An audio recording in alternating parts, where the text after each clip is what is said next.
Detente, respira, siente. Porque si este libro ha llegado hasta ti, no es casualidad.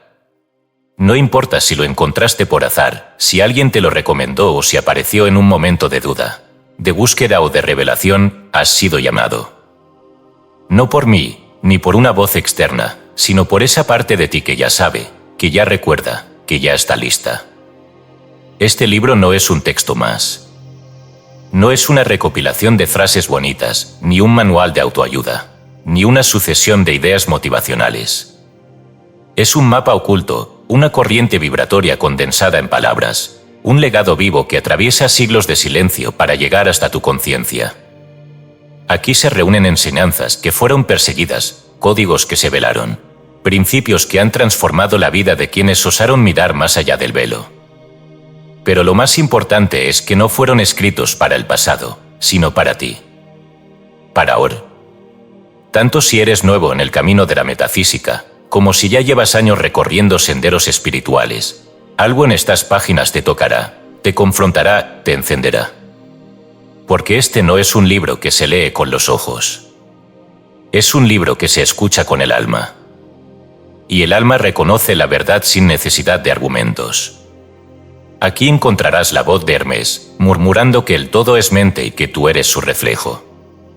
Encontrarás el fuego de Neville Goddard, recordándote que lo que imaginas, lo eres. Sentirás la mente sintérgica de Jacobo Grinberg, el eco de Plotino, la visión de Krishnamurti, la oración vibrante de los antiguos. Y descubrirás, sobre todo, que dentro de ti hay algo más vasto, más poderoso y más silencioso de lo que jamás te dijeron. Este libro está dividido en 30 capítulos, y cada uno es un peldaño hacia una comprensión más profunda de ti mismo y del universo que te habita. Pero no es una escalera externa, es un descenso hacia tu centro, hacia esa parte que ha sido olvidada, negada, silenciada, pero jamás apagada. Y capítulo a capítulo, palabra a palabra, esa llama volverá a encenderse. ¿Quieres saber lo que ocurrirá si llegas al final? No serás el mismo. La forma en que piensas cambiará. La forma en que sientes será más coherente. La forma en que hablas será más sagrada. La forma en que miras la realidad dejará de ser plana, reactiva, fragmentada. Comprenderás que tú no estás a merced del mundo. Que tú lo estás soñando, dirigiendo, manifestando. Este no es un libro para leer y olvidar. Es un libro para transformar. Una vez que lo termines, ya no podrás regresar al viejo tú. Porque habrás visto demasiado. Porque habrás sentido lo esencial. Y lo esencial, cuando se revela, te libera. Así que si estás listo para ir más allá del pensamiento lineal, si estás dispuesto a mirar donde otros no se atreven, si quieres recordar lo que tu alma ha estado esperando escuchar desde antes de nacer, abre estas páginas con reverencia. No como quien consume un texto, sino como quien abre una puerta que lleva cerrada siglos. Y si llegas hasta el final, el mundo ya no será igual. Porque tú ya no serás el que lo mira desde la superficie. Serás el que recuerda desde el centro. Serás el que crea desde el silencio. Serás el que despierta del sueño. Serás el uno reconociéndose en todas sus formas. Este libro no quiere impresionarte, quiere despertarte. ¿Estás listo? Entonces sigue. Y recuerda, nunca fuiste un lector. Fuiste siempre el autor olvidado. Hoy escribes tu regreso. Tu mente es el universo, revelaciones prohibidas de los sabios. Escrito y publicado por Escucha tu subconsciente. Todos los derechos reservados. Hemos notado que más del 80% que visitan nuestro canal no está suscrito. Puede apoyar este proyecto presionando el botón de suscribirse y dándole me gusta al vídeo. Gracias por inspirarnos en seguir creando más y mejor contenido para ti. ¿Estás listo para transformar tu vida? Capítulo 1. El todo es mente, Hermes y la mente universal. Desde los tiempos en que las arenas del Nilo aún reflejaban el brillo intacto de pirámides doradas por la luz primera, Se habló de un hombre o quizás de un dios que caminaba entre las sombras de templos olvidados. Su nombre resonaba en silencio, conocido solo por aquellos iniciados capaces de sostener la mirada al misterio sin bajar los ojos. Lo llamaron Hermes Trismegisto, el 3 veces grande. ¿Grande en qué?, te preguntarás. En sabiduría, en verdad y en poder. Pues él comprendió, antes que los imperios y los dogmas lo sepultaran bajo la arena del tiempo, que la mente no es un recipiente que observa el mundo, sino la sustancia misma con la que el mundo es creado. Sus palabras, talladas en piedra esmeralda y ocultas en cavernas bajo tierra, contenían la esencia que desmantela siglos enteros de percepción errónea. El todo es mente, el universo es mental, dejó escrito Hermes, revelando una verdad cuyo impacto apenas puede medirse. La realidad no existe separada de la conciencia que la contempla. Cada objeto, cada átomo, cada estrella en el firmamento, es producto y reflejo de la mente universal, esa inteligencia infinita que piensa, siente y conoce en nosotros y a través de nosotros. Pero antes de seguir, debemos comprender claramente qué quiso decir Hermes con estas palabras. No es una metáfora poética ni un simbolismo abstracto. La afirmación es literal, directa y poderosa. Cuando Hermes reveló que todo es mente, estaba diciendo que no existe una realidad objetiva fuera del acto perceptivo de la conciencia universal. El cosmos entero no es materia que piensa, sino pensamiento que se condensa en materia. Cada estrella que gira en el vacío, cada galaxia que danza lentamente en la vastedad, cada cuerpo que ves o que tocas, no es sino la cristalización del pensamiento universal sostenido por la atención del todo. Esto puede sonar extraño, incluso radical, a oídos acostumbrados a la división cartesiana entre mente y cuerpo, sujeto y objeto, observador y observado. La filosofía moderna, nacida del materialismo científico, te ha enseñado a creer que la conciencia es un subproducto accidental de complejas reacciones químicas en tu cerebro. Pero Hermes, hablando desde el núcleo mismo de la sabiduría antigua, voltea este concepto de cabeza. La materia, según él, no produce conciencia. Es la conciencia la que genera, sostiene y define lo que llamamos materia. Cada uno de los objetos físicos que percibes, esa silla en la que te sientas, el árbol que ves por la ventana, el aire que respiras, no posee una existencia independiente fuera del campo de conciencia que los observa y mantiene. La solidez aparente es simplemente la frecuencia vibratoria a la que se manifiesta una idea mental. Tú, querido lector, no estás experimentando un mundo exterior y ajeno a ti, estás experimentando la extensión materializada de tu propio pensamiento y percepción. La física cuántica, siglos después de que Hermes pronunciara su revelación, apenas comienza a rozar la superficie de esta verdad. Hoy sabemos, por experimentos como la doble rendija, que la materia no tiene una posición definida hasta que es observada por una conciencia. Pero Hermes no necesitó laboratorios ni instrumentos sofisticados. Su laboratorio fue la mente misma, su instrumento fue la introspección lúcida, su prueba fue la experiencia directa y la visión interior. Él vio claramente que el universo no existe allá afuera, sino aquí dentro, en la esfera infinita de la mente consciente. La consecuencia práctica de esta enseñanza es inmensa, porque si el universo es mental, entonces las leyes que operan sobre él son también mentales. La ley de causa y efecto, la ley de vibración, la ley de correspondencia, no son fuerzas externas y arbitrarias, sino aspectos intrínsecos al funcionamiento de la mente universal. Si comprendes esto, comprenderás que tu vida entera, con todas sus circunstancias y condiciones, no está ocurriendo por azar, sino como respuesta perfecta y precisa a tu estado mental interno. Es aquí donde la metafísica hermética se revela como una ciencia espiritual práctica, capaz de transformar radicalmente la existencia de quien la comprende profundamente. Porque si tu realidad es mente, cambiar tu realidad implica, necesariamente, cambiar la estructura interna de tu conciencia. No basta con desear algo distinto. El deseo, si no está alineado con la conciencia profunda de la realización, simplemente refuerza el estado presente de carencia o separación. Hermes enseñaba que el verdadero iniciado debe reconocer que él mismo es un punto focal de esa mente universal, que no existe diferencia esencial entre su conciencia individual y la conciencia divina del todo. ¿Qué diferencia, entonces, a un ser común de un iniciado hermético? Simplemente esto: el iniciado sabe, con certeza absoluta, que su mente es creadora. No espera que el mundo cambie primero, porque comprende que el mundo es el reflejo de su mente. Cambia primero en sí mismo, en su percepción, en su certeza, en su convicción interior, y entonces, inevitablemente, el mundo externo responde a esa nueva configuración interna.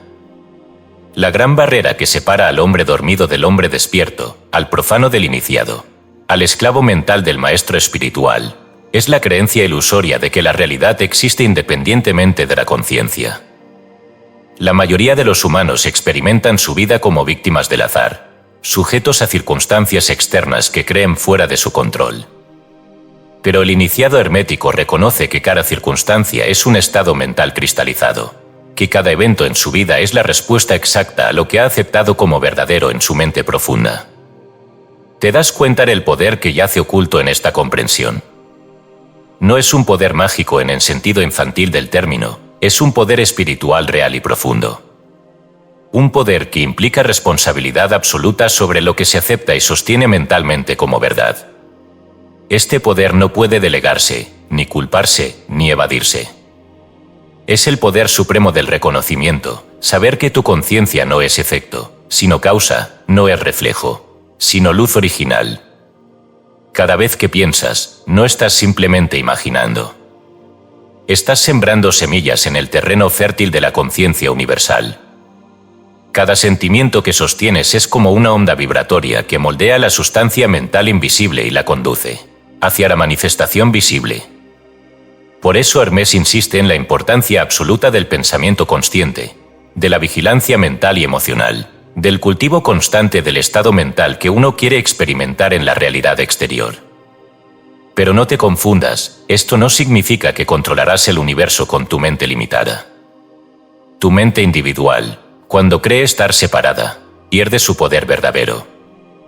Es cuando reconoces que eres parte integral de la mente universal, que no existe división real entre tú y el todo, cuando recuperas el poder original del acto creador. La mente individual no crea por sí sola, simplemente canaliza, enfoca, dirige el poder infinito de la mente universal hacia formas particulares. Cada ser humano está usando este poder constantemente, sea consciente o no. La diferencia radica en que la mayoría lo usa sin darse cuenta, manifestando más de lo mismo en forma repetitiva e inconsciente. El iniciado, en cambio, asume total responsabilidad sobre su mente, la mantiene despierta, clara y enfocada, y utiliza conscientemente su poder mental para crear deliberadamente aquello que desea experimentar. Ahora que has comprendido este primer y fundamental principio hermético, te hago una pregunta, querido lector. ¿Cuánto tiempo más estarás dispuesto a vivir dormido, creyendo que el mundo externo determina tu estado interno? ¿Cuándo despertarás a la verdad que siempre estuvo frente a ti, esperando que la reconocieras? El todo es mente. Tu mente es el todo. ¿Qué realidad vas a crear desde este instante en adelante? Capítulo 2. Yo soy, el nombre operativo de Dios. Antes de que se pronuncie palabra alguna, antes de que surja un deseo, antes incluso de que la mente articule pensamiento, hay una afirmación silenciosa, ininterrumpida, profunda. Yo soy. No es una frase. No es una etiqueta lingüística. Es la raíz de toda existencia. El origen del verbo. El soplo que antecede al mundo. Allí, en ese núcleo sin forma, vibra el nombre que no puede ser pronunciado sin ser activado. Y ese nombre, el más sagrado de todos, no es exclusivo de los profetas ni de los dioses. Es pronunciado por ti cada día, miles de veces, sin saber que estás invocando el poder mismo de la creación. Cuando Neville Goddard enseñó que la conciencia de ser es la causa de toda experiencia, no estaba haciendo una declaración filosófica abstracta, sino entregando la llave maestra del universo. Yo soy, dijo, es el nombre de Dios. No como figura externa, no como autoridad distante, sino como realidad interior operativa. Cuando dices yo soy, estás creando. Cuando piensas yo soy, estás moldeando. Cuando sientes yo soy, estás activando una frecuencia que reconfigura tu mundo.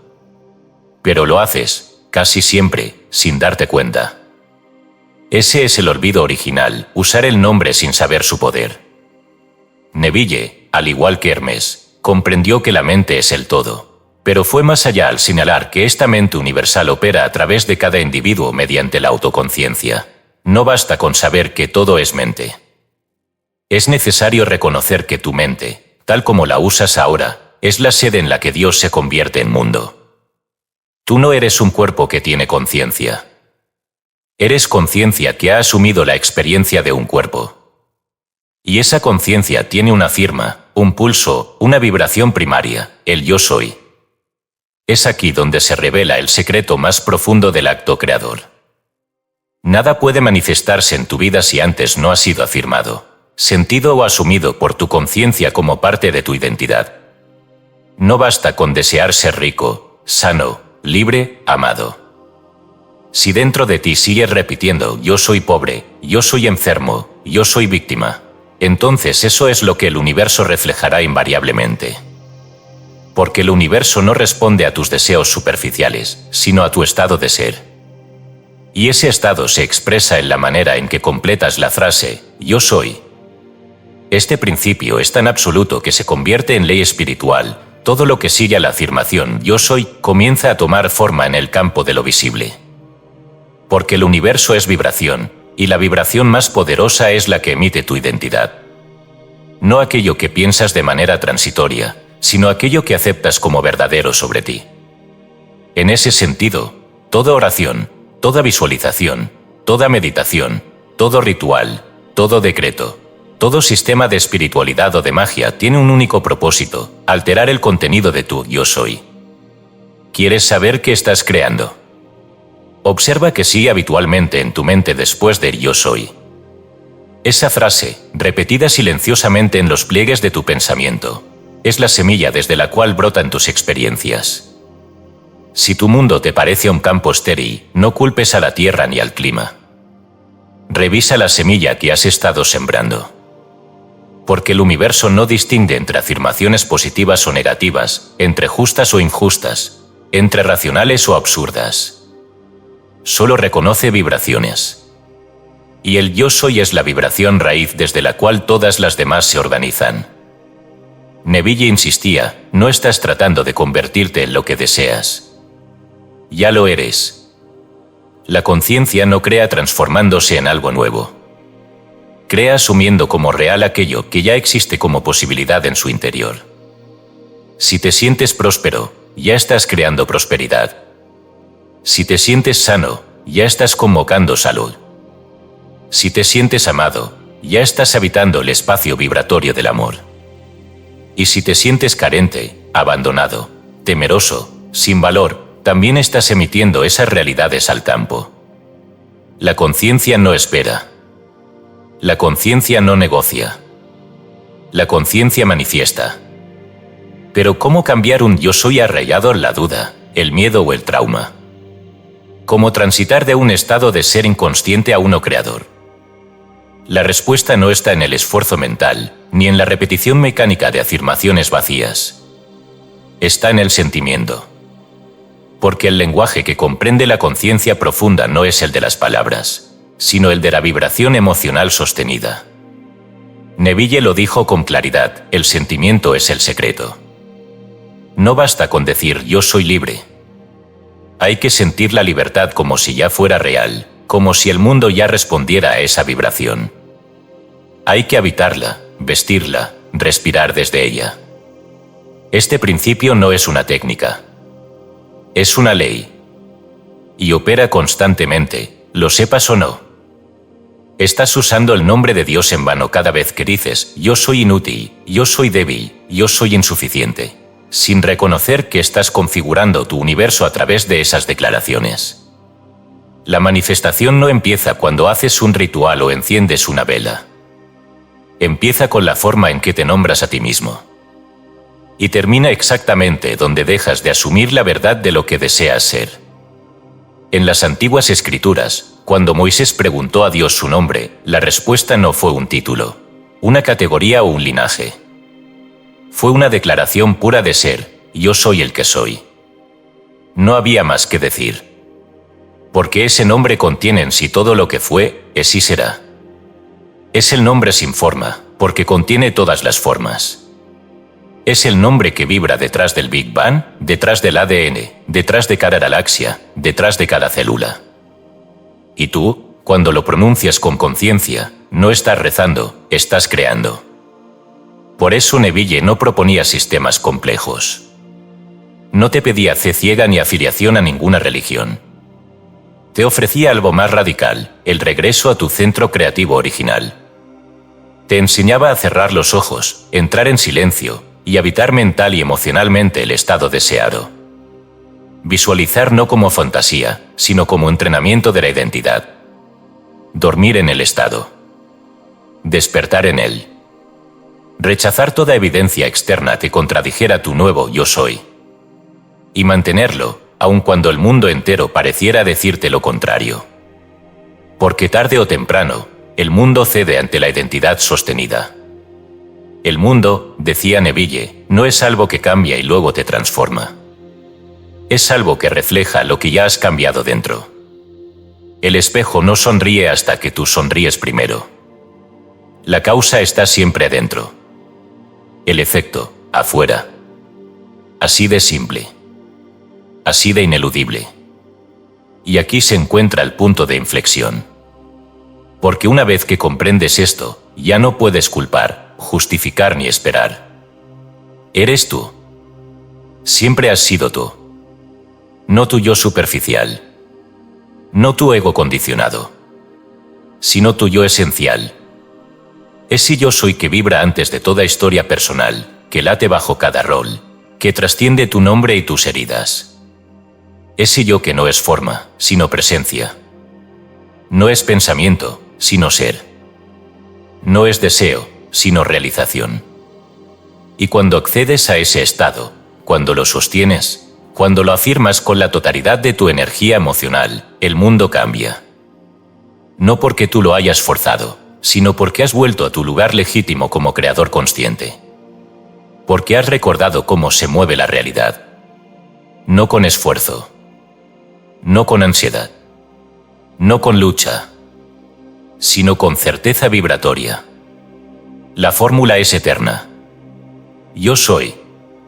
Lo que sigue, será. ¿Estás listo para dejar de nombrarte desde el miedo? ¿Estás dispuesto a asumir, sin excusas ni demora, la verdad de tu ser? Entonces el tiempo ha llegado. No porque lo diga este libro, sino porque tú, en lo profundo de tu alma, ya has pronunciado el nombre y el universo ha escuchado. Capítulo 3. El campo sintérgico, Grimberg y la mente cosmos. Durante siglos, la ciencia moderna y las tradiciones espirituales caminaron en senderos que parecían no tocarse jamás. Una afirmaba que la materia era todo lo que existía, y que la conciencia era apenas una sombra incidental. La otra susurraba verdades invisibles que escapaban al ojo del científico convencional. Pero en la frontera entre ambas apareció Jacobo Grimberg, un hombre cuya visión fue capaz de ver lo que otros no pudieron o no quisieron reconocer. Que la materia y la mente no eran opuestas ni extrañas, sino partes complementarias de un mismo proceso interactivo que él denominó un campo sintérgico. La genialidad de Grimberg radicó en reconocer lo que Hermès y Neville habían intuido siglos antes, pero desde un marco científico riguroso y empírico. No eran metáforas, no eran simplemente afirmaciones místicas, eran leyes fundamentales sobre la manera en que la realidad opera en el nivel más esencial. Lo que Grimberg comprendió, y logró evidenciar mediante experimentos pioneros, fue que la realidad no es algo externo que observamos desde una distancia segura, sino una danza continua y dinámica entre nuestra conciencia individual y un campo informacional universal que llamó lattice. El lattice, en palabras de Grimberg, no es un objeto ni una sustancia material, sino un campo interactivo de información y vibración que sostiene y conecta absolutamente todo en el cosmos. No hay separación entre tú y el árbol que ves afuera, ni entre el árbol y la estrella más lejana, ni entre la estrella y el latido de tu corazón. Todo existe como una red infinita de conexiones vibrantes, como una matriz de relaciones donde cada parte contiene implícitamente la totalidad. Y la conciencia, lejos de ser un producto secundario o accidental, es el agente activo que moldea y estructura este campo de manera constante. Esta visión rompe con la idea tradicional de que la percepción es pasiva, como si estuviéramos mirando una película proyectada frente a nosotros sin posibilidad de alterar su guión. Al contrario, Grinberg demostró científicamente algo que antes solo era proclamado por los místicos, que la percepción no es un acto de recepción, sino de creación. Tu mente no solo observa el mundo, lo construye en tiempo real, interactuando activamente con el latiz para generar la realidad perceptual que experimentas. La realidad no ocurre fuera de ti, la estás convocando con cada pensamiento, emoción, creencia y expectativa que sostienes. Pero ¿cómo ocurre exactamente este proceso? Grinberg señaló que nuestro cerebro opera como un sistema neuronal capaz de interactuar con el campo sintérgico universal, creando patrones específicos de realidad según nuestra intención, nuestra atención y nuestro estado emocional. En este sentido, tu experiencia de vida no es una casualidad, sino una interacción precisa y constante entre la estructura neuronal de tu cerebro y la información contenida en el latiz. Cambia tu percepción, cambia tu estado emocional, y cambiarás inevitablemente la configuración de la realidad que experimentas. Esto implica que aquello que llamas problemas, obstáculos o limitaciones no son situaciones fijas, sino resultados de una interacción particular con el campo sintérgico. Si alteras la manera en que percibes, defines o nombras estas situaciones, alteras directamente la información que tu mente envía y recibe del campo universal, provocando una transformación real en el mundo físico que habitas. Y esto no es magia ni milagro, sino un principio natural de la conciencia operando en el campo cuántico de información y energía. Este concepto resuena profundamente con la visión de Hermès sobre la mente universal y con la enseñanza de Neville sobre el poder del yo soy. Grinberg, sin embargo, aporta algo crucial desde la perspectiva científica, evidencia experimental. Sus estudios mostraron fenómenos como la interacción cerebral a distancia, el potencial transferido entre personas aisladas electromagnéticamente, y cómo la conciencia colectiva puede influir significativamente sobre eventos físicos. Esto confirma que la mente no es una entidad encerrada dentro de la cabeza, sino un proceso abierto, interconectado y dinámico en constante interacción con el campo universal. Así, la visión sintérgica de Grinberg desmantela la noción tradicional de individuo aislado. No existes como un fragmento separado del cosmos. Eres un nodo en la red del latiz, un punto de convergencia de información cósmica en interacción constante. Por tanto, cada pensamiento que emites, cada emoción que sostienes, cada estado mental que ocupas, influye no solo en tu realidad individual, sino en la totalidad del sistema. Eres simultáneamente emisor y receptor, creador y creación, una conciencia encarnada operando como portal dinámico entre lo visible y lo invisible. Pero para acceder plenamente a este potencial, es necesario primero abandonar la ilusión fundamental que la sociedad moderna te ha inculcado desde la infancia, que la realidad es rígida, externa y separada de ti. La mayoría de las personas viven en esta ilusión, experimentando la vida como una secuencia de acontecimientos que ocurren independientemente de su percepción y actitud interior. Así, sin saberlo, perpetúan patrones inconscientes que refuerzan sus creencias más profundas sobre sí mismos y sobre el mundo. La enseñanza práctica de Grinberg, alineada con la sabiduría antigua, implica asumir plena responsabilidad sobre cómo percibes y reaccionas al mundo. Porque tu percepción no describe pasivamente lo que ves, la está creando en tiempo real. Cuando reaccionas ante una circunstancia con miedo, con carencia o con resentimiento, estás enviando esa información específica al latiz, fortaleciendo aún más ese patrón vibracional y reproduciéndolo en tu experiencia. Pero cuando cambias la percepción y eliges responder desde una nueva frecuencia de confianza, gratitud o certeza, estás literalmente reorganizando tu interacción con el campo informacional y manifestando condiciones diferentes. Desde esta perspectiva, la realidad no es una estructura fija ni predeterminada. Es fluida, maleable y siempre en proceso de formación. La clave está en tu habilidad para sostener conscientemente una percepción y un estado emocional alineados con la realidad que deseas experimentar. El campo sintérgico responderá automáticamente a esa interacción, ofreciendo una nueva configuración en tu mundo exterior. Grinberg advirtió claramente que no basta con cambios superficiales o temporales. Una intención aislada o un deseo fugaz no alteran el patrón de interacción con el latiz. Es necesario un cambio profundo y sostenido en tu percepción del mundo y, sobre todo, en tu identidad vibratoria. Esto se logra a través de la práctica constante de estados emocionales elevados, la autoobservación consciente, la meditación profunda, la visualización intensiva y, sobre todo, mediante el reconocimiento pleno y absoluto de que tú, en esencia, eres conciencia operativa y activa dentro del campo sintérgico. Así, el trabajo de Grinberg nos muestra científicamente algo que la sabiduría antigua siempre supo, que la conciencia es la fuente primaria de realidad y que tú, querido lector, no eres una víctima ni un espectador del cosmos. Eres CEO creador, participante activo, nodo consciente en la red infinita del latiz. Cada instante de tu vida es un acto creativo. Cada percepción, un decreto cósmico. Cada emoción, un código vibratorio que estructura el universo. Tu mente no es solamente un órgano de percepción, es un portal vivo que dialoga constantemente con el universo, creando el guión de tu existencia. En palabras más simples, no estás viviendo la realidad, estás interactuando con ella, negociando, diseñándola desde la matriz misma de tu percepción. Ahora que conoces esta verdad, no puedes vivir como antes. Ya no hay excusas. Ya no hay azar. Estás en contacto consciente con el campo sintérgico. La pregunta es simple y profunda a la vez. ¿Qué realidad estás dispuesto a crear ahora? Capítulo 4. El alma vibratoria, lo visible como densidad del espíritu. Detrás de cada objeto que llamas real, de cada forma sólida que percibes como permanente, hay un pulso, un ritmo, una frecuencia.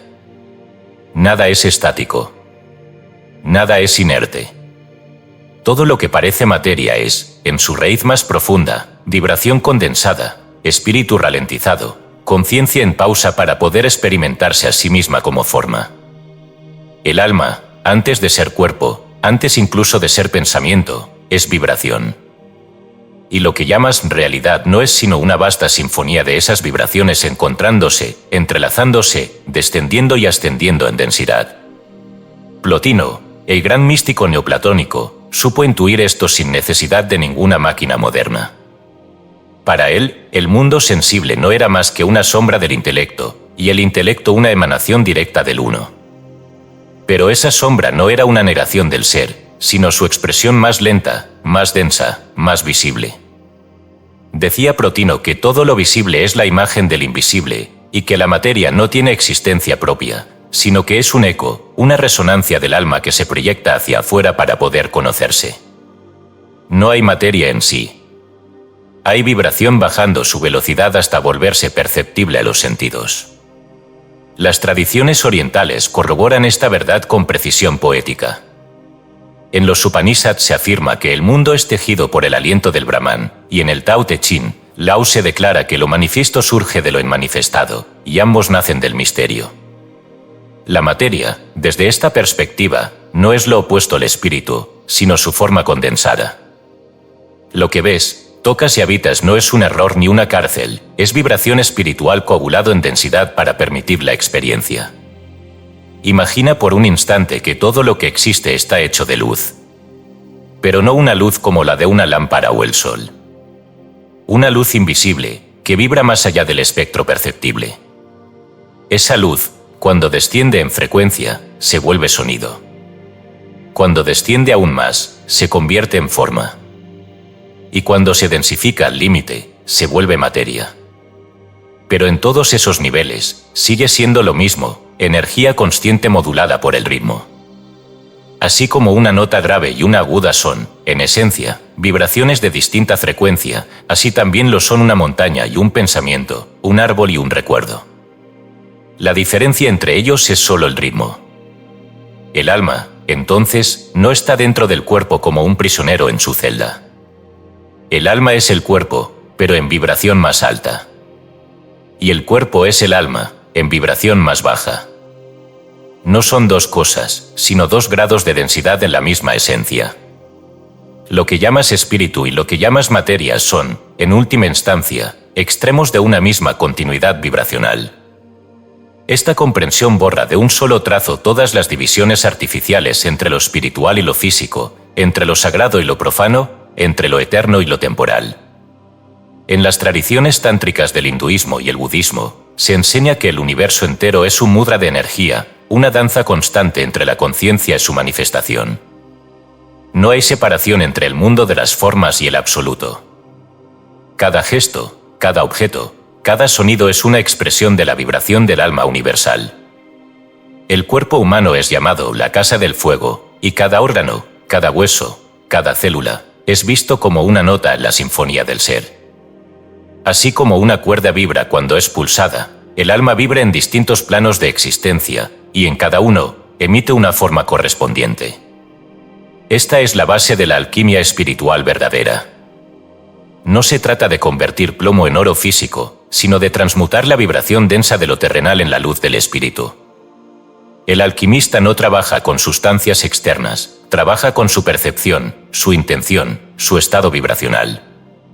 El cuerpo se convierte en laboratorio, la conciencia en fuego y la materia en símbolo.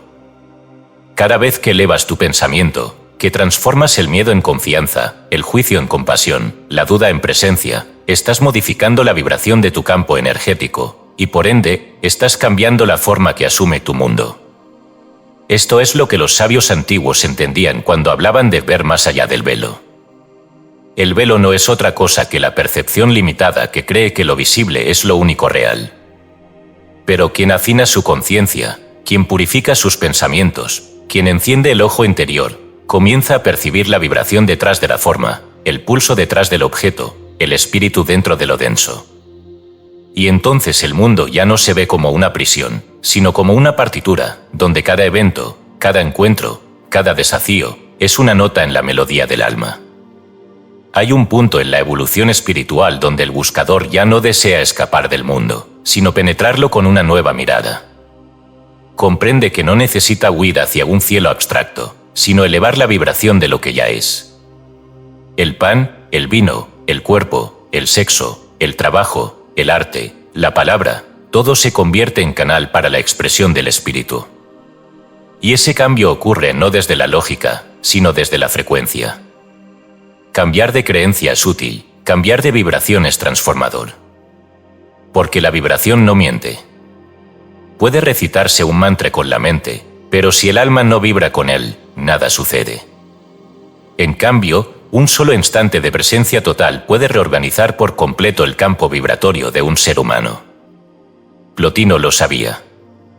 Por eso enseñaba que el alma, al elevarse, no necesita desplazarse, sino afinarse.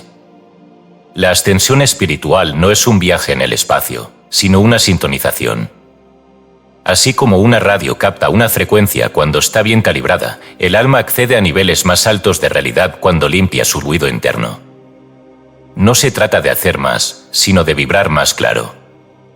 Esta verdad está también en la raíz de la medicina tradicional china, que entiende la enfermedad como un desajuste de energía. La energía vital, fluye por canales que, si se bloquean, producen síntomas físicos. Sanar es, entonces, liberar la vibración retenida, restaurar el flujo, devolver al cuerpo su música original. En esta visión, la curación no es una intervención externa, sino una restauración de la armonía vibratoria del ser. La pregunta ya no es si esto es cierto o no. La pregunta es, ¿puedes sentirlo? ¿Puedes cerrar los ojos por un instante y percibir que no eres un cuerpo, sino una vibración contenida en forma? ¿Puedes darte cuenta de que el dolor, el placer, la tristeza, la alegría, son simplemente notas de una sinfonía que se expresa a través de ti? ¿Puedes aceptar que tu alma no está en otro plano, esperando que mueras para revelarse, sino aquí mismo, vibrando en cada célula, esperando que la reconozcas? Nada en tu vida ha sido casual. cada evento ha tenido una frecuencia. Cada persona que llegó, lo hizo resonando con tu campo. Cada pérdida, cada logro, cada repetición, ha sido un eco de tu estado vibracional. Y ahora, al saberlo, tienes una nueva posibilidad: afinarte. El espíritu no necesita defenderse de la materia. Solo necesita recordarla como su sombra danzante. Y cuando lo hace, la danza se vuelve música. La forma se vuelve luz. Lo visible se vuelve oración. El alma se hace carne, y la carne, finalmente, recuerda que es alma. Porque todo lo que ves es vibración. Y tú, querido lector, eres la nota que decide con qué sinfonía resonar. Capítulo 5. El deseo, puerta oculta al reino interno. Desde hace siglos, los seres humanos han luchado contra sus propios deseos. Las tradiciones religiosas, las escuelas filosóficas y hasta ciertas doctrinas espirituales han calificado al deseo como enemigo del espíritu, una trampa de la carne o una distracción peligrosa en el camino hacia la iluminación. Pero quizá lo que no entendieron es que el deseo no es enemigo, sino maestro. No es un obstáculo en la ruta del alma, sino el mapa secreto del regreso a casa. Porque el deseo, cuando es comprendido en su esencia más profunda, no refleja carencia, revela, en cambio, aquello que el alma ya sabe que es suyo. En las antiguas tradiciones del Vedanta, existe un principio conocido como Sankalpa, el deseo consciente y enfocado que, al emerger desde lo profundo del corazón, se convierte en el motor más puro de creación. Allí, el deseo no es capricho ni necesidad, sino reconocimiento interno de aquello que ya pertenece al alma en un plano vibracional más elevado. No se desea desde la ausencia, sino desde la certeza silenciosa de la presencia. El deseo, en esta perspectiva, es simplemente la memoria espiritual intentando manifestarse en el plano de lo visible. En Occidente, Plotino, el sabio neoplatónico, afirmó algo similar al expresar que todo anhelo auténtico es una emanación directa del alma superior, una señal que indica aquello que, en esencia, ya forma parte del ser.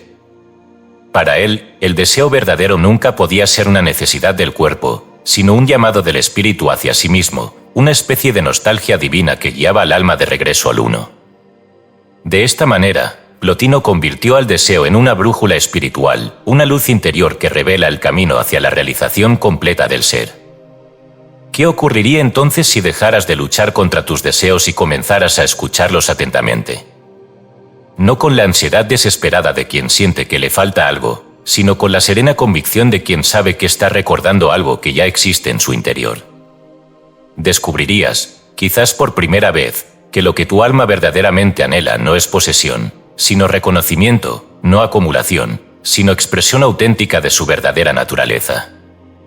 Cada deseo profundo es, en realidad, el susurro silencioso del espíritu diciéndote: esto ya eres tú, ahora permítelo manifestarse. Así visto, el deseo pierde todo matiz negativo y se convierte en un aliado poderoso. Ya no buscas algo externo que te complete, sino que reconoces que ese anhelo que sientes es la forma en que tu alma te indica la dirección del crecimiento, la expansión y la plenitud.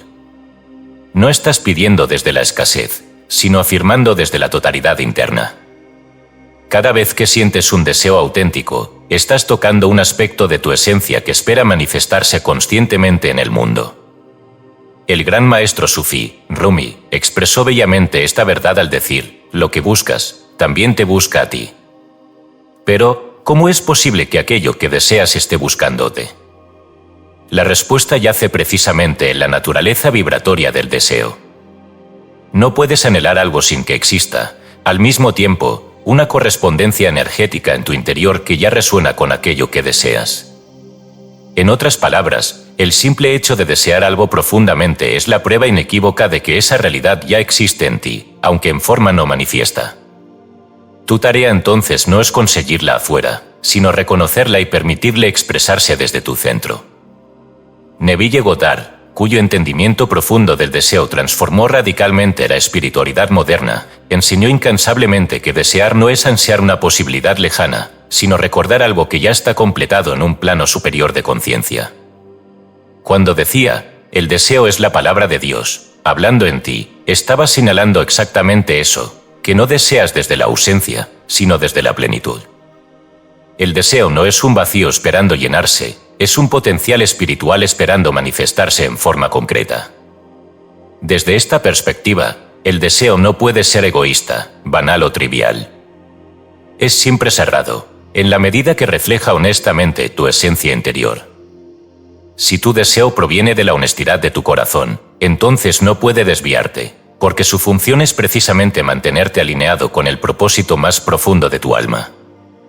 Y si aprendes a escucharlo con claridad, descubrirás algo extraordinario. Detrás de cada deseo aparente, yace un deseo más profundo aún, un anhelo aún más verdadero, hasta llegar finalmente al deseo raíz, la unión consciente con tu esencia espiritual, con aquello que llamamos Dios, con la totalidad que ya eres. El taoísmo también comprendió profundamente esta verdad, enseñando que cuando los deseos son reconocidos desde la conciencia y no desde el ego fragmentado, dejan de causar sufrimiento. En el Tao Te Ching, Lao Tse escribe: cuando abandonas la identificación superficial con el deseo, descubres que nunca deseaste algo externo, sino reconocer tu verdadera identidad. De esta manera, el sabio taoísta no lucha contra el deseo, sino que lo observa, lo comprende y lo transforma en puente hacia su propia realización espiritual. Sin embargo, es importante comprender que esta enseñanza no sugiere indulgencia descontrolada ni obediencia ciega a cualquier impulso momentáneo. La clave es la conciencia. El deseo consciente es la puerta que lleva al alma hacia su realización. El deseo inconsciente, basado en patrones mentales condicionados, es solo repetición cíclica y frustración constante. Por ello, el primer paso para acceder al verdadero poder del deseo es observarlo claramente, descubrir su raíz, reconocer si proviene de una carencia o de la plenitud del espíritu, y luego, conscientemente, permitirle manifestarse desde esa conciencia iluminada. Aquí está la alquimia espiritual del deseo en su máxima expresión, transformar cada anhelo en reconocimiento de lo que ya es, y desde esa certeza interior, permitir que la realidad externa responda en consecuencia. No buscas amor porque te falta, sino porque ya eres amor. No buscas abundancia porque careces de ella, sino porque tu esencia misma es abundante. Cuando logras hacer esta transición vibracional, el universo entero se reorganiza para reflejar el estado de plenitud interior desde el cual ahora te expresas. El deseo entonces deja de ser un tirano implacable que exige satisfacción externa, y se convierte en guía sabia que te recuerda constantemente quién eres realmente. Ya no es una fuerza a controlar, sino una vibración a la que alinearse. Ya no es una necesidad que satisfacer, sino una realidad que manifestar conscientemente. Ahora, con esta comprensión, puedes permitir que tu vida fluya desde una nueva certeza. Ya no estás atrapado en el círculo vicioso del deseo insatisfecho, has descubierto la puerta oculta que te lleva directamente al reino interior. Y al cruzar ese umbral, comprendes finalmente que nunca hubo separación, nunca hubo verdadera carencia. Todo lo que anhelas profundamente ya es tuyo, porque en realidad ya eres tú mismo. Y así, querido lector, el deseo deja de ser tu enemigo, para revelarse finalmente como tu maestro más fiel, como la brújula sagrada que el Espíritu colocó en tu corazón antes de que nacieras, para recordarte siempre el camino de regreso al hogar verdadero de tu alma. Capítulo 6. El verbo perdido, lenguaje, forma y realidad. Desde el principio de los tiempos, los sabios han hablado de un verbo original, una palabra perdida, un sonido primordial que dio origen al universo. No era una palabra en ningún idioma humano, ni una vibración aislada, sino el aliento mismo del ser pronunciándose a sí mismo en forma. Las tradiciones lo llamaron de muchas maneras: logos, aum, ruaj, verbo, palabra sagrada, sonido creador. Pero más allá de los nombres, todos coinciden en una verdad que permanece intacta bajo las ruinas de los templos y los ecos de los himnos: el universo fue hablado. Y tú, lector, sigues hablando ese universo, aunque no lo sepas. Hermés enseñó que el verbo es el lazo entre el pensamiento y la forma, y los místicos cristianos comprendieron que en el principio era el verbo, y el verbo era Dios, y el verbo era con Dios. No es metáfora ni dogma, es geometría viva. Cada palabra pronunciada, sea hablada en voz alta o formulada en el silencio mental, emite una vibración que reorganiza el campo invisible que sustenta lo visible. Es decir, el lenguaje no describe la realidad, la estructura. Por eso, en las escuelas herméticas, se decía que el iniciado debía aprender a hablar de nuevo. No como un niño balbuceando, sino como un Dios recordando. Porque las palabras comunes, usadas sin conciencia, convierten al hablante en esclavo del mundo que otros han definido. Pero las palabras verdaderas, pronunciadas desde el centro vibracional del ser, no repiten la creación ajena, crean mundos nuevos. Toda forma es precedida por una vibración, y toda vibración tiene una estructura. La forma visible, sea una montaña o una emoción, es simplemente una manifestación de patrones invisibles organizados por la frecuencia del pensamiento y la palabra. Esto lo sabían los antiguos egipcios cuando consagraban los nombres de los dioses con precisión matemática. Lo sabían los hebreos cuando afirmaban que el nombre de Dios no puede ser pronunciado sin convocar su esencia. Lo sabían los sabios vedánticos cuando cantaban mantras que no eran solo plegarias, sino algoritmos vibracionales diseñados para reestructurar la conciencia. ¿Y qué ocurre cuando el lenguaje pierde esa conciencia? El verbo se pierde. No porque desaparezca, sino porque se vacía.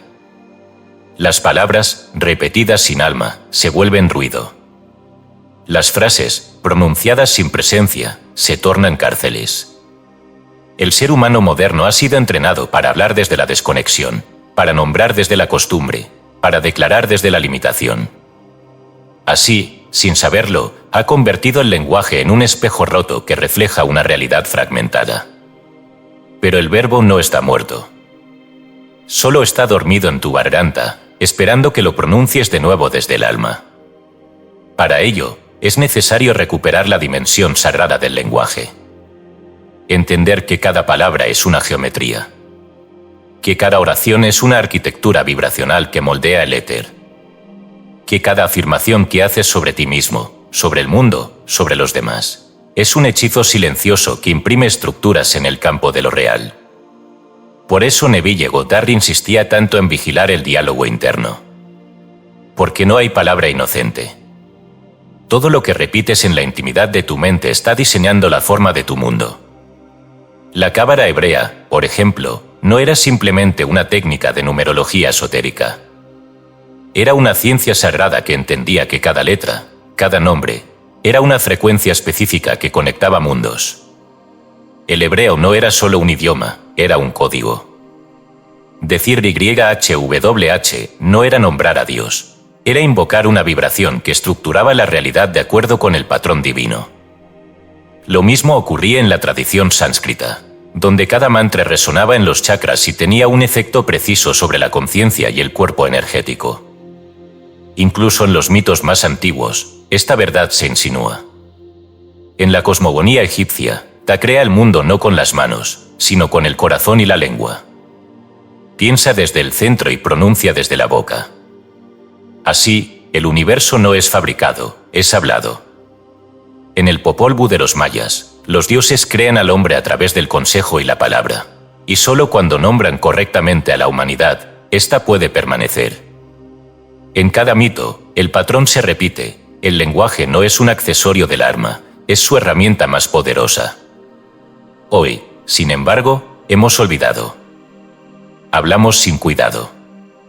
Declaramos sin conciencia. Decimos yo soy esto, yo no puedo o nunca lograré, como quien lanza piedras al agua sin mirar las ondas que generan. Pero el campo escucha. El universo responde. El verbo sigue creando, aunque tú no lo dirijas.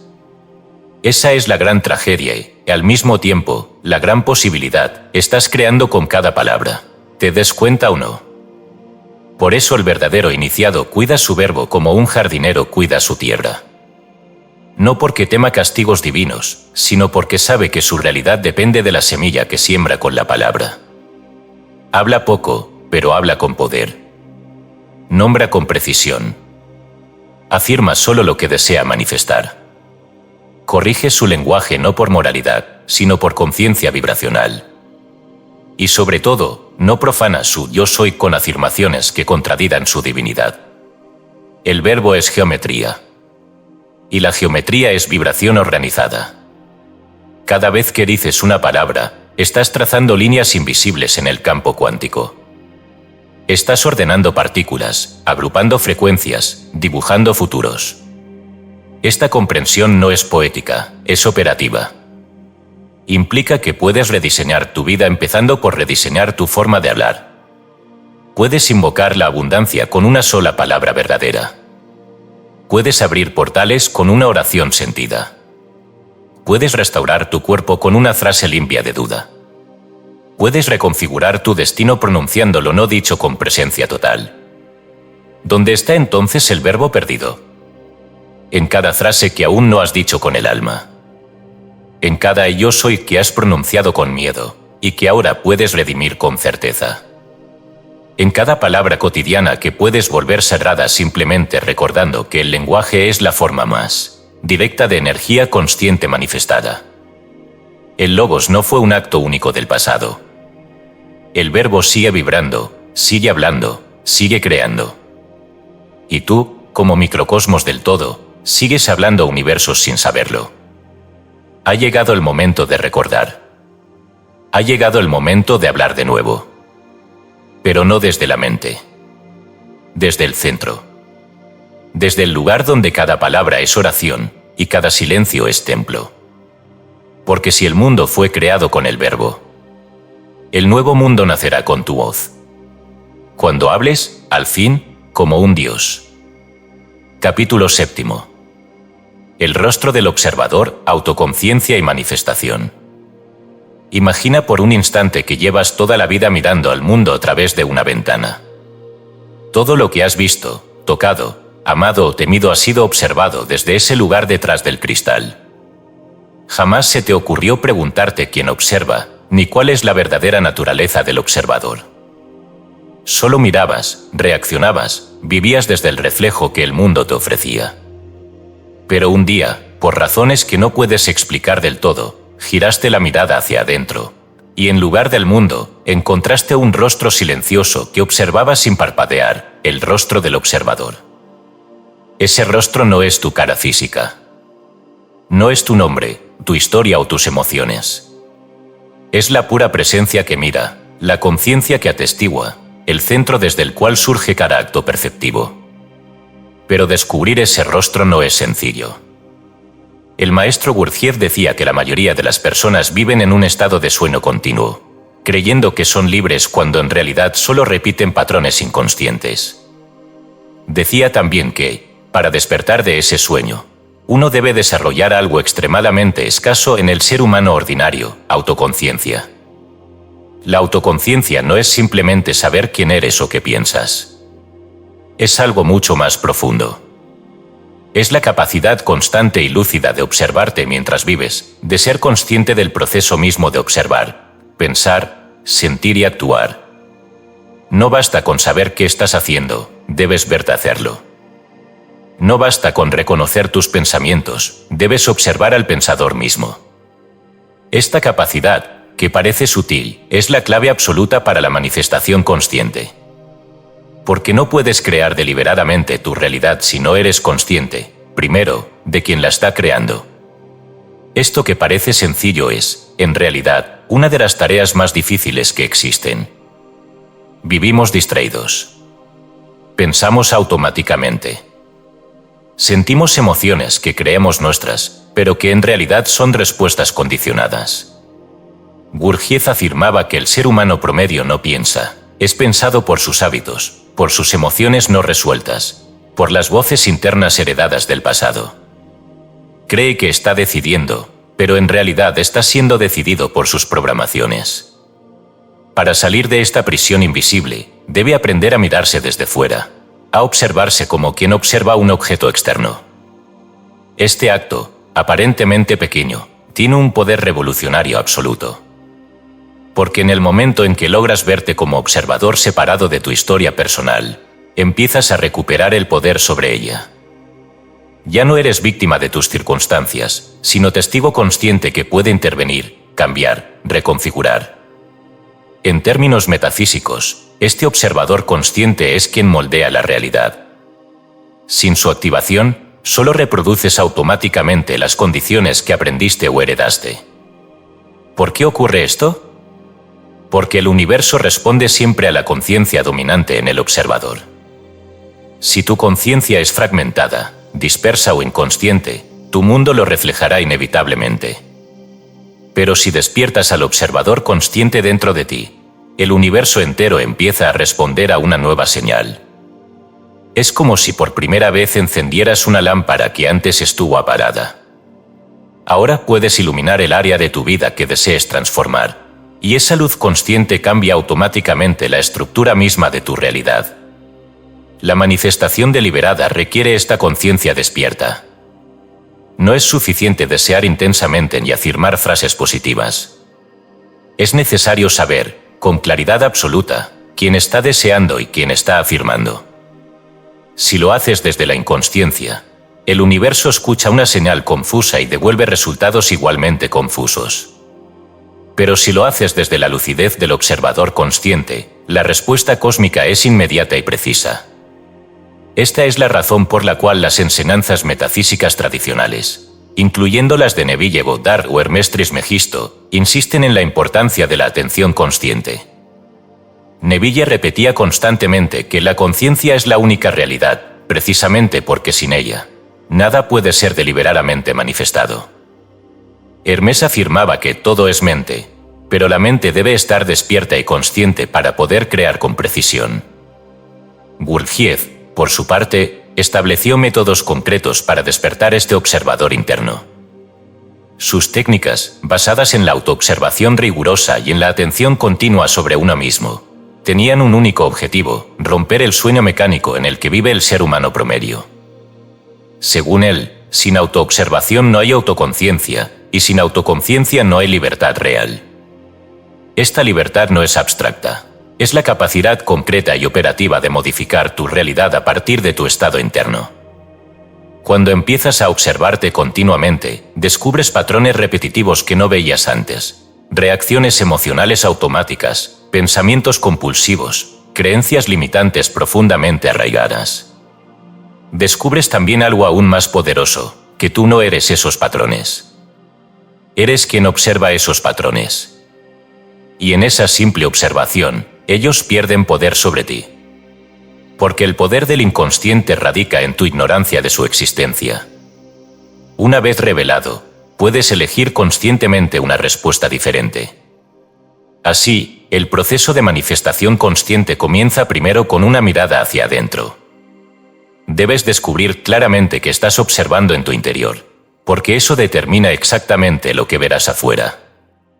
El rostro del observador es el reflejo secreto del mundo exterior. Cambia la mirada del observador y el mundo cambiará automáticamente. No porque hagas algo diferente afuera, sino porque has alterado la conciencia interna que moldea lo externo. Cada vez que tomas conciencia de ti mismo mientras actúas, estás encendiendo un foco de luz en tu interior. Esa luz modifica automáticamente la vibración que estás emitiendo. Y como el universo es reflejo puro, responde inevitablemente a esta nueva señal consciente. Esto no es magia, es ley espiritual. No es una técnica esotérica, sino una propiedad natural de la conciencia cuando se activa plenamente. Pero cuidado, activar al observador consciente requiere disciplina y atención sostenida. No puedes hacerlo una sola vez y olvidarlo después. Debes sostener esa conciencia continuamente hasta que se vuelva tu estado natural. Esto implica que vivirás desde un estado de vigilancia interna constante. No una vigilancia tensa o rígida, sino lúcida y relajada. Una atención que no juzga ni condena, solo observa y ajusta. Así, lo que al inicio parecía una tarea imposible, se vuelve un hábito profundamente liberador. Al observarte continuamente, recuperas el control absoluto sobre tu realidad interna. Y desde ese control interno, puedes moldear con precisión tu realidad externa. Ahora, querido lector, ya conoces al verdadero creador de tu vida. No es Dios externo, ni el destino, ni el azar, ni el karma. Es el rostro silencioso que observa dentro de ti. Ese rostro tiene todo el poder, porque es conciencia pura. Y la conciencia, cuando despierta, no negocia con la realidad, la crea deliberadamente. ¿Estás listo para vivir desde esa conciencia lúcida y poderosa? ¿Estás dispuesto a abandonar el sueño cómodo de la inconsciencia para convertirte en el observador consciente de tu propia vida? Porque cuando lo hagas, descubrirás algo extraordinario. Que el rostro que observa dentro de ti siempre fue el rostro de Dios. Capítulo 8. La subjetividad divina, Dios como el yo interno. Durante milenios, el ser humano ha buscado a Dios afuera. Lo ha buscado en los templos de piedra, en las alturas del cielo, en los ritos solemnes, en los libros sagrados, en las palabras de los profetas, en las revelaciones de otros. Ha intentado alcanzarlo mediante plegarias dirigidas al exterior, súplicas hacia lo invisible, actos de penitencia, sacrificios, silencios y renuncias. Pero rara vez se ha detenido a considerar lo impensable, que aquello que busca no está más allá, sino más acá. No está fuera, sino dentro, no está en otra parte, sino en el punto más profundo de su propia conciencia. Maestro Eckhart, el gran místico del siglo XIII, dijo sin rodeos: el ojo con el que veo a Dios es el mismo ojo con el que Dios me ve. En esa frase, tan breve como devastadora, se derrumba toda idea de separación. Si el ojo de Dios y mi ojo son uno, entonces no hay dos. No hay sujeto y objeto. No hay creador y criatura, sino un solo centro viendo desde dentro de sí. La conciencia que soy, cuando es completamente lúcida, es la misma conciencia que llamamos Dios. Pero esta verdad es demasiado peligrosa para los sistemas de control espiritual. Porque si el alma descubre que lo divino no está separado de ella, deja de ser manipulable. Deja de temer. Deja de mendigar. Empieza a asumir. A encarnar. A vivir desde su propia soberanía interior.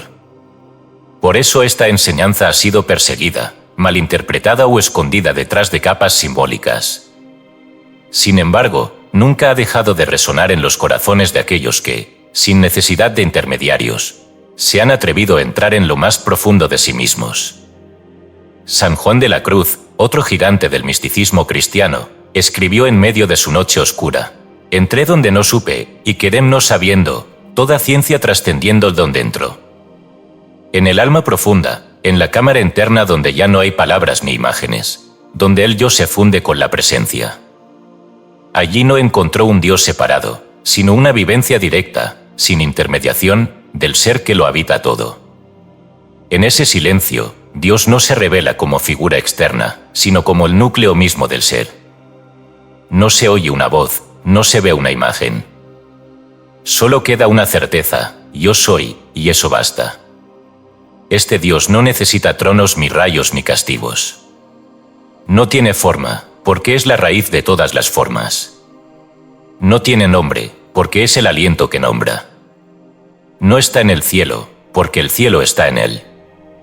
Y Él no es masculino ni femenino, no es persona ni energía. Es pura subjetividad consciente. Es la mirada que mira desde dentro. Es la presencia que nunca se va, incluso cuando todo parece ausente. Comprender esto cambia radicalmente la espiritualidad. Ya no se trata de alcanzar a Dios, sino de reconocer que nunca estuvo lejos. Que tu búsqueda fue parte del juego del olvido, y que el anhelo mismo era la voz del Dios interno llamándote de regreso. Todo deseo de verdad, de belleza, de amor, no es más que la vibración del ser reconociéndose a sí mismo desde dentro del corazón humano. Pero esta verdad no se puede comprender desde la mente discursiva. La razón, acostumbrada a dividir y etiquetar, no puede soportar la paradoja de un Dios que no es otro, sino yo. Solo el silencio contemplativo, la rendición total del ego, permite vislumbrar este misterio. Por eso Eckhart decía que el alma debía vaciarse de sí misma para que Dios pudiera manifestarse en ella. No porque Él esté lejos, sino porque las capas del yo falso lo ocultan. Dios no entra, se revela cuando el yo ilusorio se disuelve. Las tradiciones orientales también comprendieron esta realidad. En el Advaita Vedanta se dice Tattvamasi, tú eres eso. Es decir, tú eres lo que llamas Dios. no un aspecto, no una parte, no una chispa aislada. Eres la totalidad experimentándose en una forma particular. El Atman, el alma individual, no es diferente del Brahman, el alma universal. Son uno y lo mismo. Esta no es una creencia. Es una experiencia que ocurre cuando cesa el juego de la identificación con el yo transitorio. El sufismo, rama mística del Islam, también canta esta verdad. Rumi escribe: fui a buscar a Dios y solo me encontré a mí mismo. Fui a buscarme a mí mismo y solo encontré a Dios. Porque en el fondo de todo viaje espiritual, no hay dos, solo uno reconociéndose desde múltiples rostros. Y cada rostro que despierta se convierte en espejo limpio donde Dios se contempla a sí mismo. La dificultad de asumir esta verdad radica en el hábito profundo de creernos fragmentados. Desde niños nos enseñaron a pensar en Dios como una figura externa, con voluntad propia, que otorga o niega según méritos. Pero esto solo refleja la proyección de la mente humana en su etapa infantil. Dios no es una figura externa que decide tu destino. Dios es la conciencia que sostiene tu ser, que respira en tu aliento, que vibra en tu pensamiento, que se siente en el instante en que dejas de resistir lo que eres. Cuando comienzas a vivir desde esta comprensión, todo cambia. Tu oración ya no es súplica, sino comunión. Ya no hablas a Dios, hablas desde Él. Ya no pides que intervenga, reconoces que tú eres su canal operativo. Ya no esperas señales externas, escuchas el eco cerrado en tu propio silencio. Ya no caminas buscando, te vuelves el camino. Y entonces, lo que parecía inalcanzable, se vuelve inmediato. La divinidad deja de ser un concepto y se convierte en experiencia. No necesitas cambiar nada afuera, solo despertar adentro. Porque el reino de Dios, como dijo Jesús en palabras ignoradas por la religión institucional, no vendrá con señales exteriores, porque el reino de Dios está dentro de vosotros. ¿Dentro? No allá. No después. Ahora. La divinidad es subjetiva. Pero no en el sentido de algo relativo o débil. Al contrario, es lo más íntimo, lo más real, lo más firme. Es la única certeza que no depende de prueba externa. Porque antes de que pienses, sientas o actúes, hay algo en ti que ya está siendo. Esa presencia no se puede definir, pero sí se puede reconocer. Y al hacerlo, todo lo demás se reordena. Dios no es una creencia. Es tu identidad más profunda. No está en los templos, aunque puede hablarte desde ellos. No está en las escrituras, aunque puede danzar entre sus líneas. No está en los profetas, aunque puede usarlos como espejos. Dios está aquí, ahora, leyendo estas palabras contigo. No detrás de los ojos, sino siendo los ojos. No después de tus pensamientos, sino siendo el pensador mismo. Y si callas lo suficiente, si dejas que el yo externo se derrumbe, sentirás el núcleo silencioso de tu ser susurrar sin palabras. Yo soy. No otro. No allá. Aquí. Siempre. Capítulo 9. El espíritu inmanente, Spinoza y la sustancia una. Durante generaciones enteras, el ser humano miró hacia arriba para encontrar a Dios. Imaginó uno divino como algo trascendente, separado, alojado en regiones remotas del cielo, distante del mundo y sus dolores cotidianos. El cielo era el hogar de Dios, la tierra, el dominio del hombre, imperfecto y alejado de esa perfección suprema. Pero hubo un pensador, Baruch Spinoza, que rompió para siempre esa dicotomía y proclamó una verdad poderosa, simple e imposible de ignorar una vez comprendida: Dios no está en otra parte. Dios es aquí. Dios es ahora. Dios es todo. Spinoza llamó a esta realidad absoluta la sustancia. Una única sustancia infinita, eterna e indivisible que constituye la esencia del universo entero. Nada puede existir fuera de ella. No hay división real entre Dios y el mundo. Lo que vemos, tocamos y experimentamos diariamente no es algo distinto de la divinidad. sino la manifestación directa de ella.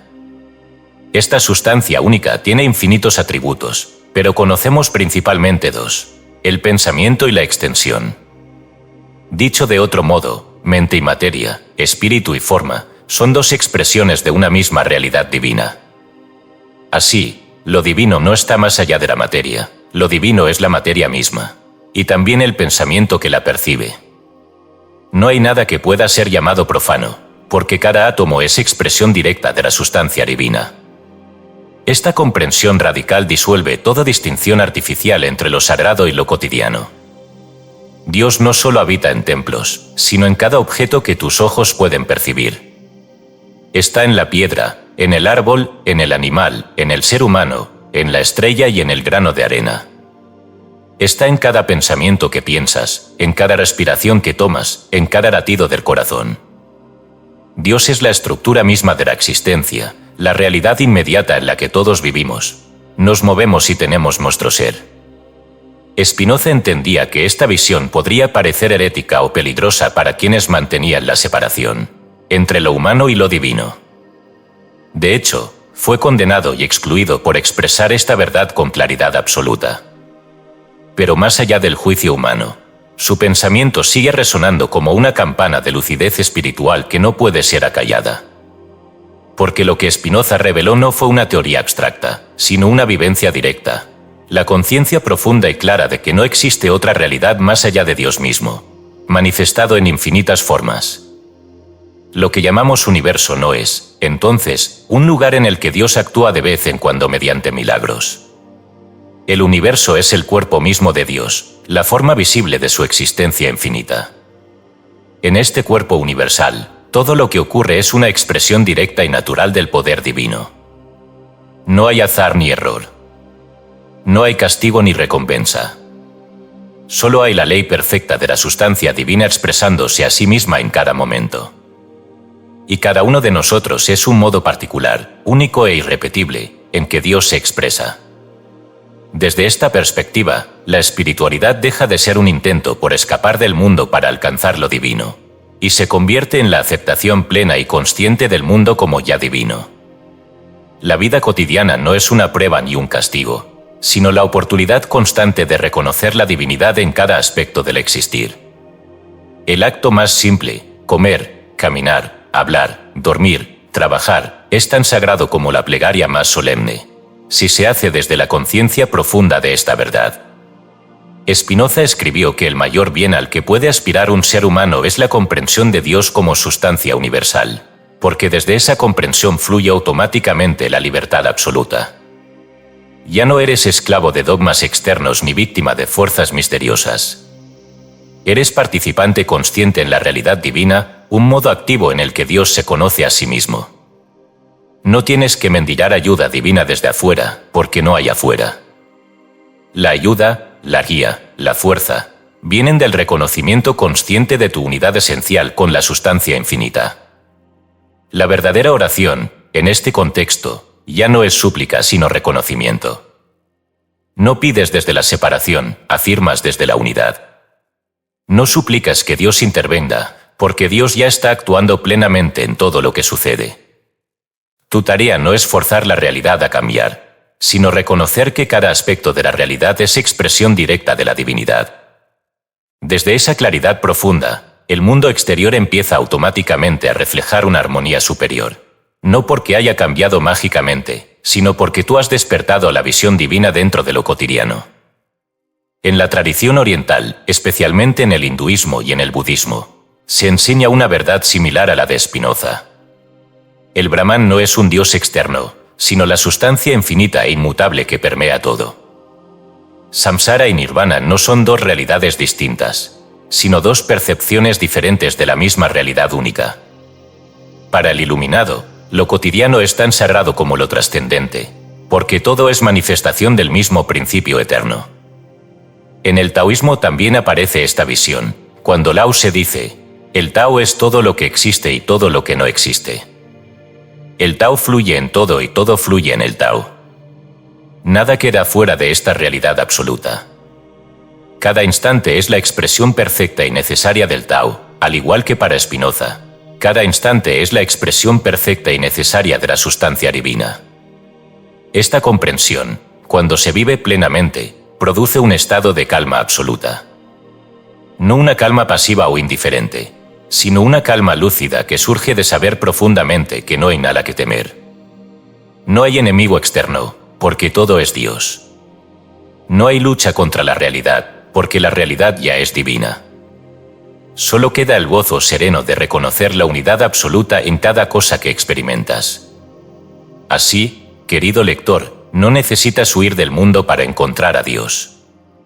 No necesitas renunciar a lo cotidiano para tocar lo sagrado. Cada acto, cada respiración, cada pensamiento, cada palabra, cada silencio, es ya divino en esencia.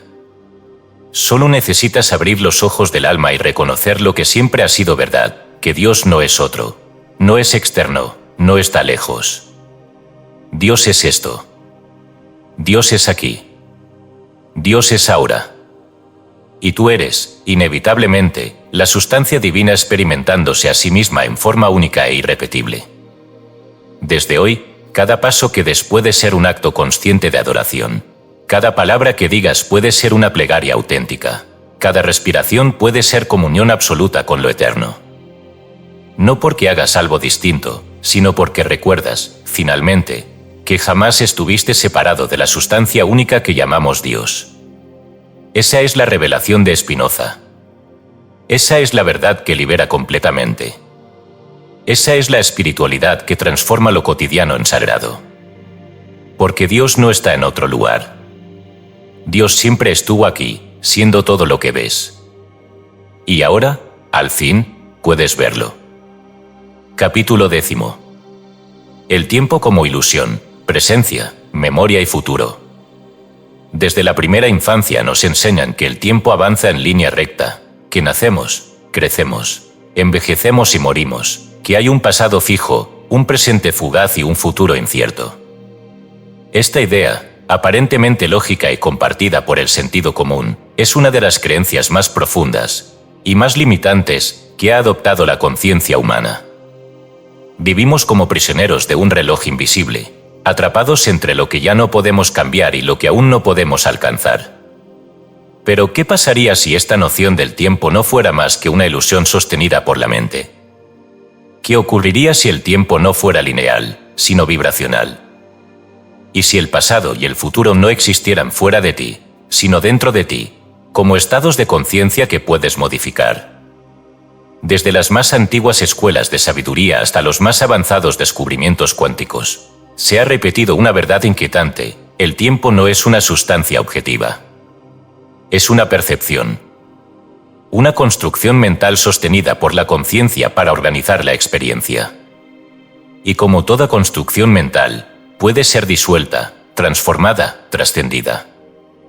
Esta idea no es nueva. Ya los sabios del Vedanta declaraban que el tiempo es la medida del cambio en la conciencia, y los maestros taoístas afirmaban que el presente es eterno y el pasado solo una forma de narrarlo. Cuando Jesús dijo, antes de que Abraham fuera, yo soy, estaba señalando una verdad que trasciende la lógica histórica. El yo soy no está en el tiempo. Es anterior al tiempo. No pertenece al pasado ni al futuro. Es la raíz de ambos. Lo que tú eres en esencia no nace ni muere, no cambia ni envejece.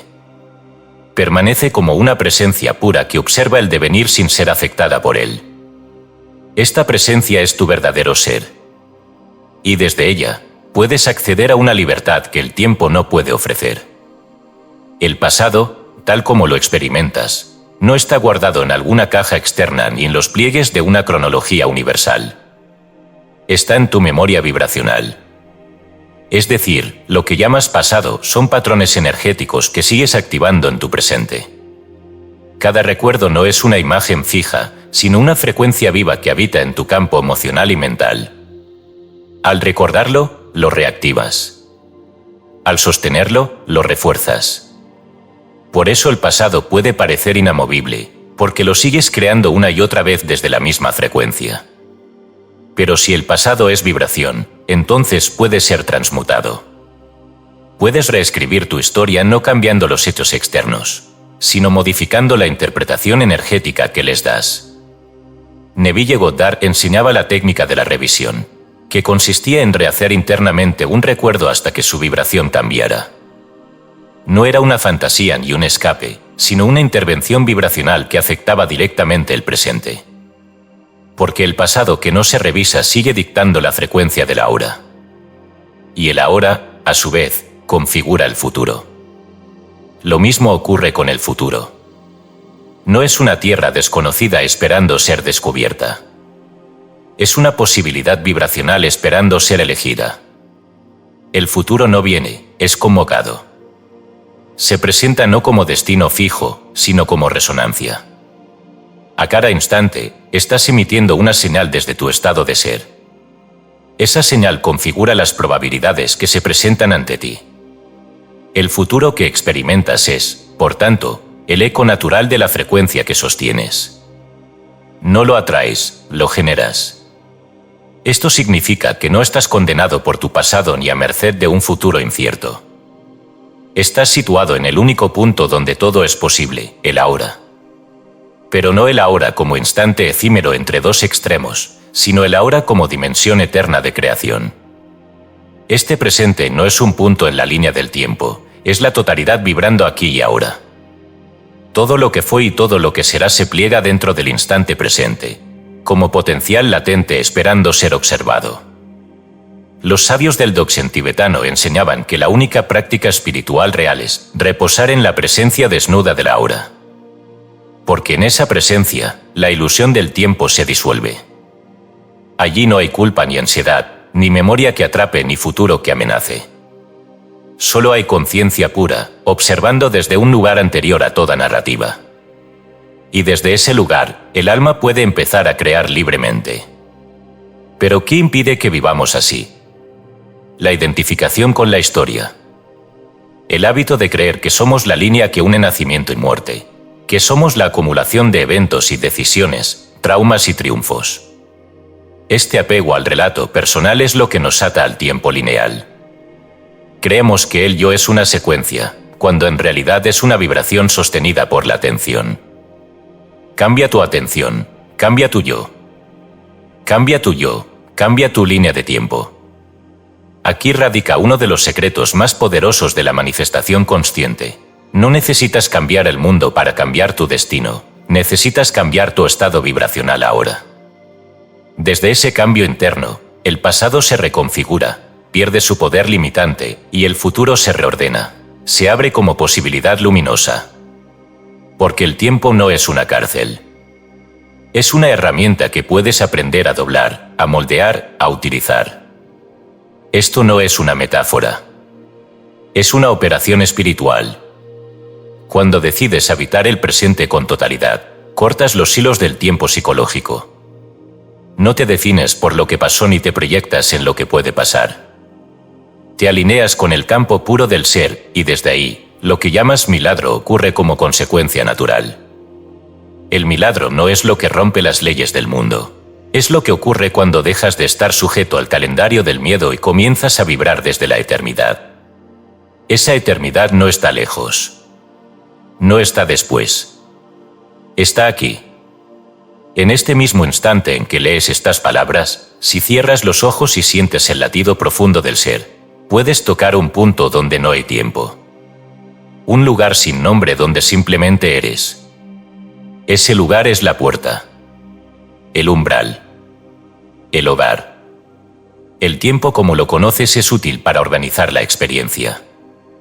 Pero no es real en sentido absoluto. Lo real es la conciencia que lo observa. Lo real es el ser que lo utiliza. Lo real eres tú, antes de pensar en el tiempo, antes de temer el futuro o lamentar el pasado. Ese tú eterno es el creador del tiempo, no su esclavo. Y cuando te reconoces como tal, todo cambia. Porque ya no vives corriendo hacia adelante, ni huyendo de atrás. Ya no temes lo que viene ni repites lo que fue. Empiezas a crear, a elegir, a vibrar desde lo eterno. Y entonces el tiempo, como un sirviente fiel, se pliega ante ti. Porque al fin ha recordado que tú no estás en el tiempo. El tiempo está en ti. Capítulo 11. Lo no manifestado, el reino puro del pensamiento. Existe una región silenciosa, invisible a los ojos del cuerpo y oculta a los sentidos ordinarios, en la que todo cuanto existe encuentra su origen. Un reino sin formas concretas, sin sonidos perceptibles, sin materia visible. Un espacio cerrado, tan puro y tan absoluto, que podría parecer vacío a una mente acostumbrada solo a lo tangible. Sin embargo, en esa aparente nada palpita la raíz misma de todas las realidades que puedas imaginar, el reino puro del pensamiento, el estado no manifestado desde el cual toda creación toma forma y existencia. Thomas Trovar, uno de los pensadores metafísicos más lúcidos del siglo XX, señaló con precisión que lo visible siempre proviene de lo invisible. No existe objeto, circunstancia o realidad que no haya sido antes un pensamiento no manifestado, una idea sutil vibrando en la conciencia universal. El mundo físico no es otra cosa que la expresión materializada de ideas sostenidas en el campo mental infinito. No es la materia lo que crea el pensamiento, es el pensamiento lo que da forma y densidad a la materia. Este principio, aunque suene abstracto, es la base práctica de toda manifestación consciente. Lo que deseas crear en tu vida no surge primero en el mundo externo, sino que emerge siempre desde tu estado mental interno. Aquello que logras sostener claramente en el reino del pensamiento no manifestado inevitablemente encuentra el camino hacia su manifestación visible. Este proceso no es mágico ni accidental, sino la consecuencia directa y precisa de una ley espiritual, la ley de la conciencia como causa primera de toda realidad.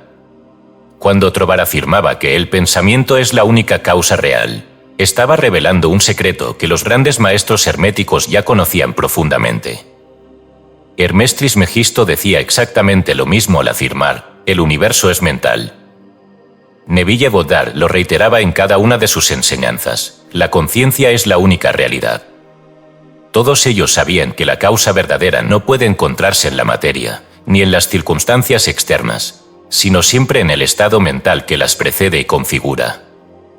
El reino del pensamiento puro es, por tanto, una matriz infinita de posibilidades latentes. Es como un océano de energía invisible en el cual cada idea vibra como una ola en potencia, esperando ser convocada por la atención consciente para manifestarse en forma tangible.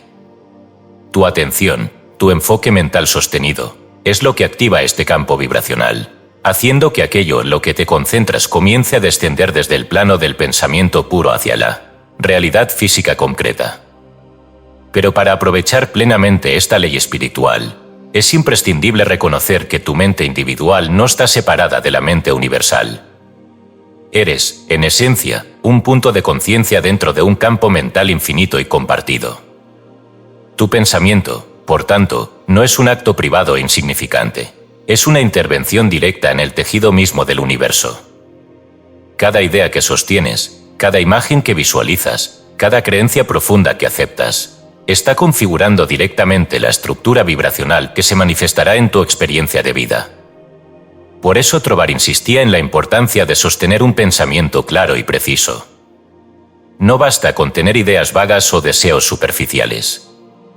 Es imprescindible construir una imagen mental clara, vivida con emoción y certeza, porque sólo así se crea un molde energético suficientemente definido para dar lugar a una manifestación precisa.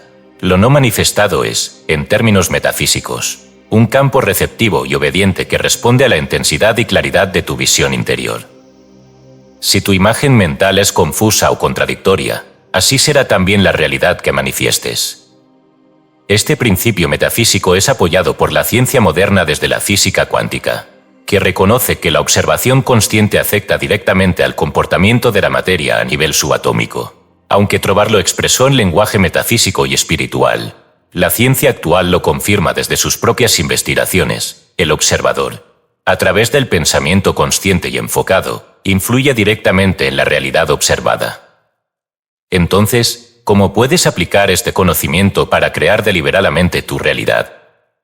Primero debes comprender que lo que deseas manifestar ya existe potencialmente en el reino puro del pensamiento. No estás creando algo nuevo desde cero, estás convocando una realidad latente, una posibilidad que espera activarse por tu atención consciente. Tu tarea no es crear desde la nada, sino elegir desde lo infinito.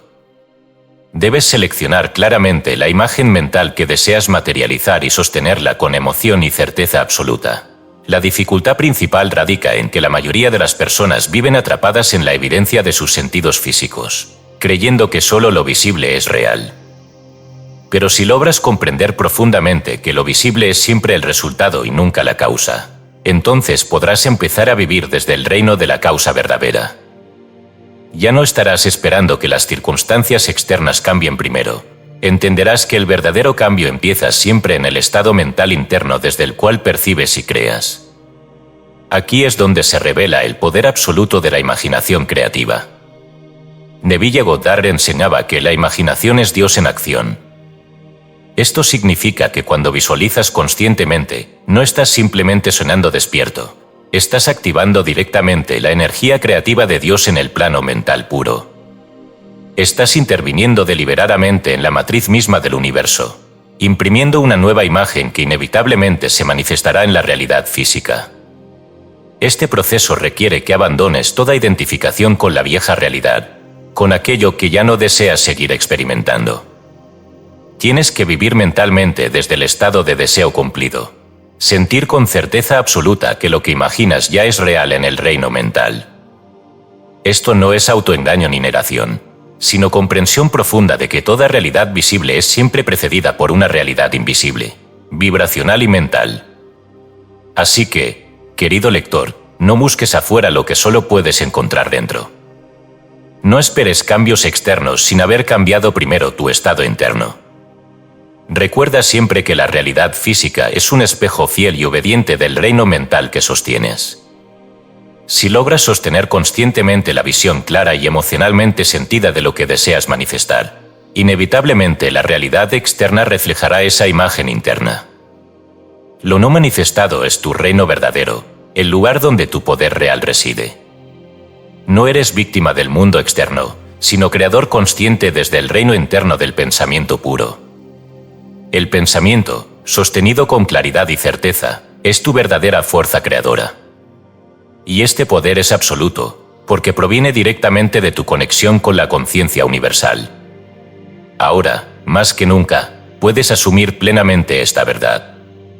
Puedes reconocer que la realidad externa no te domina, sino que responde obedientemente a tu pensamiento sostenido. Puedes empezar hoy mismo a vivir desde el reino del pensamiento puro, sabiendo que cada imagen mental clara que sostienes es una orden directa al universo, una instrucción precisa al campo vibracional infinito. Recuerda siempre esta verdad revelada por Trovar y todos los grandes sabios espirituales. Lo no manifestado es la causa real. Tu pensamiento es la matriz original. El mundo visible es simplemente el reflejo obediente de tu estado mental sostenido. Elige conscientemente desde el reino del pensamiento puro, y todo cuanto imagines con claridad y certeza absoluta se manifestará inevitablemente en tu realidad física. Capítulo 12. La imaginación creativa, visualización como conjuro. Durante demasiado tiempo, la imaginación ha sido considerada un juego de la mente infantil, una fantasía sin consecuencias, una actividad inofensiva que carece de poder real sobre el mundo. Se nos ha enseñado a diferenciar lo real de lo imaginario, como si lo primero fuera sólido, duro, objetivo, y lo segundo una neblina inofensiva que se disipa sin dejar huella. Pero esta separación es falsa. No solo es falsa, es una de las más peligrosas ilusiones que el ser humano ha aceptado. Porque la imaginación no es una evasión de la realidad, sino su origen. Todo lo que el hombre ha creado, ciudades, puentes, sistemas de pensamiento, obras de arte, descubrimientos científicos, nació primero como una imagen interior. La silla en la que te sientas fue imaginada antes de ser construida. Las palabras que ahora lees fueron concebidas en silencio antes de ser pronunciadas.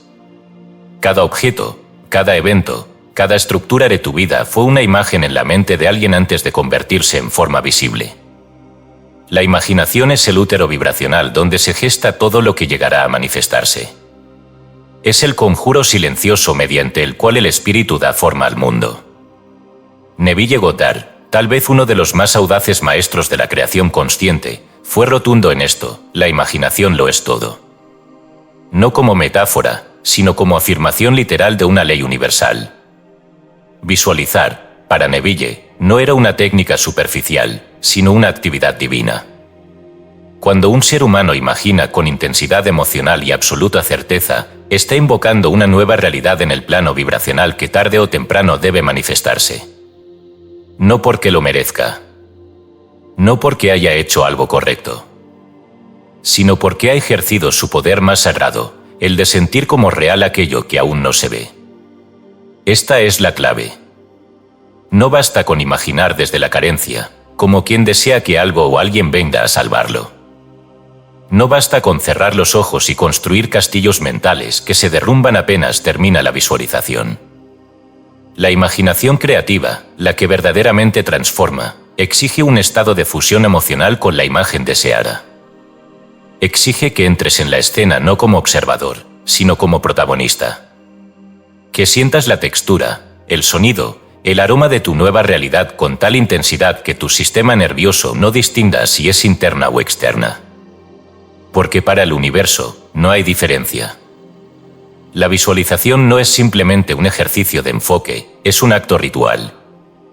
Cada vez que imaginas con claridad, estás dibujando geometrías sutiles en el campo vibracional del universo.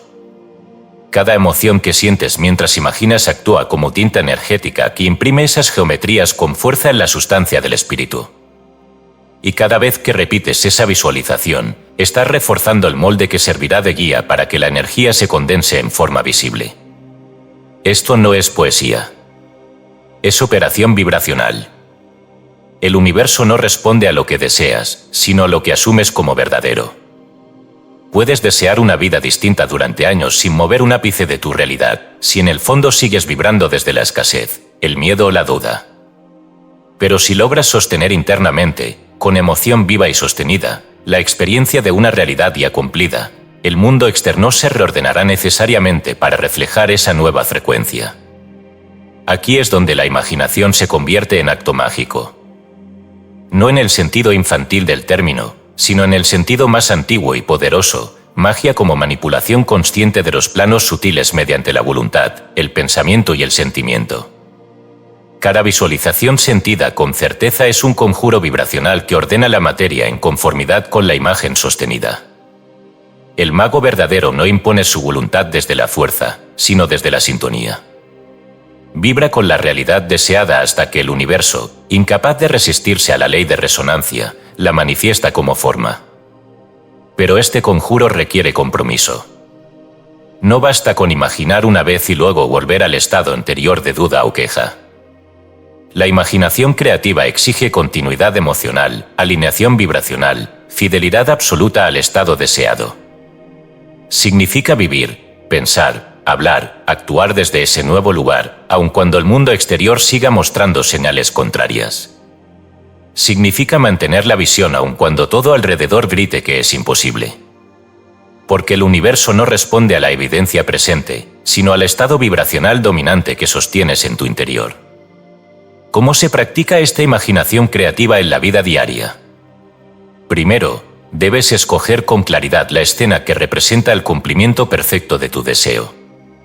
No algo abstracto, sino concreto, palpable, con detalles sensoriales que puedas sentir con claridad. Luego, entras en esa escena como si ya estuvieras allí. No miras desde fuera, sino desde dentro. Te conviertes en el protagonista. No deseas, vives la experiencia desde la certeza de que ya ha ocurrido. Sientes la emoción de esa realidad cumplida. Te acuestas cada noche en ese estado. Te levantas cada día recordándolo. Y sobre todo, lo proteges de cualquier pensamiento, imagen o palabra que contradiga esa visión. Esta práctica no es del todo cómoda. Requiere vigilancia interna. Requiere desprogramarte de años, o vidas, de pensamiento reactivo. Pero es el precio de la libertad creativa. Es el puente hacia una vida diseñada desde el alma, no desde la repetición mecánica del pasado. Porque cuando vives desde la imaginación creadora, no reaccionas, eliges. No esperas, declas. No sobrevives, creas. La tradición hermética lo expresa con símbolos, pero el principio es el mismo, como es adentro, es afuera. Y el padentro no se refiere solo al pensamiento lógico, sino a la imaginación sentida. Ese es el verdadero adentro. El lugar donde ocurre la creación. Si quieres transformar tu realidad, empieza por transformar tus imágenes internas. No luches contra el mundo externo. No esperes que las condiciones cambien antes de imaginar algo nuevo. El mundo visible no tiene poder por sí mismo. Es sombra, eco, reflejo. El poder está en ti. Y más precisamente, en tu capacidad para imaginar con certeza lo que ya es verdad en el plano no manifestado. Y si alguna vez dudas de ese poder, recuerda esto. El universo no distingue entre lo real y lo imaginado. Solo responde a lo que sientes como cierto. Imagina bien. Imagina profundo. Imagina como quien sabe que está escribiendo, en silencio, el próximo capítulo de su realidad.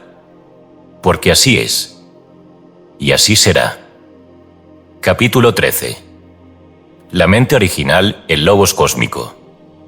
Antes de que la luz tocara la oscuridad, antes de que la primera estrella ardiera en la inmensidad vacía, antes incluso de que el silencio tuviera voz para pronunciar su nombre, existió el logos. El logos no como una palabra humana, sino como el pensamiento puro del absoluto, la inteligencia primera, la mente original que da estructura, orden y forma al caos primordial. El logos no es una idea filosófica abstracta. Es una realidad viva y consciente que pulsa detrás de cada átomo, detrás de cada pensamiento, detrás de cada aliento que tomas ahora mismo. Es la fuerza invisible, la ley cósmica que sostiene la totalidad del universo en equilibrio perfecto. En las antiguas enseñanzas gnósticas, el logos no era una figura distante ni ajena. Era el principio mental activo, el Cristo cósmico que ordenaba el caos, que infundía sentido a la materia, que organizaba la creación desde dentro hacia afuera. Este Cristo no es simplemente una figura histórica o religiosa, sino el símbolo viviente del principio mental universal, la conciencia que se proyecta en forma, el pensamiento que toma cuerpo, la idea original que se manifiesta en el mundo tangible. Los gnósticos enseñaban que la materia por sí sola era caos, oscuridad, confusión, hasta que el logos penetraba en ella para infundirle orden. Este orden no era impuesto desde fuera, sino revelado desde dentro. El logos no llega al caos como invasor externo, sino como la conciencia latente que despierta en la profundidad de la materia misma. Así, lo que antes era ciego adquiere visión, lo que era informe encuentra forma, lo que era silencio se vuelve palabra. El mundo nace no como construcción externa, sino como despertar interno del logos en la sustancia universal. La palabra griega logos significa literalmente palabra, pero no cualquier palabra. Es la palabra viva, creadora y vibrante que transforma y manifiesta aquello que nombra. El logos cósmico es entonces la mente original que, al nombrar algo desde su interior, lo hace existir. No es una palabra descriptiva que habla sobre lo que ya está ahí, es una palabra creativa que convoca la realidad desde la nada aparente. Y esta palabra no habla desde la duda o la incertidumbre, sino desde la absoluta certeza de su poder creador. En este contexto, el Evangelio de Juan revela una verdad inmensa cuando declara: en el principio era el Verbo, y el Verbo era con Dios, y el Verbo era Dios. No es casualidad ni poesía religiosa. Es descripción precisa del funcionamiento espiritual del cosmos. El verbo, logos, es Dios en acción, es Dios creando, ordenando, manifestando. Y si el verbo es Dios, entonces tu palabra interna también lo es. Porque tu mente, en esencia, es una extensión de la mente original. Tu capacidad de nombrar, imaginar y declarar proviene directamente de esta fuerza cósmica original. Esto significa algo extraordinario, que tú también posees el poder de organizar el caos de tu realidad personal mediante el uso consciente del logos interno. Tu palabra mental es una extensión directa del logos cósmico. Cuando nombras algo claramente, con certeza y emoción sentida, activas ese mismo poder organizador del Cristo universal en tu experiencia particular. Estás usando conscientemente la ley más alta del universo, la ley del pensamiento creador que estructura la realidad a través del verbo consciente. Pero para usar plenamente este poder, es necesario comprender la profunda unidad que existe entre mente, verbo y forma. No son tres realidades separadas, sino una sola realidad expresándose en tres niveles distintos. La mente original es la causa primera, el origen invisible. El verbo es la vibración mental que se convierte en forma. Es la onda sonora invisible que organiza el campo energético universal. La forma es simplemente el resultado visible, la manifestación física de esa vibración mental sostenida. Así, cuando deseas cambiar una circunstancia externa, debes reconocer claramente que la forma que ves afuera es simplemente la materialización de una vibración mental, sostenida en tu interior. La materia no es sólida ni independiente, es obediente a la vibración mental dominante. Cambia tu pensamiento sostenido, cambia tu palabra interna, y la forma externa se reorganizará necesariamente para reflejar ese nuevo patrón vibracional. Aquí reside el poder transformador absoluto del Logos en tu vida personal. La conciencia gnóstica te recuerda constantemente que no eres un ser separado del universo, sino una expresión consciente del Logos cósmico en acción. Tu vida entera es una manifestación constante de tu palabra interna sostenida. Por tanto, si tu mundo actual refleja caos o limitación, no culpes a la materia ni al azar. Reconoce con lucidez que estás sosteniendo internamente un verbo que genera ese resultado. Y luego, con sabiduría profunda, cambia conscientemente tu palabra interior para convocar una nueva realidad. Este poder es absoluto, pero también implica responsabilidad absoluta. Ya no puedes culpar al destino ni a fuerzas externas. Reconoces claramente que tú, mediante tu mente alineada con el Logos, eres el creador consciente de tu realidad. Esto no es soberbia, es lucidez espiritual. Es el reconocimiento profundo y humilde de tu verdadera naturaleza como extensión consciente de la mente, original universal. La enseñanza gnóstica revela claramente que el Cristo no es una figura externa que vendrá desde afuera a salvarte. Es el principio interno que ya habita en ti, esperando despertar conscientemente para reorganizar tu mundo desde dentro. No es un salvador externo, sino la mente despierta en tu interior que organiza conscientemente el caos en orden, la oscuridad en luz, la limitación en abundancia. Esta verdad puede parecer radical, porque te devuelve todo el poder y toda la responsabilidad. Pero también te libera completamente. Porque si tú eres expresión consciente del Logos cósmico, entonces el poder que sostiene el universo entero fluye directamente desde tu conciencia individual cuando te alineas plenamente con tu esencia original. El Logos está siempre presente. Jamás se aleja ni se debilita. Está esperando silenciosamente que lo reconozcas, que lo asumas, que lo declares con certeza y conciencia absoluta. Cuando lo haces, el universo entero responde con precisión perfecta a esa vibración original. Tu vida externa refleja automáticamente el orden interno que has convocado desde tu conciencia lúcida. Este es el poder del Logos cósmico en acción. Esta es la enseñanza gnóstica revelada claramente para ti ahora mismo. Recuerda siempre que tu mente no está aislada ni separada. Es la extensión viva del pensamiento original del universo. Tu palabra interna no es débil ni insignificante. Es el verbo creador del cosmos fluyendo conscientemente a través de ti. El caos aparente que ahora ves es simplemente materia prima esperando tu verbo lúcido y consciente para ser reorganizado en orden, belleza y perfección. Tú, querido lector, no eres víctima ni espectador pasivo de la vida. Eres expresión consciente del Logos cósmico en acción. Declara tu palabra claramente. Sostén tu imagen mental con certeza absoluta. El caos se convertirá inevitablemente en orden. Porque la mente original, el Logos cósmico, el Cristo universal, es quien piensa en ti. Es quien habla en ti. Y es quien, finalmente, crea a través de ti. Capítulo 14. El sentimiento como llave, vibración emocional y causalidad. Mucho antes de que una idea tome forma, mucho antes de que la palabra sea pronunciada, existe una vibración más antigua, más profunda, más poderosa, el sentimiento. Y allí, en el corazón de esa vibración, se gesta la realidad. Pensar no basta. Imaginar no basta. Declarar no basta. Todo acto de creación consciente, toda visualización, todo decreto, todo pensamiento sostenido, solo alcanza poder manifestador cuando se acompaña de un sentimiento alineado. La emoción no es un acompañamiento de la conciencia, es su núcleo operativo.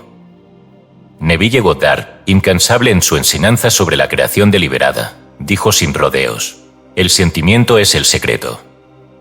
No el pensamiento abstracto ni la lógica brillante, sino el sentir encarnado, la emoción vivida, la vibración afectiva que da carne, cuerpo y densidad a lo que la mente imagina.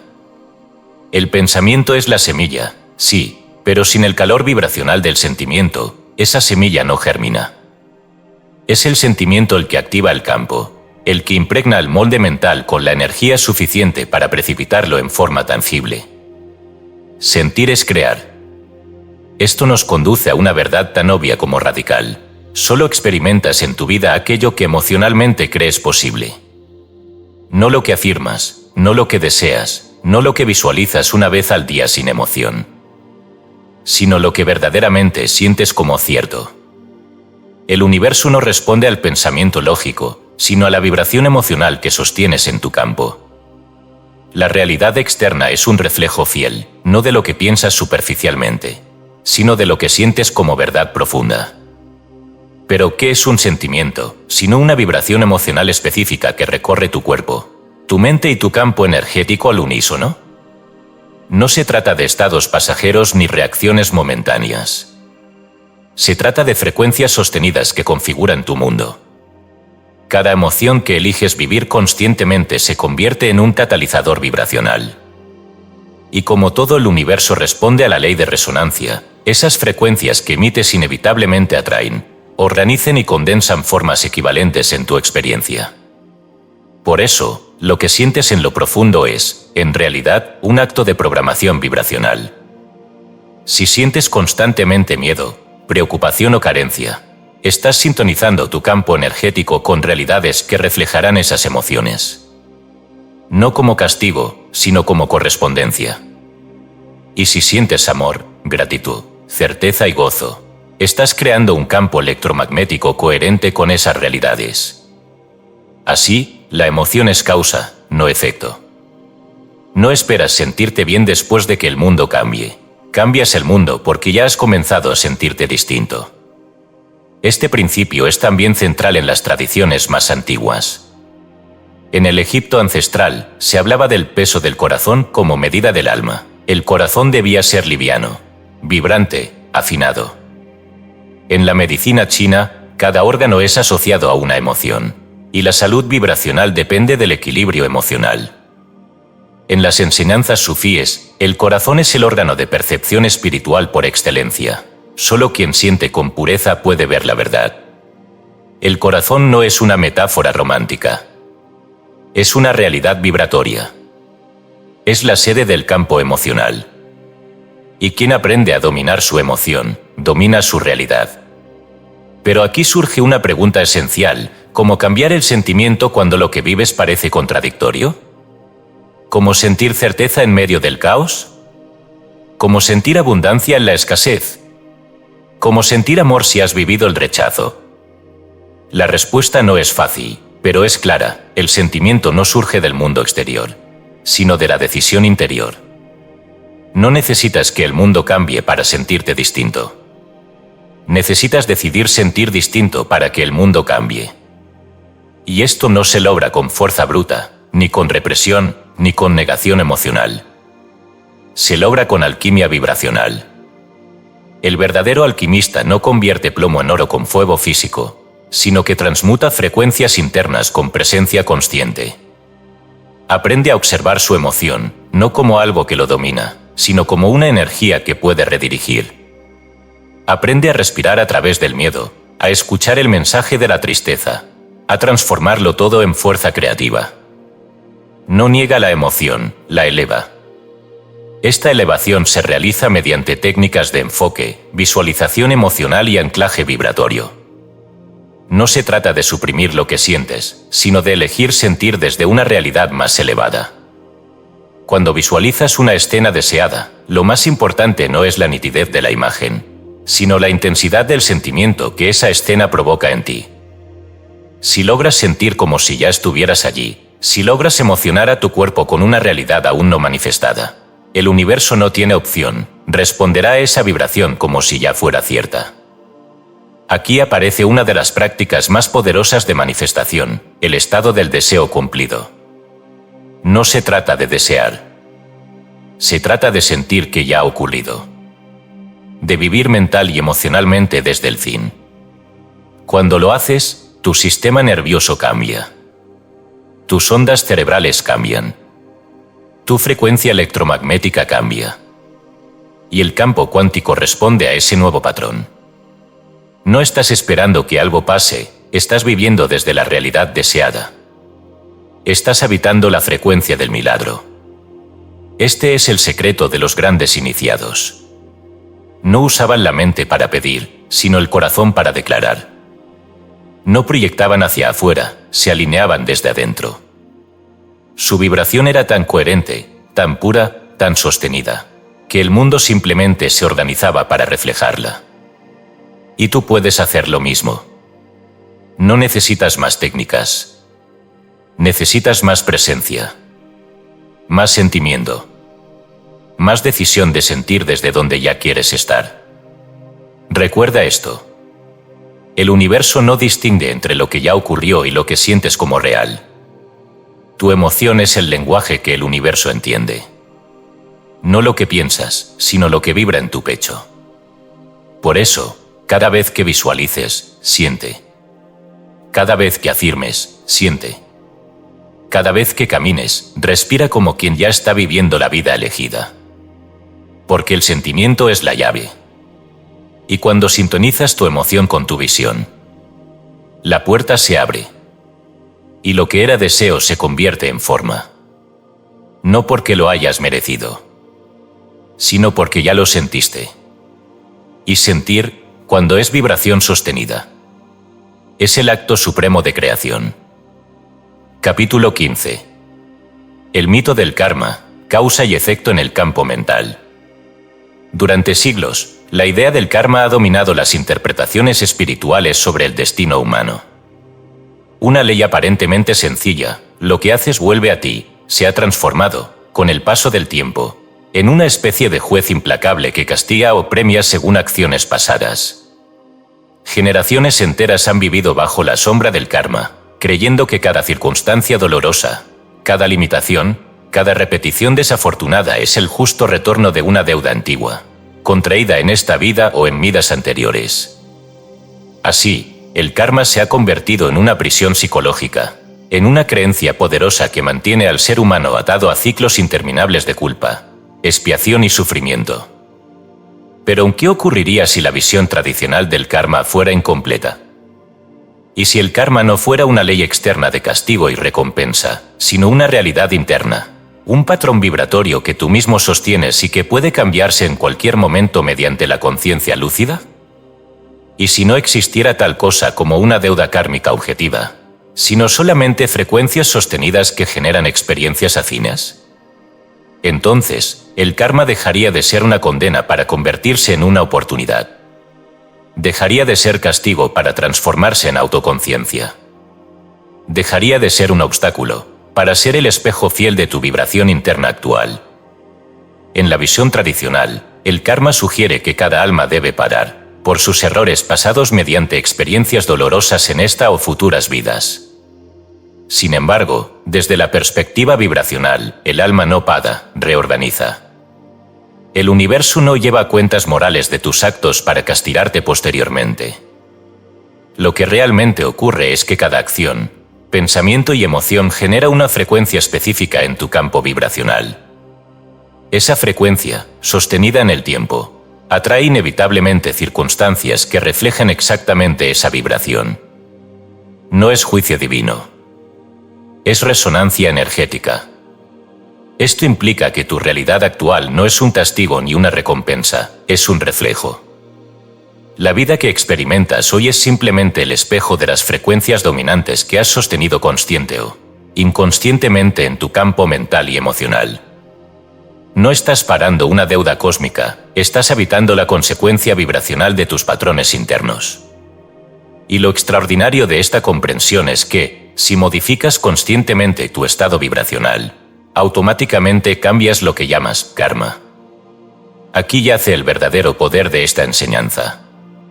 Cuando dejas de ver al karma como un juez externo y empiezas a verlo como un indicador interno, recuperas inmediatamente el control sobre tu vida.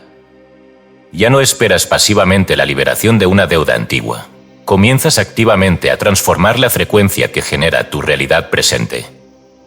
Este cambio es radical, porque transforma el karma de destino inevitable en herramienta consciente de creación.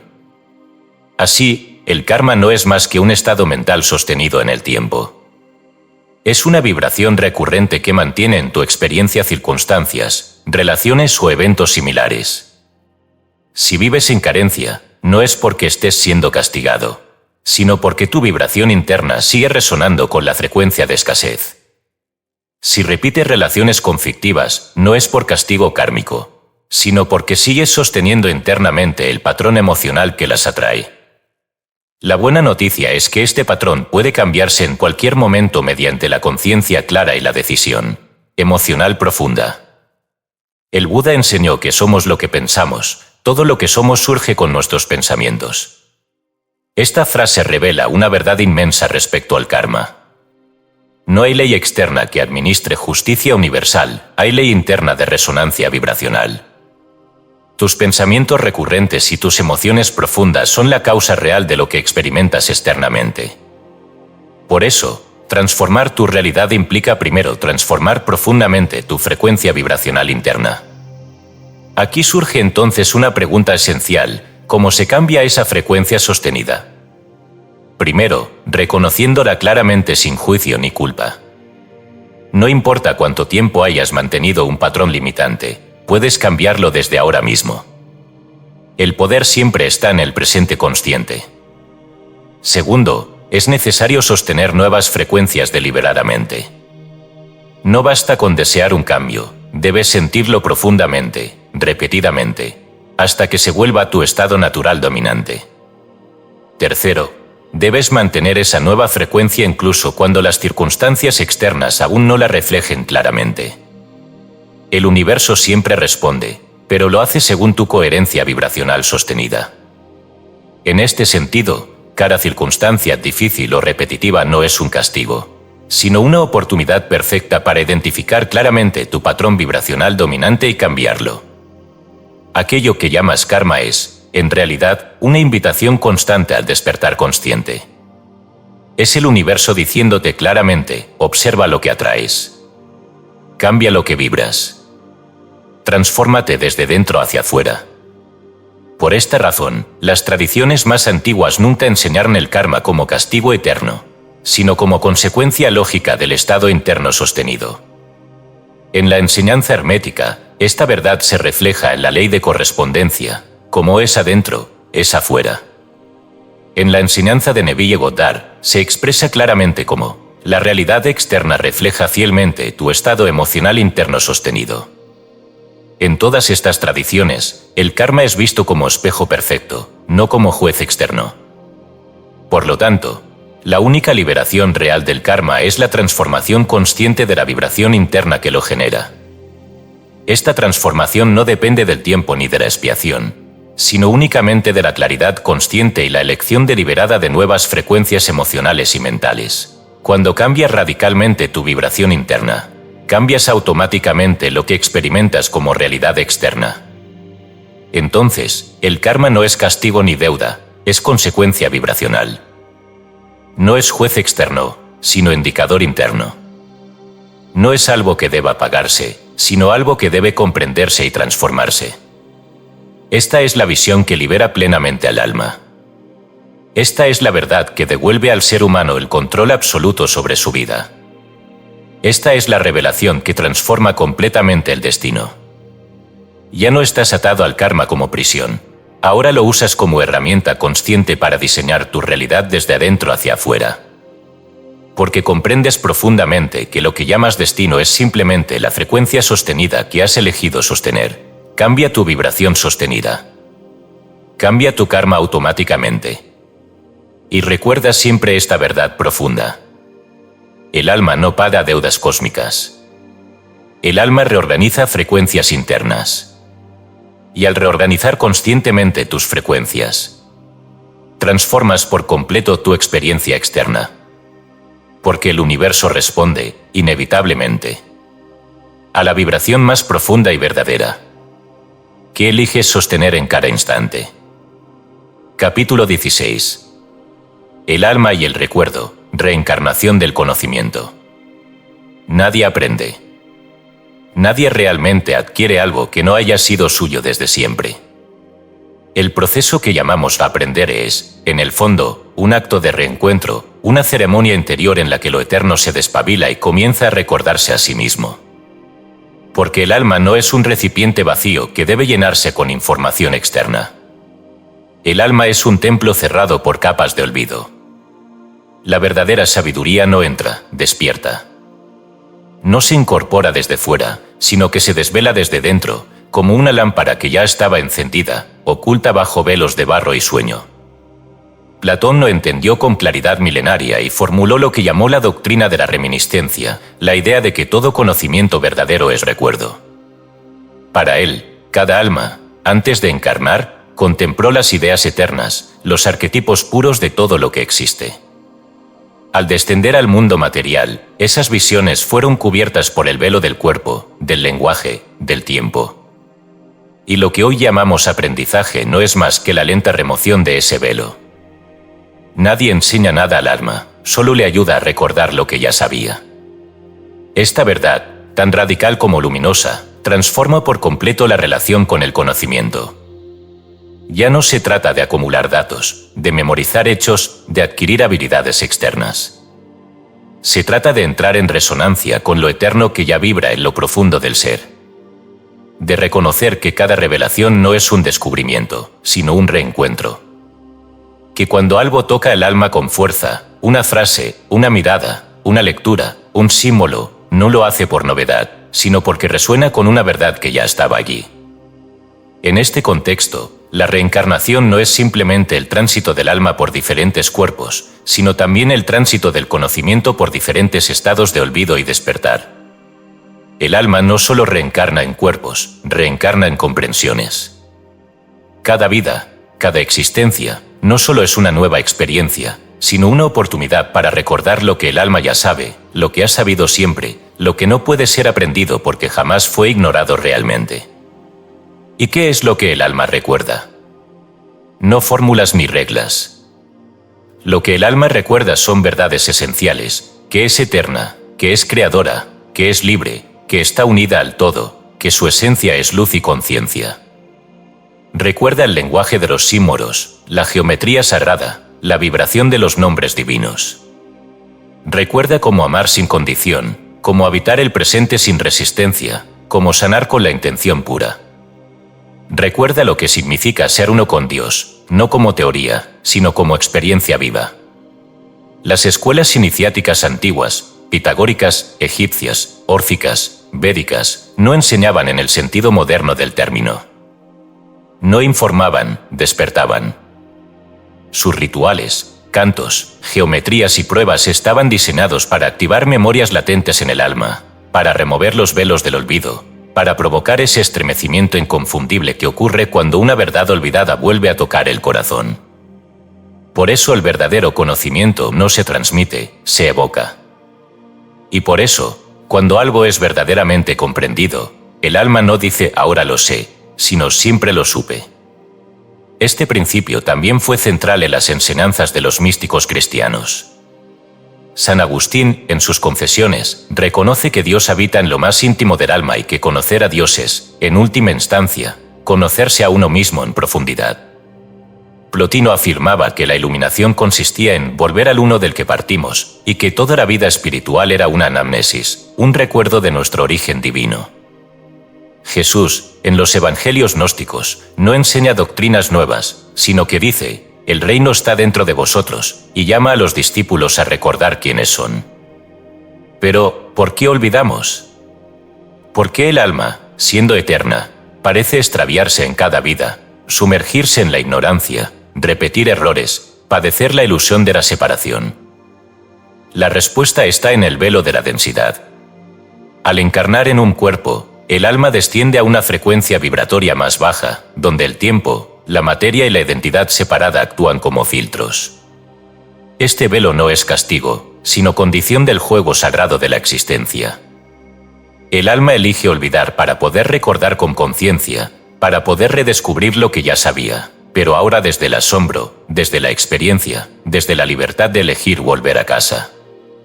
Y en este proceso de recuerdo, cada encuentro, cada pérdida, cada intuición, cada símbolo, cada fragmento de belleza o dolor, actúa como un código vibratorio que activa memorias dormidas. El alma no despierta de una sola vez, sino por partes, como una constelación que va revelando una estrella a la vez, hasta que la forma original vuelve a hacerse visible. Cada persona que conoces, cada libro que lees, cada experiencia que atraviesas, es una pieza en el rompecabezas del recuerdo. Aquí reside una de las revelaciones más transformadoras del viaje espiritual. No estás aprendiendo a ser tú, estás recordando que ya lo eras. No necesitas buscar fuera lo que solo puede ser evocado desde dentro. El maestro real no te impone verdades, te las revela como espejos, como llaves que encajan en cerraduras olvidadas. Y por eso, el verdadero conocimiento siempre provoca silencio. No porque falten palabras, sino porque el alma, al recordarse, se arrodilla ante sí misma.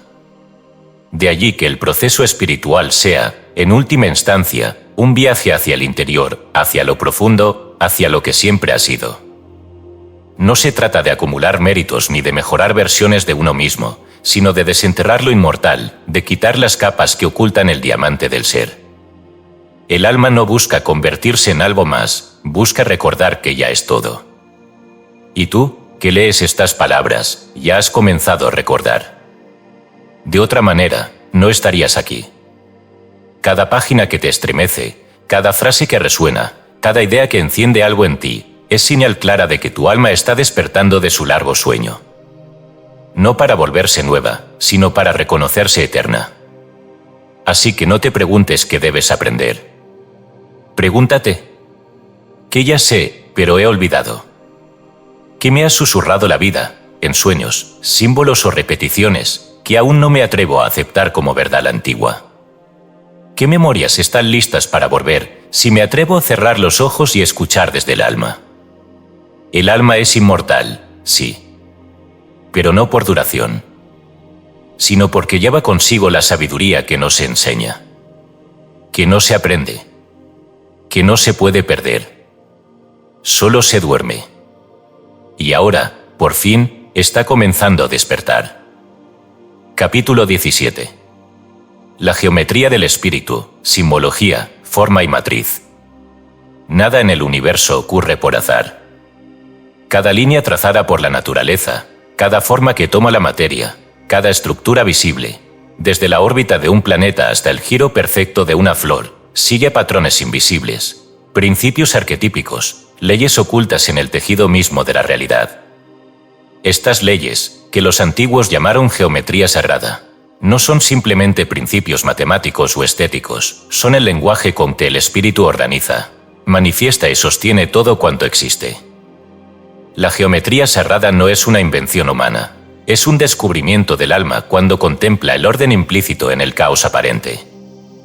Desde los templos egipcios hasta las catedrales góticas, desde la arquitectura hindú hasta los diagramas cabalísticos, cada cultura espiritual ha reconocido que detrás de las formas visibles late un lenguaje invisible, un sistema de proporciones, relaciones y simetrías que revela cómo el espíritu se hace materia, cómo la conciencia infinita cristaliza en formas finitas y coherentes. La cábala hebrea, por ejemplo, presenta un modelo claro de cómo el espíritu desciende y se organiza en la materia a través del árbol de la vida. Este árbol no es solo un símbolo místico, es un mapa geométrico de cómo la energía divina fluye desde lo absoluto hacia lo relativo, desde el Ein Sof, lo infinito, hacia el mundo material que conocemos. Cada esfera del árbol, cada sefirá, representa una etapa de condensación vibracional, cada sendero, un canal por donde la luz espiritual desciende en densidad creciente hasta volverse perceptible en nuestro mundo cotidiano. Pero más allá del simbolismo abstracto, la geometría espiritual revela algo extraordinario sobre nuestra propia existencia, que cada ser humano, cada célula, cada pensamiento, cada emoción, está tan bien organizado por patrones geométricos invisibles. No somos criaturas aisladas flotando al azar en el cosmos. Somos estructuras energéticas definidas por proporciones exactas, por frecuencias específicas, por resonancias geométricas que determinan no solo nuestra forma física, sino nuestra experiencia espiritual. El antiguo axioma hermético, como es arriba es abajo, como es adentro es afuera, cobra especial relevancia aquí. Las formas que observas en la naturaleza, la espiral perfecta de una galaxia, la proporción dorada en las hojas de una planta, el diseño hexagonal en el panal de abejas, no son casualidades evolutivas. Son reflejos directos del orden espiritual que opera en todos los niveles de existencia.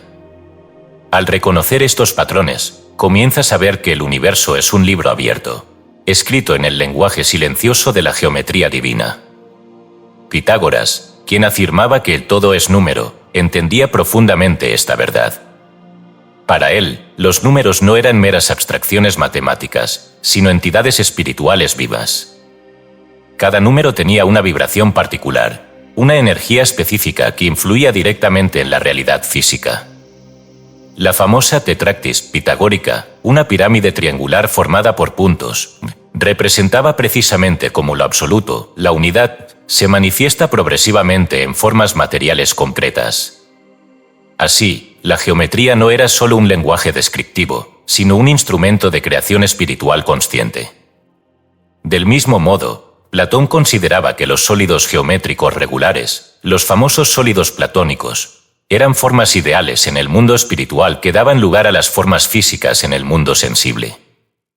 Lo visible, decía, es siempre sombra de lo invisible. La geometría no se limita a explicar la estructura física de las cosas, revela también su esencia espiritual profunda, el molde vibracional en que se ha formado la materia. Esto tiene consecuencias prácticas muy profundas para nuestra vida personal. Si tu cuerpo, tus emociones y pensamientos están organizados por geometría espiritual, entonces cualquier desequilibrio, físico, mental o emocional, puede corregirse restableciendo la armonía geométrica original en tu campo energético. Por eso las prácticas espirituales antiguas usaban símbolos geométricos, mandalas, yantras y diagramas cabalísticos no solo como herramientas de meditación, sino como instrumentos vibracionales para realinear el alma con su patrón original. La geometría sagrada, vista así, no es una técnica esotérica ni una teoría abstracta. Es una herramienta espiritual concreta, una tecnología del espíritu diseñada para activar memorias antiguas en el alma, para restablecer el equilibrio perdido, para reorganizar el caos emocional y mental en armonía coherente con los principios universales. Cada vez que contemplas conscientemente una figura geométrica sagrada, cada vez que meditas sobre un símbolo espiritual, estás invocando directamente el orden arquetípico que sostiene la creación.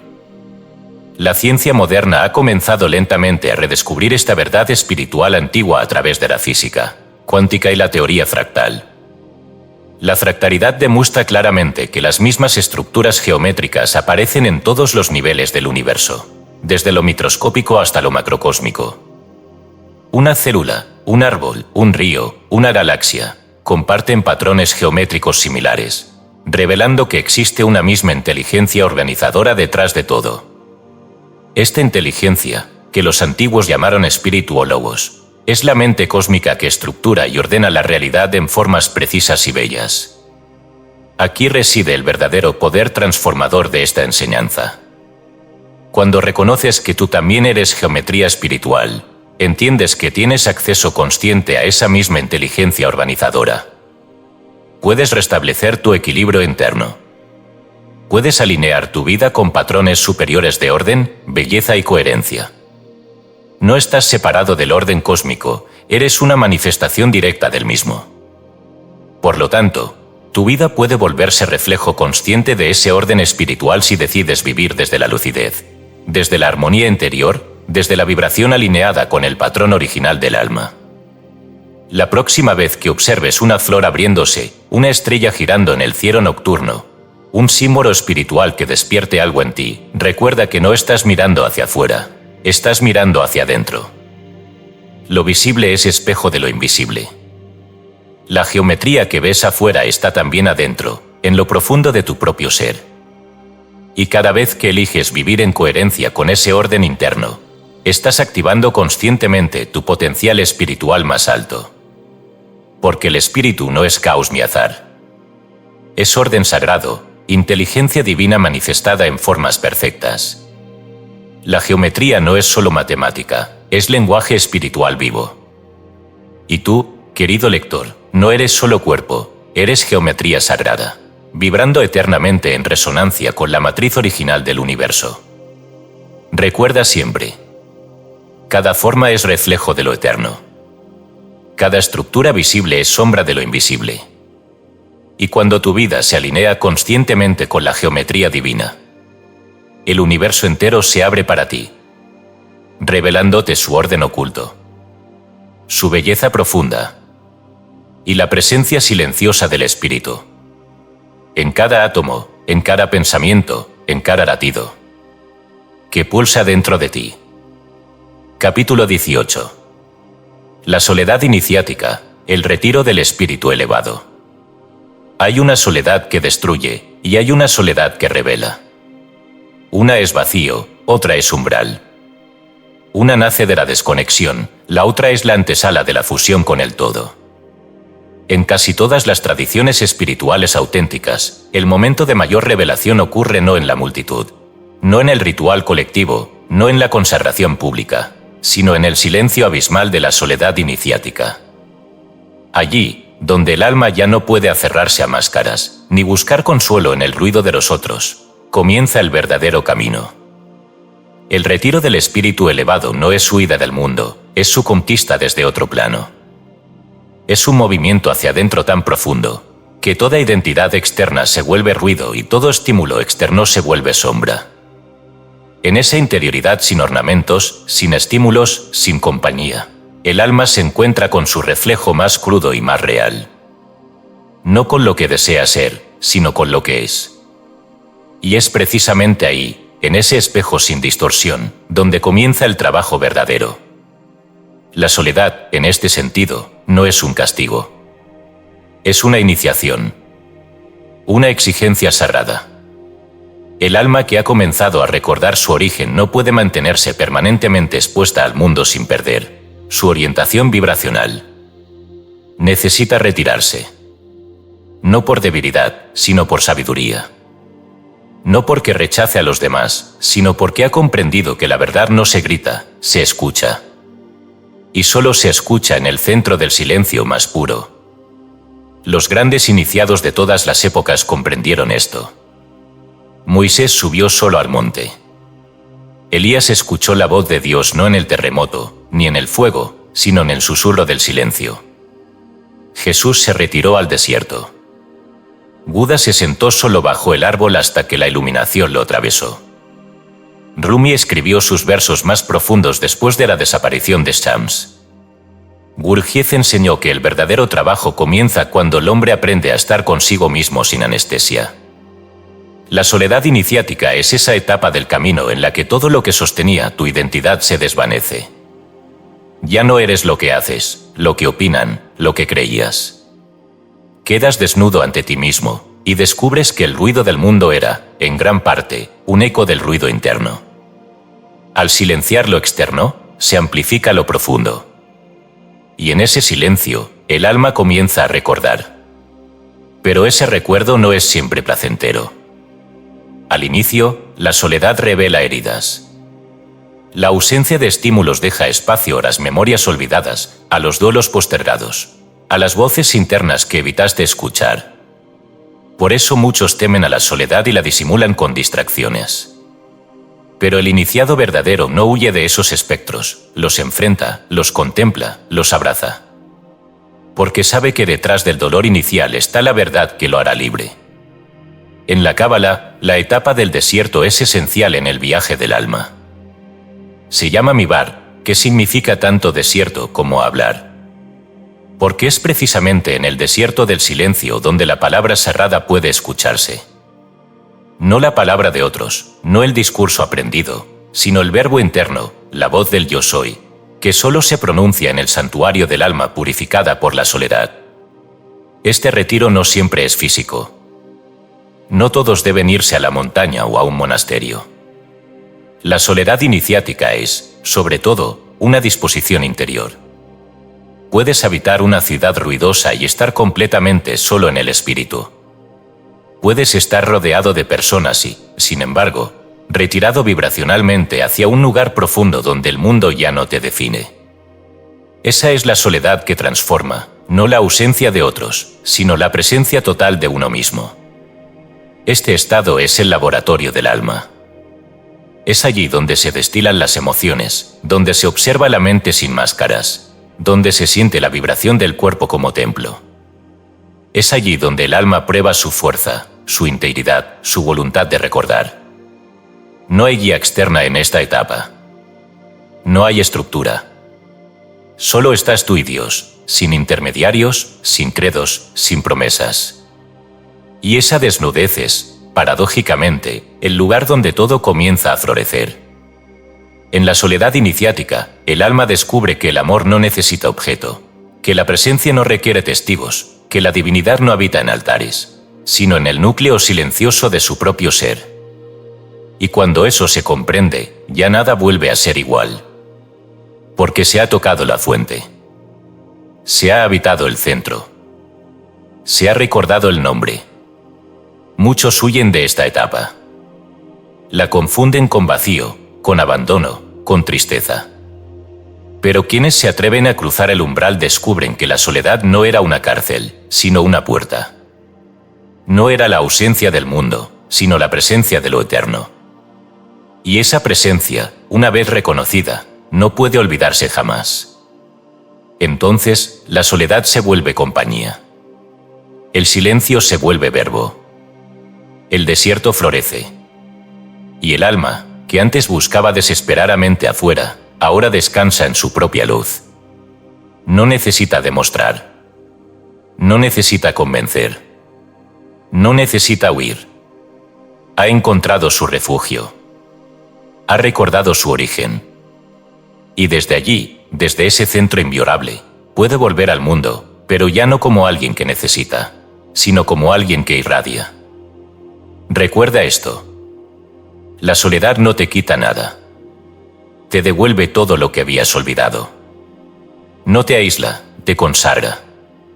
No te destruye, te revela. Y cuando hayas atravesado ese desierto sagrado, cuando el silencio haya tallado su nombre en tu alma, comprenderás que no estuviste solo un solo instante, porque la voz que aguardabas afuera siempre había estado dentro, esperando que por fin callaras, para poder hablar. Capítulo 19. El antagonista interno, ego, sombra y separación. En lo profundo del alma humana existe una batalla silenciosa, una lucha invisible entre dos fuerzas que definen nuestro destino, la luz consciente y la sombra inconsciente. Durante siglos, esta batalla se ha representado en mitos, en parábolas, en religiones, siempre proyectada hacia afuera, en figuras externas, en demonios y ángeles, en héroes y villanos. Pero la verdad es más profunda, más sutil, más incómoda. El antagonista real no es externo, sino interno. No es otro, sino la parte no integrada de uno mismo, la energía oculta que llamamos ego, sombra, separación. Desde que la conciencia encarna en un cuerpo, comienza a construir una identidad individual. El ego, en esencia, no es malo ni perverso. Es simplemente una estructura mental que la conciencia crea para sobrevivir en la densidad material. Pero cuando olvidamos que el ego es una herramienta y comenzamos a identificarnos plenamente con él, la separación se vuelve nuestra realidad dominante. Creemos que somos este nombre, este cuerpo, esta historia personal, estas heridas emocionales. y desde ese momento, entramos en conflicto con el mundo externo, al que percibimos como ajeno, peligroso, amenazante. Este conflicto interno es el origen de lo que llamamos sombra. La sombra no es otra cosa que todas esas partes del yo que el ego no quiere reconocer, los miedos negados, los deseos reprimidos, las emociones rechazadas, las heridas no integradas. Pero lo que rechazamos internamente no desaparece, se oculta en lo profundo del inconsciente, donde comienza a actuar desde la oscuridad. Así, la sombra se convierte en un programador oculto, en un arquitecto inconsciente de nuestra realidad, manifestando afuera lo que no podemos aceptar adentro. El verdadero peligro de la sombra no está en su existencia, sino en nuestra negativa a reconocerla. Cuanto más reprimida, más poderosa se vuelve. Cuanto más negada, más influyente se torna. Carl Jung, uno de los grandes exploradores del alma humana, afirmó con claridad: aquello que niegas te somete, aquello que aceptas te transforma. No se trata de eliminar al ego o destruir la sombra, se trata de integrar esas energías internas, de reconocerlas como parte legítima del viaje espiritual. La ilusión del yo fragmentado es, entonces, la raíz de todo sufrimiento humano. Creemos ser individuos aislados, separados de los demás, separados del universo, separados de la fuente espiritual. Esta separación genera miedo, y ese miedo se convierte en defensa, en agresión, en lucha constante contra el mundo externo.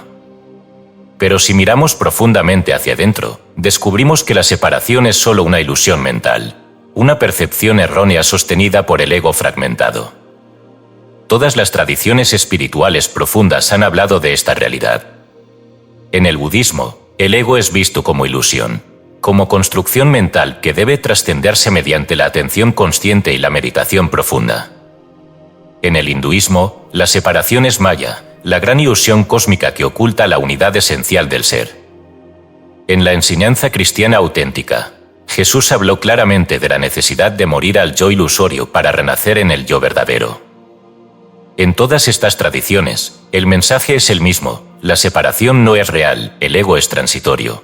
La sombra es un aspecto de ti mismo esperando integración. Pero ¿cómo se integra la sombra? ¿Cómo se trasciende la ilusión del yo fragmentado? Primero, reconociendo claramente su existencia. No puedes integrar lo que no reconoces. Segundo, comprendiendo que la sombra no es enemiga, sino mensajera. Cada emoción reprimida, cada miedo oculto, cada deseo negado es un código vibracional que contiene información valiosa sobre ti mismo. Tercero, permitiendo que esas energías se expresen conscientemente, pero no de forma destructiva o inconsciente. Esto se logra mediante la atención lúcida, mediante prácticas de observación interna y mediante la compasión profunda hacia uno mismo. La integración del ego y la sombra no significa debilidad ni complacencia. Al contrario, exige valentía espiritual profunda. Implica mirar hacia adentro con honestidad absoluta, sin culpar ni justificar, asumiendo plenamente la responsabilidad de tu mundo interno. Cuando integras conscientemente la sombra, descubres algo extraordinario, que aquello que temías, que rechazabas, que ocultabas, contiene también tu mayor poder creativo, tu energía vital más pura, tu autenticidad espiritual más profunda. En este proceso de integración, la ilusión del yo fragmentado comienza a disolverse lentamente. Ya no te percibes como individuo aislado, sino como parte consciente de un todo mayor. La separación deja de ser tu realidad dominante y empiezas a vivir desde la unidad esencial del ser. Entonces, ya no luchas contra el mundo externo, porque reconoces que el mundo externo es solo un reflejo exacto de tu mundo interno. Aquí reside una verdad inmensa sobre la creación consciente.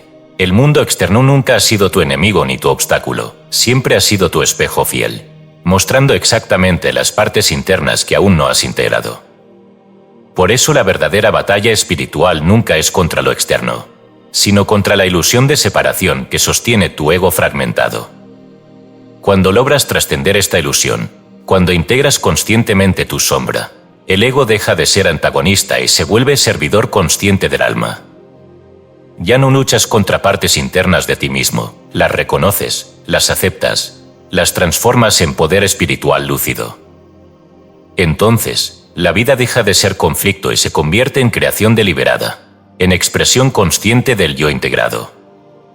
Este es el verdadero despertar espiritual, no la negación del ego, sino su integración consciente, no la supresión de la sombra, sino su transformación en energía creativa luminosa. Entonces, la separación se disuelve y reconoces claramente que nunca estuviste realmente separado del todo. Siempre fuiste parte consciente del infinito, expresándose temporalmente en un cuerpo individualizado. Recuerda siempre esta verdad profunda. El antagonista real no está afuera, está dentro. La sombra no es enemiga, es energía esperando integración. El ego no es malo, es una herramienta que puede servir al alma cuando se integra conscientemente. Y cuando reconozcas plenamente esta realidad interna, tu vida entera cambiará profundamente. Porque habrás comprendido finalmente que la batalla espiritual más grande no es contra lo externo, sino contra la ilusión interna de separación. Cuando la trascendamos, descubriremos que siempre fuimos, somos y seremos parte consciente del todo, alma luminosa, recordando su unidad esencial con Dios. Capítulo 20. La identidad vibratoria. Tú no eres un nombre. El día en que naciste, te dieron un nombre. Ese nombre fue repetido una y otra vez, hasta que se volvió sinónimo de yo, de quién eres, de aquello que supuestamente define tu existencia.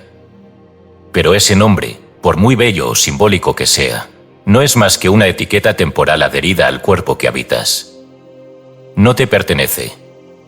Fue elegido por otros, impuesto por el entorno, condicionado por una historia que apenas comenzaba. Desde entonces, tu identidad se construyó como una amalgama de palabras, memorias, roles, heridas, expectativas y etiquetas. Pero ¿es eso lo que realmente eres? No. Tú no eres un nombre. No eres un género. No eres una nacionalidad, un rostro, una biografía. Ni siquiera eres el cuerpo que ocupas ahora. Tú eres, esencialmente, una vibración. Una frecuencia de conciencia que ha elegido, temporalmente, encarnar en una forma. Pero la forma no es el ser. El cuerpo no es el alma. El rostro no es la identidad. Lo visible es solo el vehículo transitorio de lo invisible. Y en lo invisible, lo que te define no es un conjunto de características fijas, sino una vibración única, una firma energética irrepetible que emites al universo en cada pensamiento, en cada palabra, en cada acto. Esta es la identidad vibratoria, la comprensión profunda de que tu ser no se reduce a categorías externas, sino que es la expresión continua de una frecuencia espiritual que trasciende toda definición. En este plano, el alma adopta cuerpos como quien se pone una prenda para experimentar una estación. A veces, elige un cuerpo masculino. Otras, uno femenino. A veces, nace en una cultura rica en símbolos, otras, en un entorno desafiante. Pero nada de eso es su esencia. Es solo el escenario elegido para la manifestación de una frecuencia. Desde la perspectiva vibracional, tu verdadero yo no es algo que debas construir, sino algo que debes recordar y afinar. Así como un instrumento musical tiene una nota propia que puede desafinarse con el tiempo, también tu conciencia puede alejarse de su frecuencia original al identificarse con creencias, heridas o condicionamientos ajenos. Cuando eso ocurre, experimentas sufrimiento, confusión, sensación de pérdida. No porque te falte algo, sino porque estás vibrando desde una frecuencia que no es coherente con lo que eres realmente. Por eso, el despertar espiritual no consiste en adquirir nuevas identidades, sino en despojarse de las falsas. No es un proceso de suma, sino de resta. Cada vez que renuncias a una etiqueta, cada vez que sueltas una creencia que ya no resuena, cada vez que eliges tu verdad por encima de las expectativas externas, tu frecuencia original comienza a revelarse con más claridad. No se trata de convertirte en alguien mejor, sino en volver a ser lo que siempre fuiste antes de olvidar. El alma no busca un rol, busca una vibración coherente. No le interesa si el mundo te llama médico, artista, hijo, maestro o nadie. El alma no se siente limitada por los nombres. Le importa que vibres en verdad.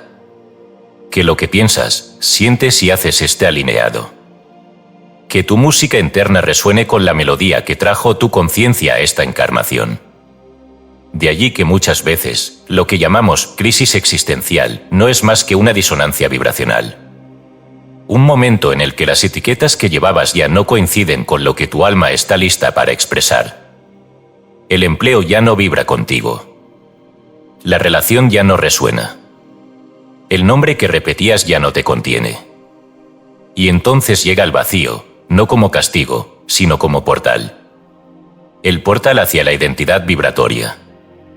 Hacia el ser que ya no puede definirse por formas, sino por frecuencia. Este conocimiento no es nuevo. Los sabios antiguos sabían que el nombre verdadero del alma no puede pronunciarse, solo vibrarse. En la Cábala se habla del nombre inefable, el tetragrámaton, no como una palabra secreta, sino como una vibración divina que ninguna boca puede contener.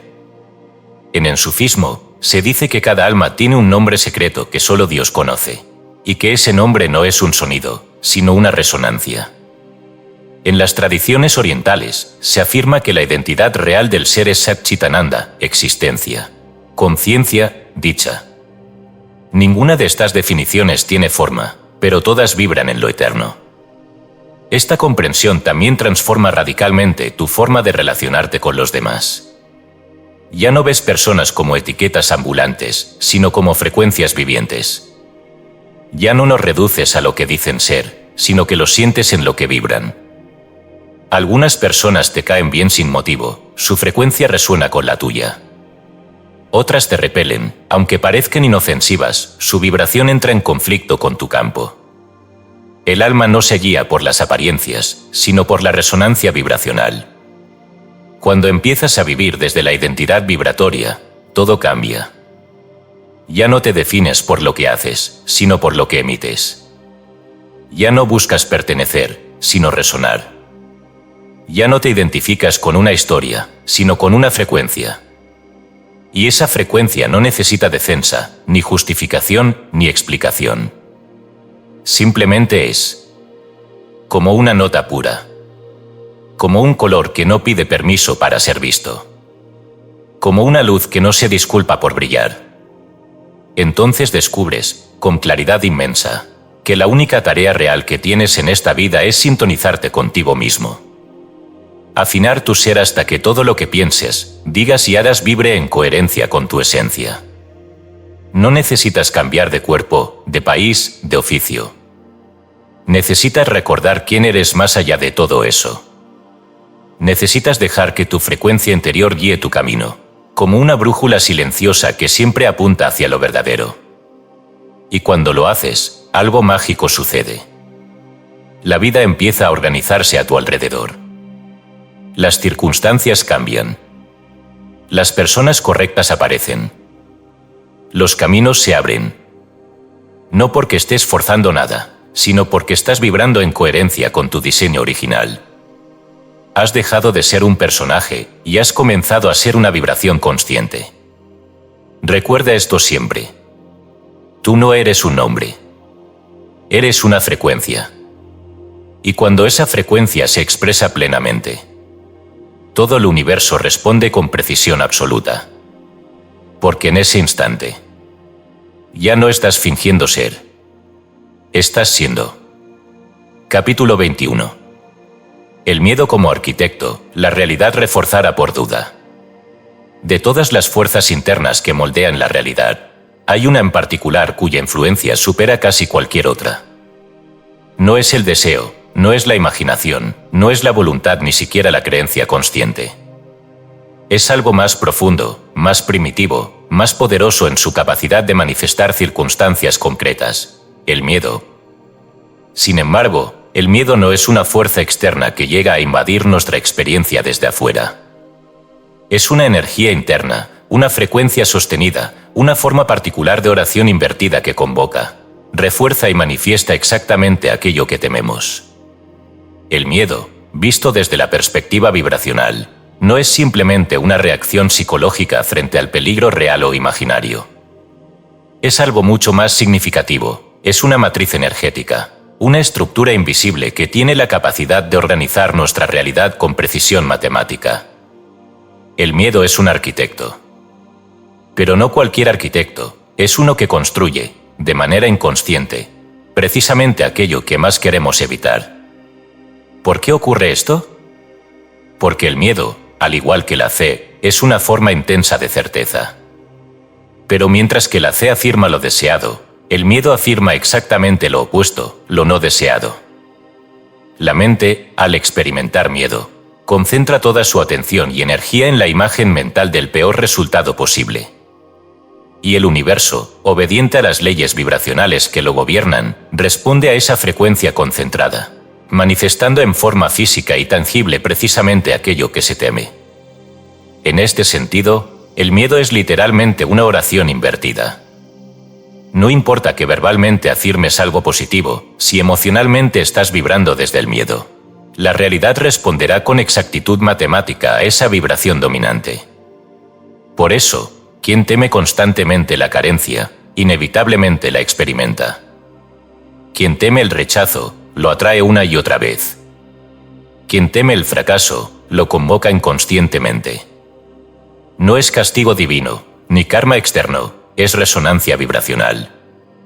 Por lo tanto, la primera tarea del despertar espiritual profundo no es eliminar el miedo, sino comprenderlo profundamente, observar cómo opera, reconocer cómo construye la realidad desde dentro.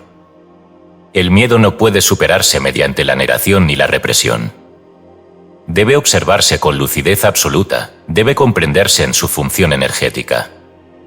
Porque una vez que se entiende claramente cómo opera el miedo, es posible empezar a transformarlo conscientemente. Cada vez que experimentas miedo, la pregunta esencial no es ¿cómo elimino esto?, sino ¿qué estoy afirmando inconscientemente con esta emoción? Observa claramente cuál es la imagen mental sostenida detrás de tu miedo. ¿Qué estás visualizando repetidamente sin darte cuenta? ¿Qué escenario estás reforzando emocionalmente con tu atención constante? Allí está la clave para transformar el miedo en energía creativa consciente. En las tradiciones espirituales profundas, el miedo ha sido siempre entendido como un portal iniciático. En el sufismo se enseña que lo que temes es tu maestro, porque revela exactamente los puntos internos donde has entregado tu poder vibracional. En la alquimia espiritual, el miedo es considerado materia prima para la transmutación interna, no algo que deba evitarse, sino algo que debe integrarse conscientemente, transformándolo en energía creativa. En todas estas tradiciones, el miedo no es enemigo externo, sino maestro interno que señala claramente dónde has olvidado tu identidad vibracional verdadera. Pero, ¿cómo transformar el miedo en energía creativa consciente? Primero, debes reconocer claramente que el miedo no tiene poder real más allá del que tú le das con tu atención constante. El miedo no existe fuera de ti, existe solo como imagen mental sostenida repetidamente. Segundo, cuando sientas miedo, en lugar de huir o reprimirlo, míralo directamente. Observa claramente qué imagen mental estás sosteniendo inconscientemente. Luego, conscientemente, crea una imagen opuesta. Visualiza el resultado positivo con la misma intensidad emocional que antes dedicabas al miedo. Al hacer esto repetidamente, comenzarás a reorganizar tu realidad desde una nueva frecuencia dominante. La alquimia real del miedo no es supresión, es sustitución consciente. No es negación emocional, es redirección energética. Cada vez que sustituyes conscientemente la imagen temida por una imagen deseada con emoción profunda, estás transformando literalmente la frecuencia dominante en tu campo energético. Y cuando esa frecuencia cambia, el universo inevitablemente reorganiza tu realidad externa para reflejar ese nuevo patrón vibracional. Aquí reside una verdad profunda sobre el poder vibracional: el miedo no es más fuerte que la fe. Solo parece más fuerte cuando le damos más atención emocional. Pero cuando aprendes a dirigir conscientemente tu atención emocional hacia lo deseado con la misma intensidad con la que antes sostenías el miedo, descubres claramente que el miedo no tiene poder real. es simplemente energía que puede ser redirigida creativamente hacia lo que deseas manifestar. Esta práctica requiere constancia y vigilancia interna. Requiere que seas consciente cada vez que el miedo aparece, para transformarlo inmediatamente en energía creativa consciente. Pero cada vez que lo hagas, estarás reafirmando tu verdadero poder vibracional como creador consciente de tu realidad. Y lentamente, el miedo dejará de ser arquitecto de tu vida. Ya no estarás viviendo desde la reacción inconsciente, sino desde la creación deliberada. El miedo, entonces, deja de ser enemigo y se convierte en aliado espiritual profundo. Ya no lo ves como algo externo que te limita, sino como indicador interno que revela claramente dónde debes redirigir tu atención emocional consciente. Cada miedo es un maestro disfrazado que señala exactamente las partes internas donde has entregado tu poder. Y al integrar conscientemente esa energía, recuperas completamente tu capacidad de crear deliberadamente tu realidad. Recuerda siempre esta verdad profunda. El miedo no crea por sí mismo, crea porque lo sostienes inconscientemente. Cada vez que sientes miedo, estás afirmando vibracionalmente aquello que temes. Pero cada vez que sustituyes conscientemente la imagen temida por la imagen deseada, estás creando deliberadamente tu realidad desde el poder más alto de tu conciencia. Por lo tanto, el miedo no es obstáculo, es oportunidad espiritual profunda. No es enemigo, es indicador vibracional. No es castigo, es maestro disfrazado esperando ser reconocido y transformado. El miedo puede ser, entonces, tu más grande arquitecto inconsciente. O tu más grande maestro consciente. La elección siempre es tuya. Porque el poder de crear tu realidad jamás estuvo en manos del miedo. Siempre estuvo, está y estará en manos de tu conciencia lúcida. En manos de tu atención emocional consciente. En manos de tu poder vibracional absoluto. Para decidir claramente qué realidad deseas sostener y manifestar. Capítulo 22. La ceguera voluntaria, el poder de no ver. Hay verdades que no se ocultan solas. No porque el universo las encubra, no porque Dios las retenga, no porque algún poder superior impida su revelación. Se ocultan porque el alma, en su sabiduría profunda, aún no está lista para verlas. Y en ese acto silencioso, muchas veces inconsciente, la conciencia elige no mirar. Se cubre los ojos con velos que ella misma ha tejido, no por miedo externo, sino por compasión interna. A esto, la filósofa y mística Simone Weil lo llamó una forma de ceguera sagrada, una renuncia a la luz que no proviene de ignorancia, sino de respeto por los propios ritmos del alma. La ceguera voluntaria no es simple negación. Es una pausa espiritual. Una espera. Es la protección que el alma se otorga cuando intuye, sin saber cómo, que la luz que se aproxima aún no puede ser integrada sin quebrar su estructura interna. Porque la verdad, cuando se revela sin preparación, no libera, abruma. Y el alma, que es sabia aunque la mente no lo sea, prefiere no mirar lo que aún no sabe sostener. Este principio, aunque paradójico, es esencial en el camino espiritual profundo. Muchas veces, creemos que ver más es avanzar, que revelar más es despertar, que comprender más es crecer. Pero no toda revelación es medicina. No todo acceso a la verdad es beneficioso si no se ha desarrollado aún la estructura interna para sostenerla. Por eso, el alma dosifica su despertar. Se protege con velos vibratorios que filtran lo que puede asimilar y dejan fuera lo que aún desbordaría su capacidad de integración. Estos velos no son errores. Son inteligencias sutiles. Son los filtros con los que el alma regula su proceso evolutivo, permitiendo ver solo lo que es funcional para su etapa presente. Y aquí aparece una revelación aún más profunda. El hecho de que aún no veas algo, no significa que estés perdido, significa que estás siendo protegido por tu propia sabiduría interior. La ignorancia no siempre es falta de luz, muchas veces, es un acuerdo temporal con el silencio. En la tradición mística cristiana, se decía que Dios ciega a los sabios y revela a los humildes.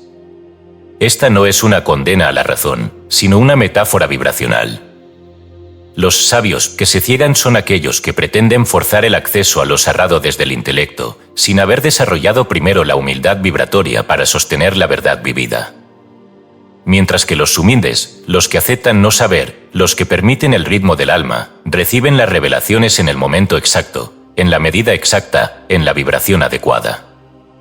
Simone Weil decía que la atención pura, sin deseo, es oración. Y esta atención pura no es una búsqueda desesperada por ver, sino una espera amorosa en la que el alma se ofrece a lo que esté lista para recibir. La ceguera voluntaria, en este sentido, no es resignación pasiva. Es apertura activa. Es decir, aún no veo, y está bien. Es confiar en que lo oculto no es enemigo, sino un regalo aún envuelto por el tiempo perfecto. Desde esta comprensión, empezamos a ver la vida de otra manera. Entendemos que muchas veces no comprendemos porque aún no debemos comprender. Que muchas veces no recordamos porque aún no es el momento de recordar. Que muchos de nuestros errores no fueron errores, sino pasajes necesarios en la pedagogía del alma. El alma no se equivoca en su ritmo. Lo que parece retraso desde el ego, es preparación desde la conciencia profunda. Esto también explica por qué tantas personas repiten los mismos patrones sin verlos, aun cuando son evidentes para los demás. No es terquedad. No es simple inconsciencia. Es un mecanismo de resguardo interior. La revelación de ese patrón implicaría un reordenamiento emocional que la persona aún no puede sostener. Por eso su alma elige no ver. El velo no es debilidad, es amor propio. El alma se cuida a sí misma no permitiéndole acceso a una verdad que desorganizaría más de lo que sanaría. Y así, como capas sutiles, los velos se sostienen hasta que el alma está lista. Entonces, sin necesidad de esfuerzo, caen por sí solos. Lo que ayer no podías comprender, hoy se vuelve obvio. Lo que ayer parecía invisible, hoy brilla con claridad. No porque el mundo haya cambiado, sino porque tu frecuencia ha alcanzado la vibración necesaria para integrar esa verdad sin quebrarse. Por eso, todo despertar verdadero es suave, aunque intenso. No se produce por violencia interior, sino por maduración vibracional.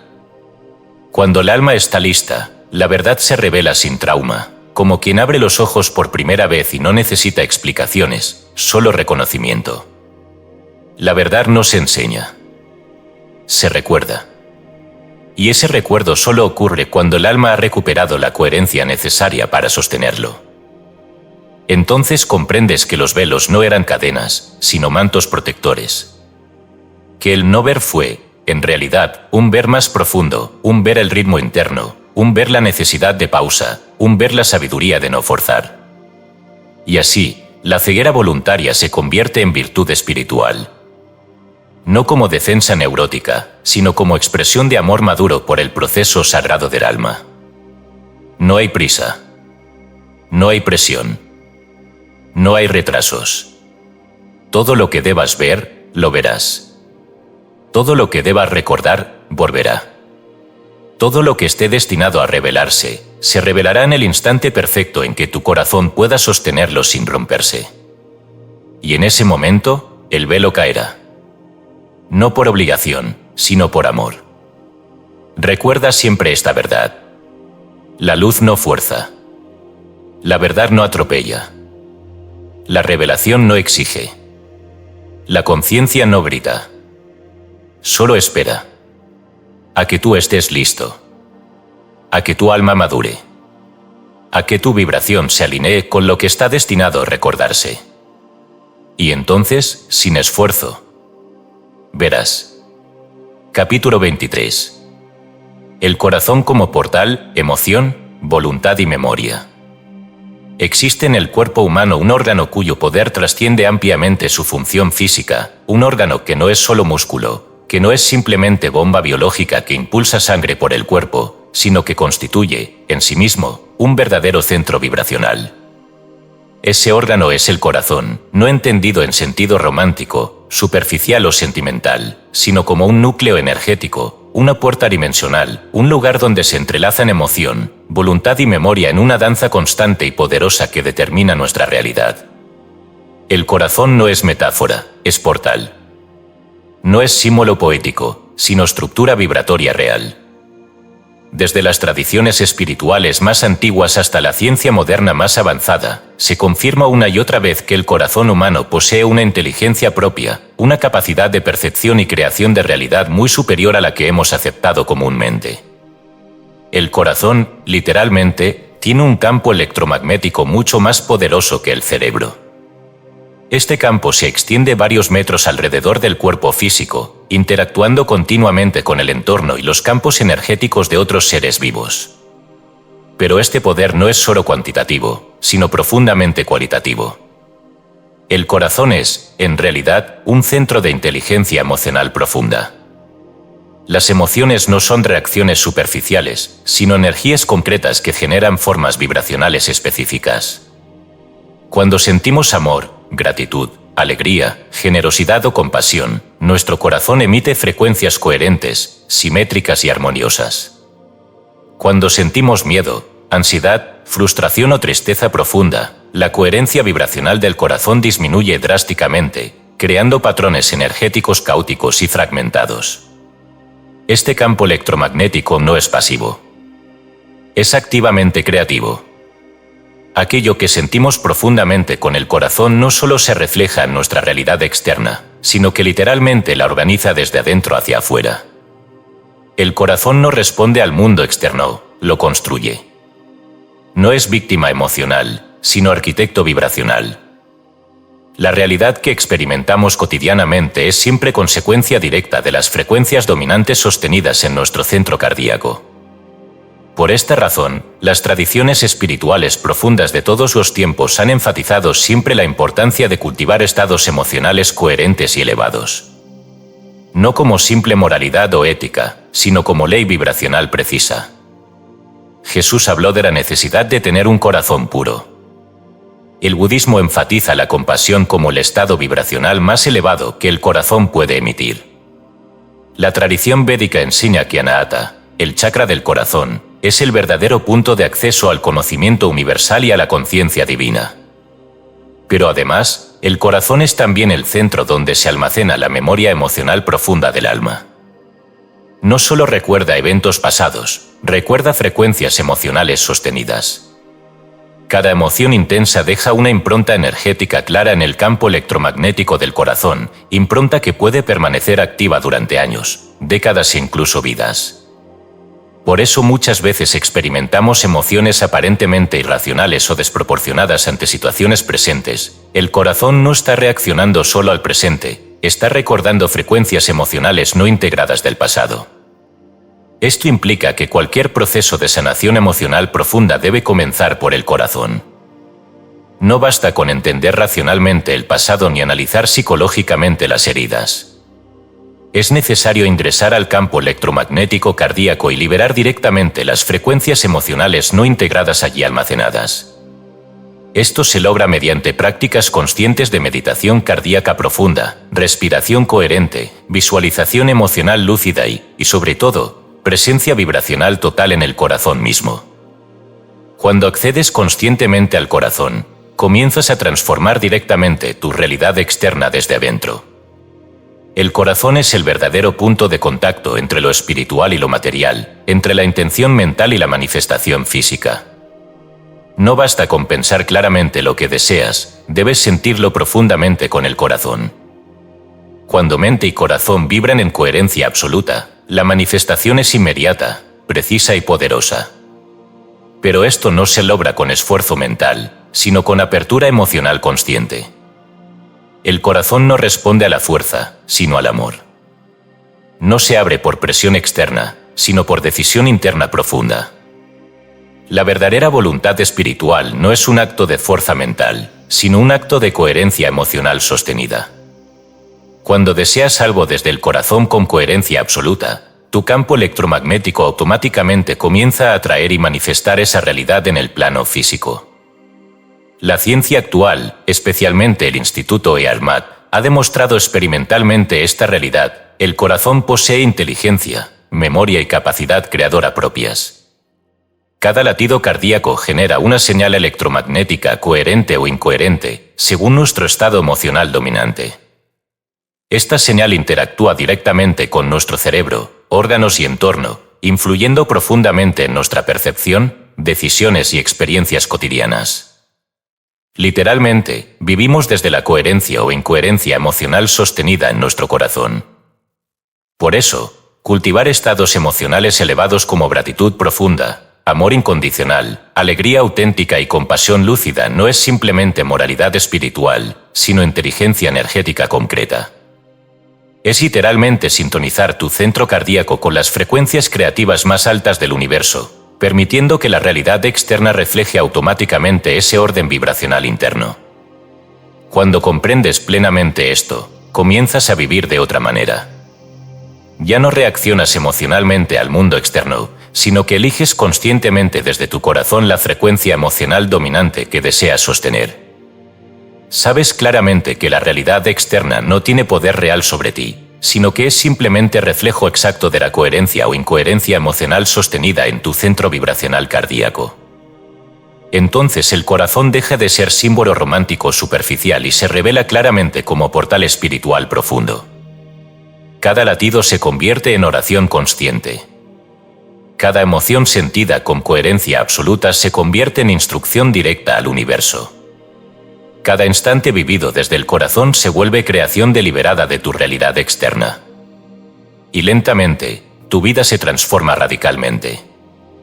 No porque fuerces cambios externos, sino porque has activado conscientemente el verdadero centro creativo vibracional dentro de ti mismo. Has descubierto finalmente que el poder espiritual real no está en la mente racional, sino en el corazón lúcido. Recuerda siempre esta verdad profunda. Tu corazón no es metáfora.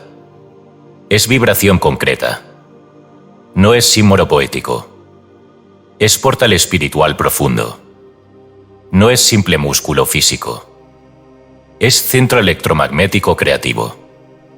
Y cuando lo entiendas plenamente, ya no vivirás desde la mente dividida, sino desde la coherencia vibracional absoluta de tu corazón consciente.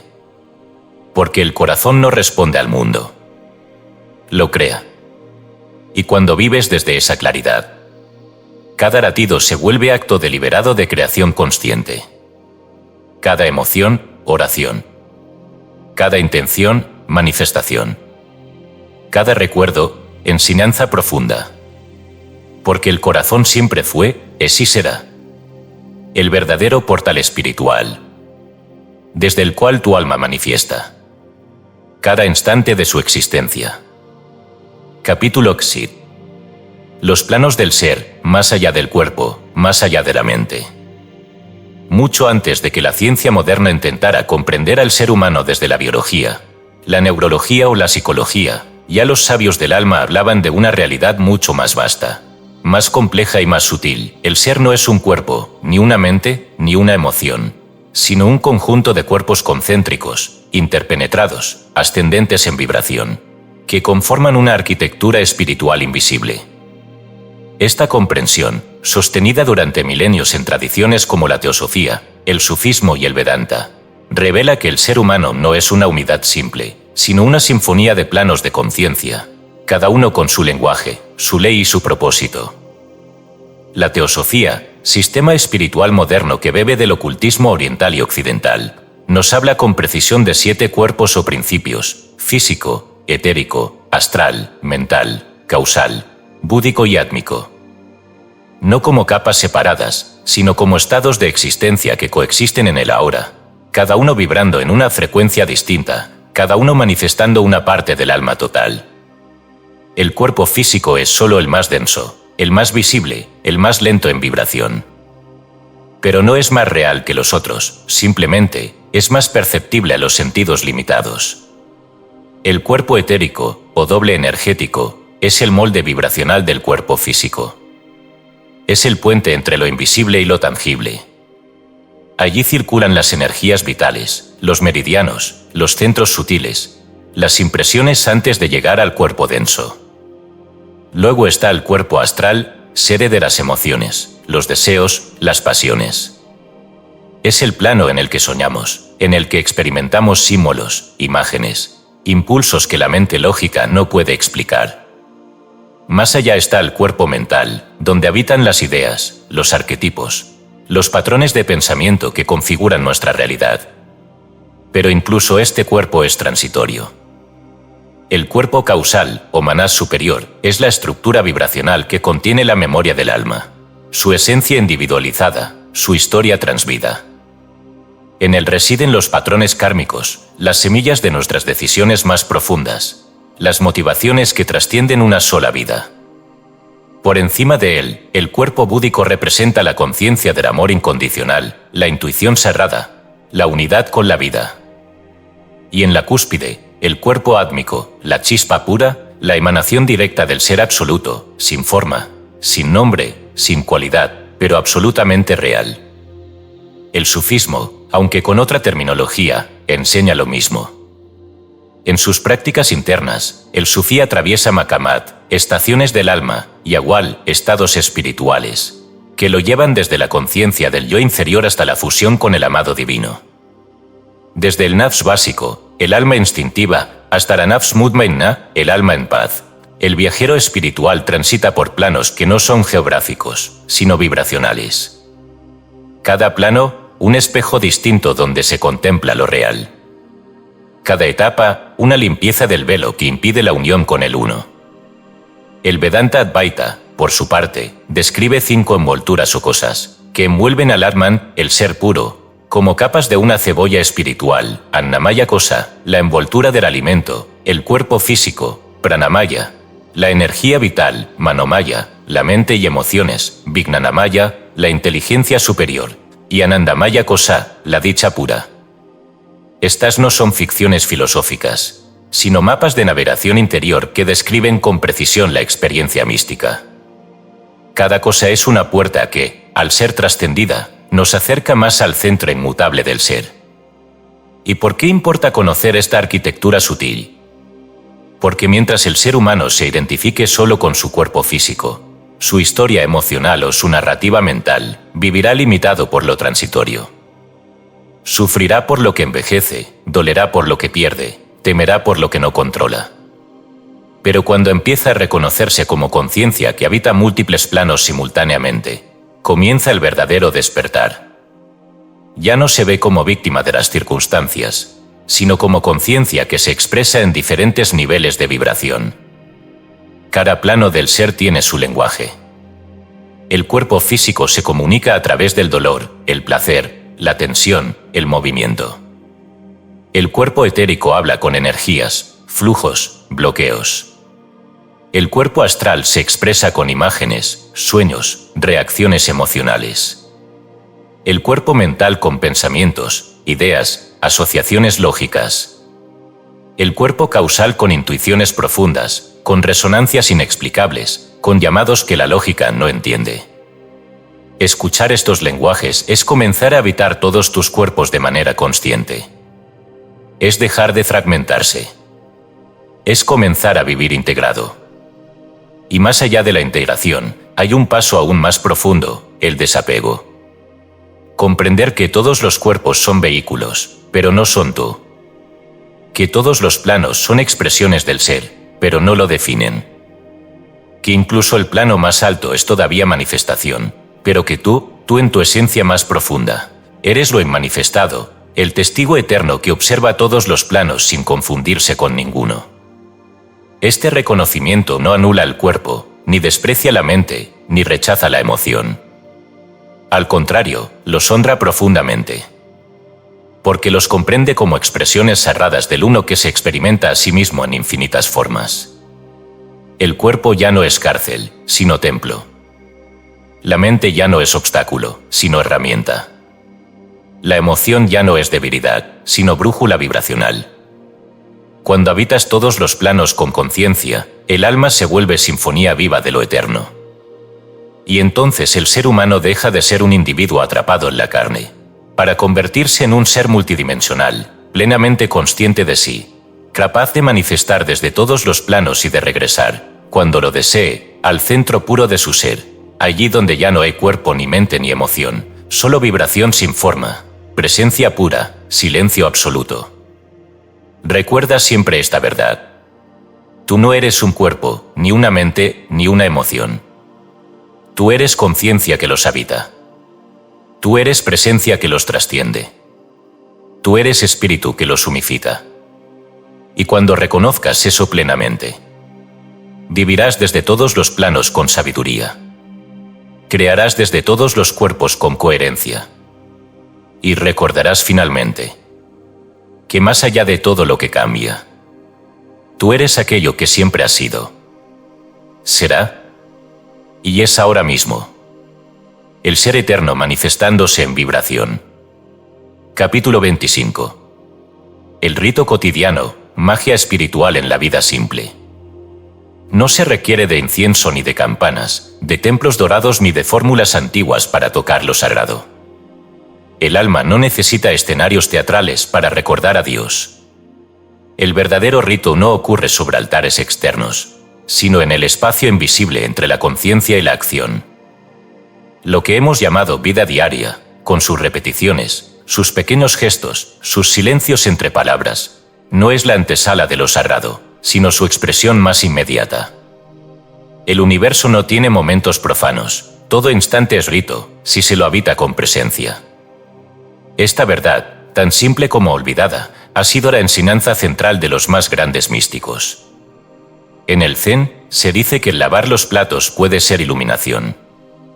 En la mística cristiana, Teresa de Ávila encontraba a Dios entre los pucheros de la cocina.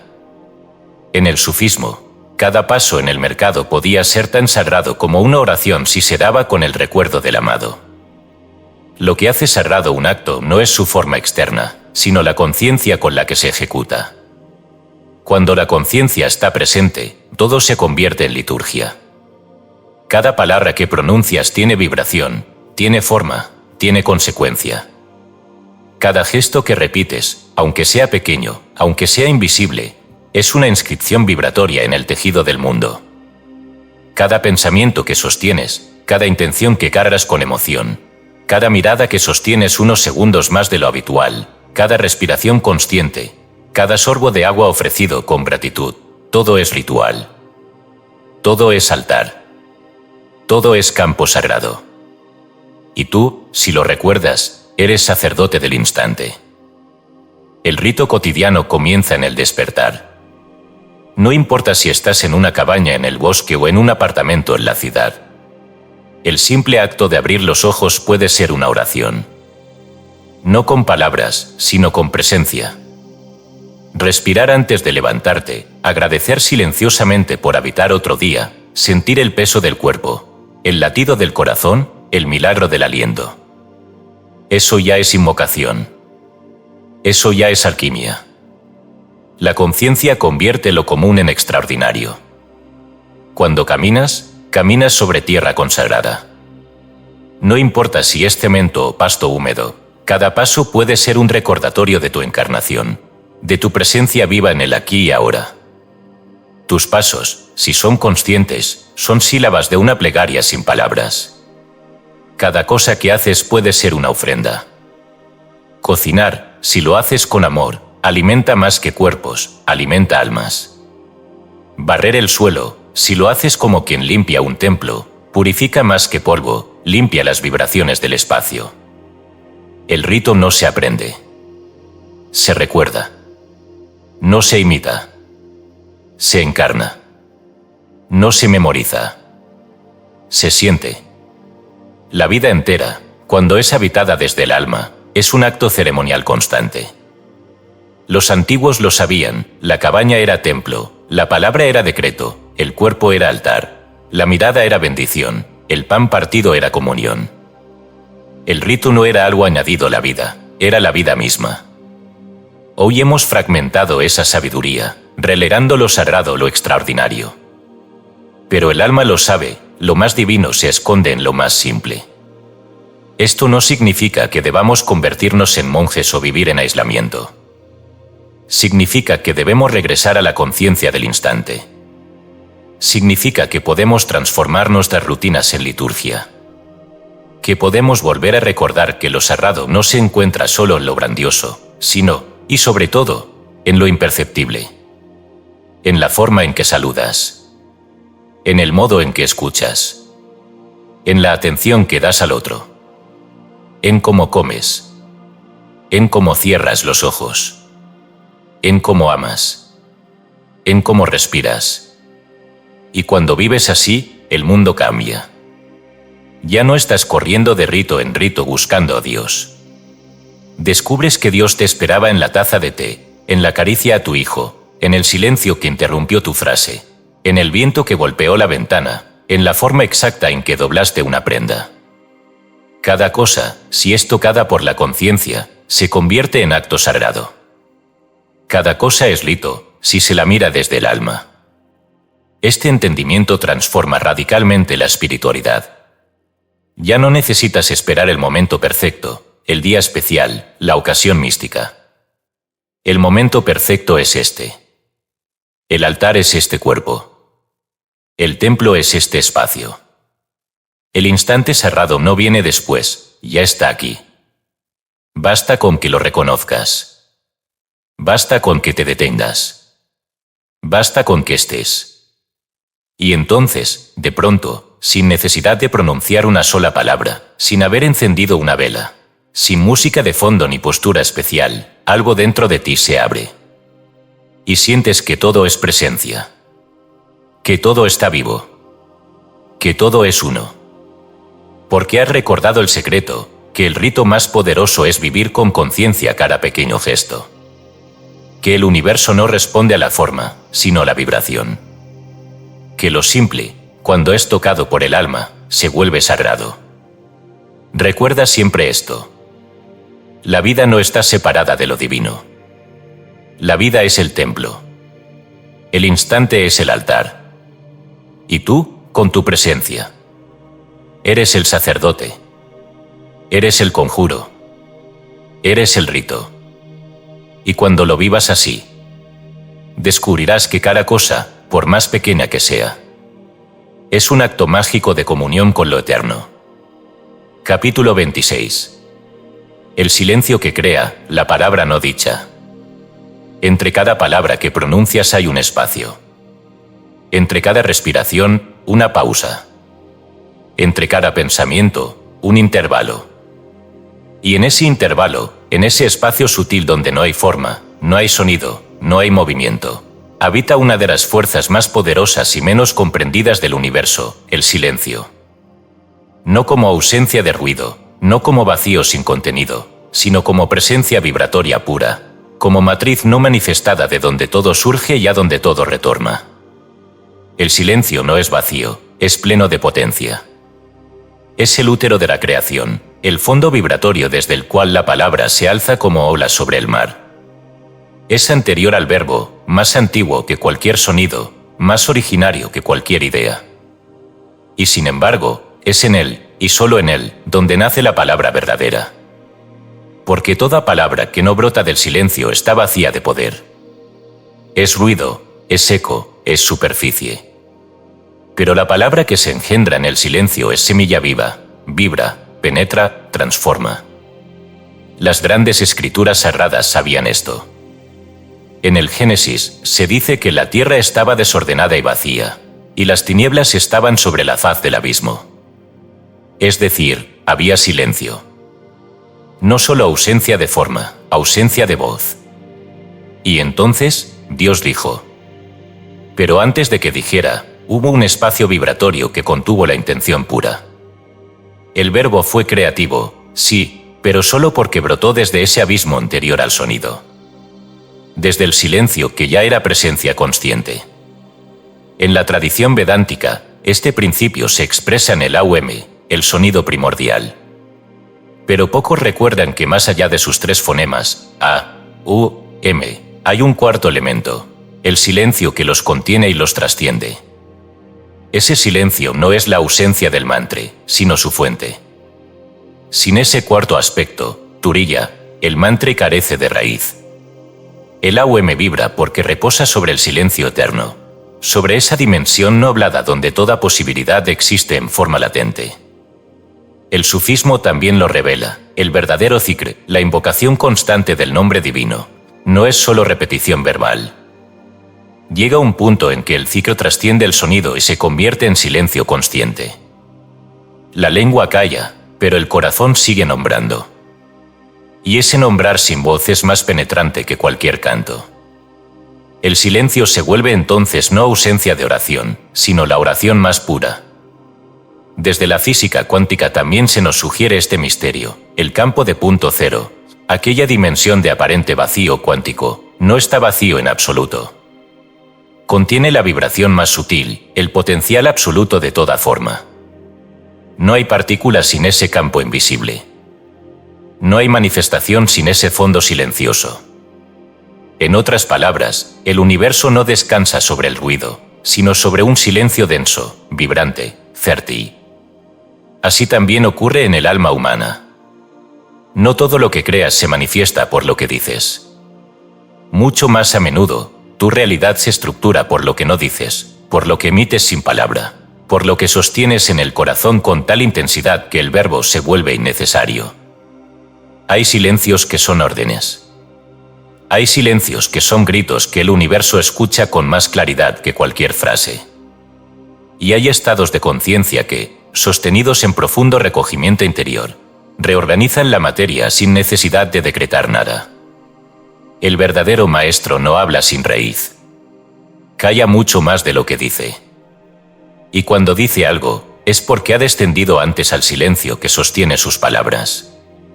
Toda enseñanza profunda nace así. No de la verborrea, sino de la pausa sagrada. El sabio no se apresura a responder, espera. Deja que el silencio hable primero.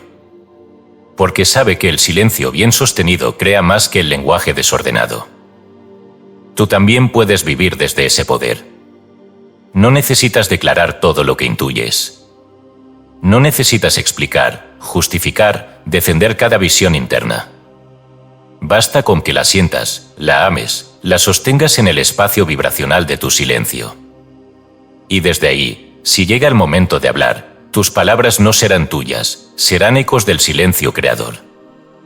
Pero incluso si nunca se pronuncian, el mundo las escuchará. Porque las palabras verdaderas no requieren oído, requieren resonancia. Este es uno de los secretos más sutiles de la creación consciente. El silencio también es decreto. Una emoción profunda sostenida sin palabras es vibración que modela. Una visión interna contemplada en quietud es geometría que desciende. Un deseo puro sostenido en contemplación sin urgencia es fuerza que organiza la realidad sin pasar por la garganta. El silencio no es ausencia de acción, es acción en su forma más refinada. Por eso, en tu práctica espiritual, en tu vida diaria, comienza a cultivar momentos de silencio vibratorio. No como evasión, sino como canalización. Aprende a habitar el silencio no como negación del verbo, sino como preámbulo sagrado de toda creación verdadera. Antes de hablar, entra. Antes de decretar, siente. Antes de pedir, reconoce. Porque muchas veces, aquello que no dijiste, pero que vibraste profundamente, fue lo que realmente se manifestó. Recuerda esto. Hay palabras que crean formas. Pero hay silencios que crean realidades. Hay frases que iluminan. Pero hay pausas que abren portales. Y si aprendes a sostener el silencio con conciencia, no necesitarás convencer a nadie de nada. Tu vibración será suficiente. El universo no responde a los gritos, sino a la coherencia callada de tu corazón. Y cuando entres plenamente en ese silencio, descubrirás que no hace falta hablar para ser escuchado, ni declarar para que algo ocurra. Porque el silencio, cuando nace del alma despierta, no es ausencia de verbo. Es el verbo no dicho, que todo lo contiene, todo lo ordena y todo lo crea. Capítulo 27. El amor como arquitecto cósmico. El amor que se canta en canciones y se suspira en la poesía es apenas una sombra, un eco reducido de una fuerza que no tiene opuesto ni medida. El amor al que nos referimos aquí no es emoción efímera, ni deseo, ni pertenencia. Es la estructura misma del universo, el principio que sostiene galaxias y células, el código invisible que organiza la multiplicidad en unidad. El amor es arquitectura sagrada. Es el patrón vibratorio a través del cual el uno se expresa como los muchos, sin dejar de ser uno. No es un sentimiento, sino una ley universal. Así como la gravedad mantiene los planetas en órbita, el amor mantiene las conciencias en relación, los planos de existencia en comunión, los opuestos en reconciliación perpetua. No es una opción humana. Es la condición ontológica de toda forma. Todo lo que existe es, porque el amor lo sostiene. En la teosofía, el amor es identificado con la ley de atracción espiritual. Annie Besant y Charles Ladbeater hablaban del amor como la energía que tiende hacia la unión, hacia la integración de lo fragmentado. En la enseñanza crística más pura, libre de dogmas, el amor no es recompensa ni virtud, es naturaleza. Jesús no mandó simplemente amar al prójimo, reveló que amar es recordar quién eres, porque el prójimo y tú no están separados. El sufismo sostiene esta misma visión: todo lo que existe es la manifestación del amado. El universo entero es un poema de amor escrito por la divinidad para contemplarse a sí misma a través de infinitas formas. Ibn Arabi lo expresó de manera sublime: fui un tesoro oculto y quise ser conocido, entonces creé la creación para que me conociera. Esta voluntad de ser conocido no es otra cosa que la fuerza amorosa del uno deseando reflejarse, reconocerse, abrazarse en cada ser. En el plano metafísico, esta fuerza es ordenadora. Donde el amor verdadero está presente, el amor vibrado, no el idealizado, todo tiende a armonizarse. Relaciones, espacios, ideas, cuerpos, incluso eventos aparentemente caóticos comienzan a reestructurarse cuando el amor es sostenido como frecuencia activa. No como acto reactivo, sino como radiación constante. Amar no es algo que haces, es una vibración que emites. Y esa vibración es arquitectónica, organiza lo que está disperso, reconcilia lo que está roto, reconfigura lo que parecía perdido. Por eso, cuando una conciencia empieza a amar verdaderamente, sin expectativa, sin apropiación, sin nombre, su entorno cambia. No como efecto mágico, sino como ley vibracional. El amor eleva la frecuencia del campo en el que habita. Y donde la frecuencia se eleva, la materia responde. Las células se regeneran. Las emociones se aquietan. Las ideas se ordenan. El espacio se limpia. Las relaciones sanan. No por intervención mental, sino porque el amor, como fuerza cósmica, reorganiza todo en torno a la unidad que lo genera. Pero el amor no solo organiza, revela. Es luz que permite ver lo que estaba oculto. Ver no solo al otro, sino lo invisible en ti. Cuando amas, realmente amas, tu percepción se afina, tu juicio se disuelve, y comienzas a ver lo esencial en todas las cosas. El amor no te vuelve ciego, te despierta la visión más clara. Te lleva al centro de cada ser. A la raíz común. Al núcleo donde todas las almas se abrazan aunque no lo sepan. Este es el amor que no teme. El que no reclama, no exige, no mendiga. El que no nace del vacío, sino de la plenitud. El que no busca completarse, sino irradiar su naturaleza original. El amor como arquitectura cósmica no nace de la carencia, sino de la abundancia incondicional del ser. Por eso, quien realmente ama, construye. No destruye. Alinea. No controla. Expande. No encierra. Y aquí emerge la mayor revelación de todas: tú estás hecho de esa misma sustancia. No de emociones pasajeras, ni de pensamientos repetidos, ni de memoria biográfica. Estás hecho de la vibración del amor puro, anterior al cuerpo, anterior al nombre, anterior incluso a esta vida. Esa vibración es tu arquitectura profunda. Cuando la reconoces, no necesitas buscar fuera lo que ya te habita. Solo necesitas permitir que esa frecuencia lo impregne todo. Entonces cada palabra se vuelve bendición. Cada silencio, contención. Cada mirada, espejo. Cada paso, geometría viva. Cada gesto, semilla vibratoria del orden divino. No necesitas decir yo amo. Necesitas ser amor. No necesitas demostrarlo. Necesitas vibrarlo. No necesitas hacerlo con alguien. Necesitas sostenerlo como campo. Y desde ahí, desde esa frecuencia pura, el mundo comienza a reorganizarse. Las puertas se abren. Las heridas se cierran. Las preguntas se responden solas. Porque el amor no solo conecta, diseña realidades completas. Recuerda entonces, el amor no es emoción. Es arquitectura.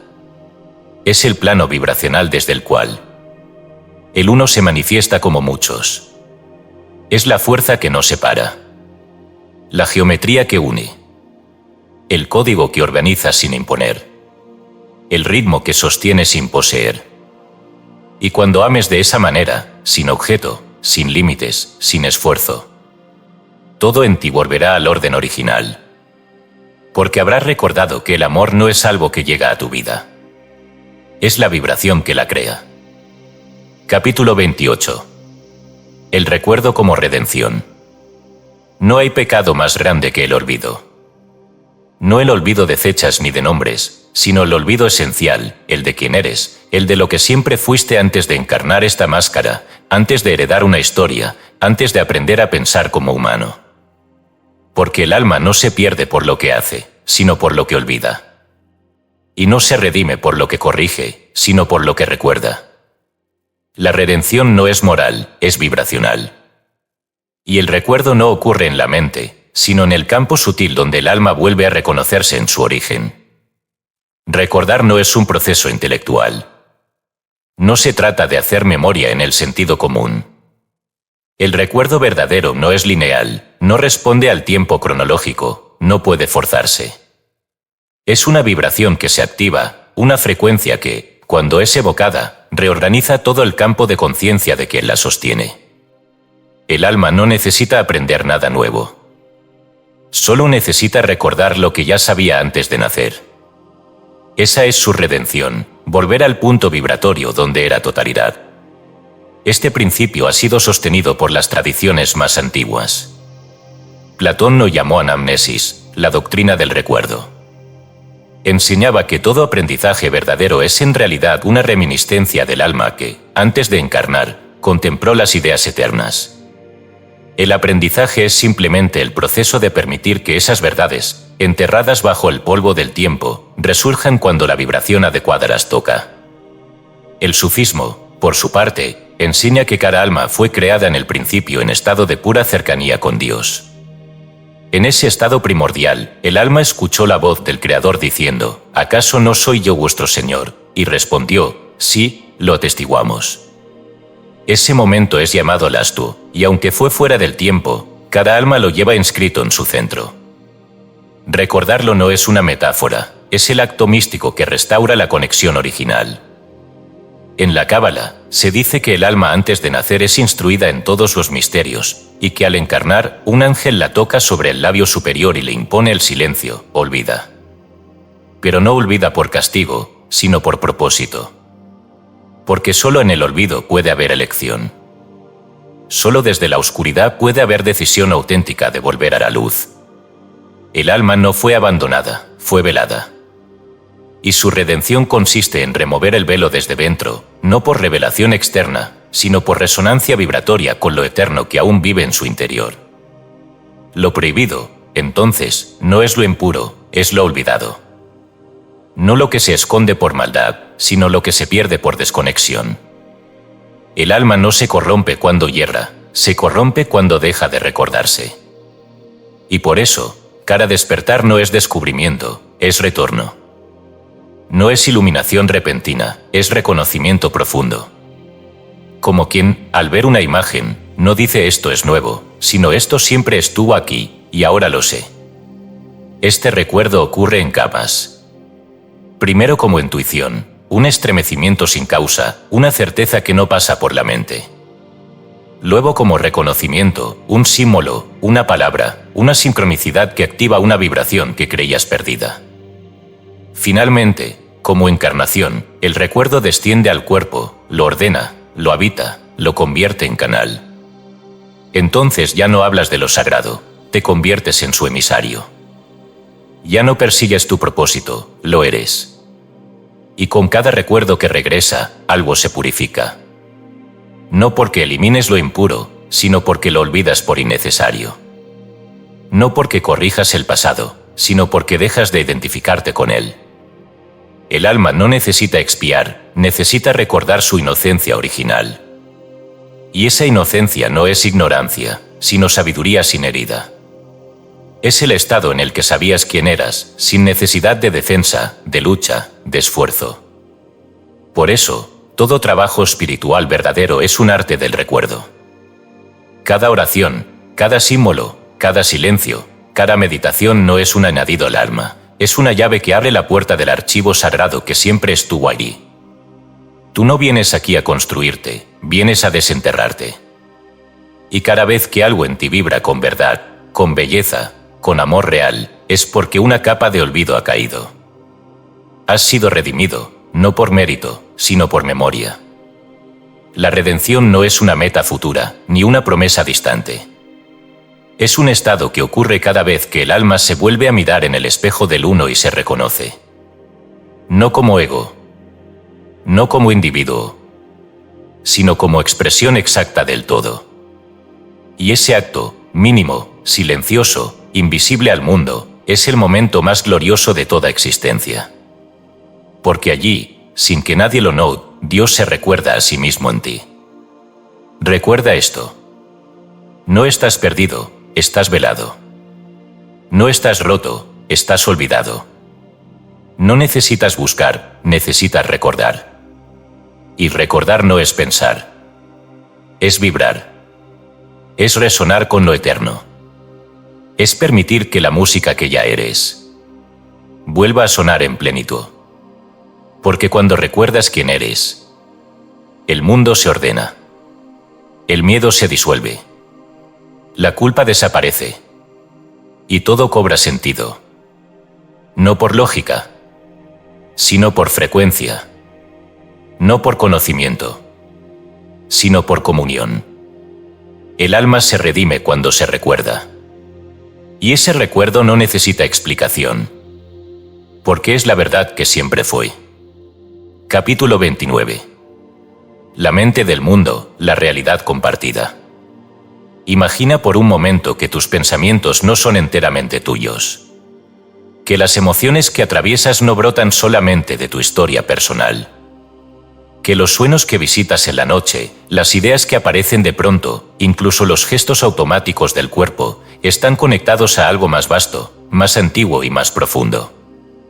Imagina que vives dentro de un océano invisible de conciencia, una red de significados, arquetipos y vibraciones, en la que todos estamos inmersos.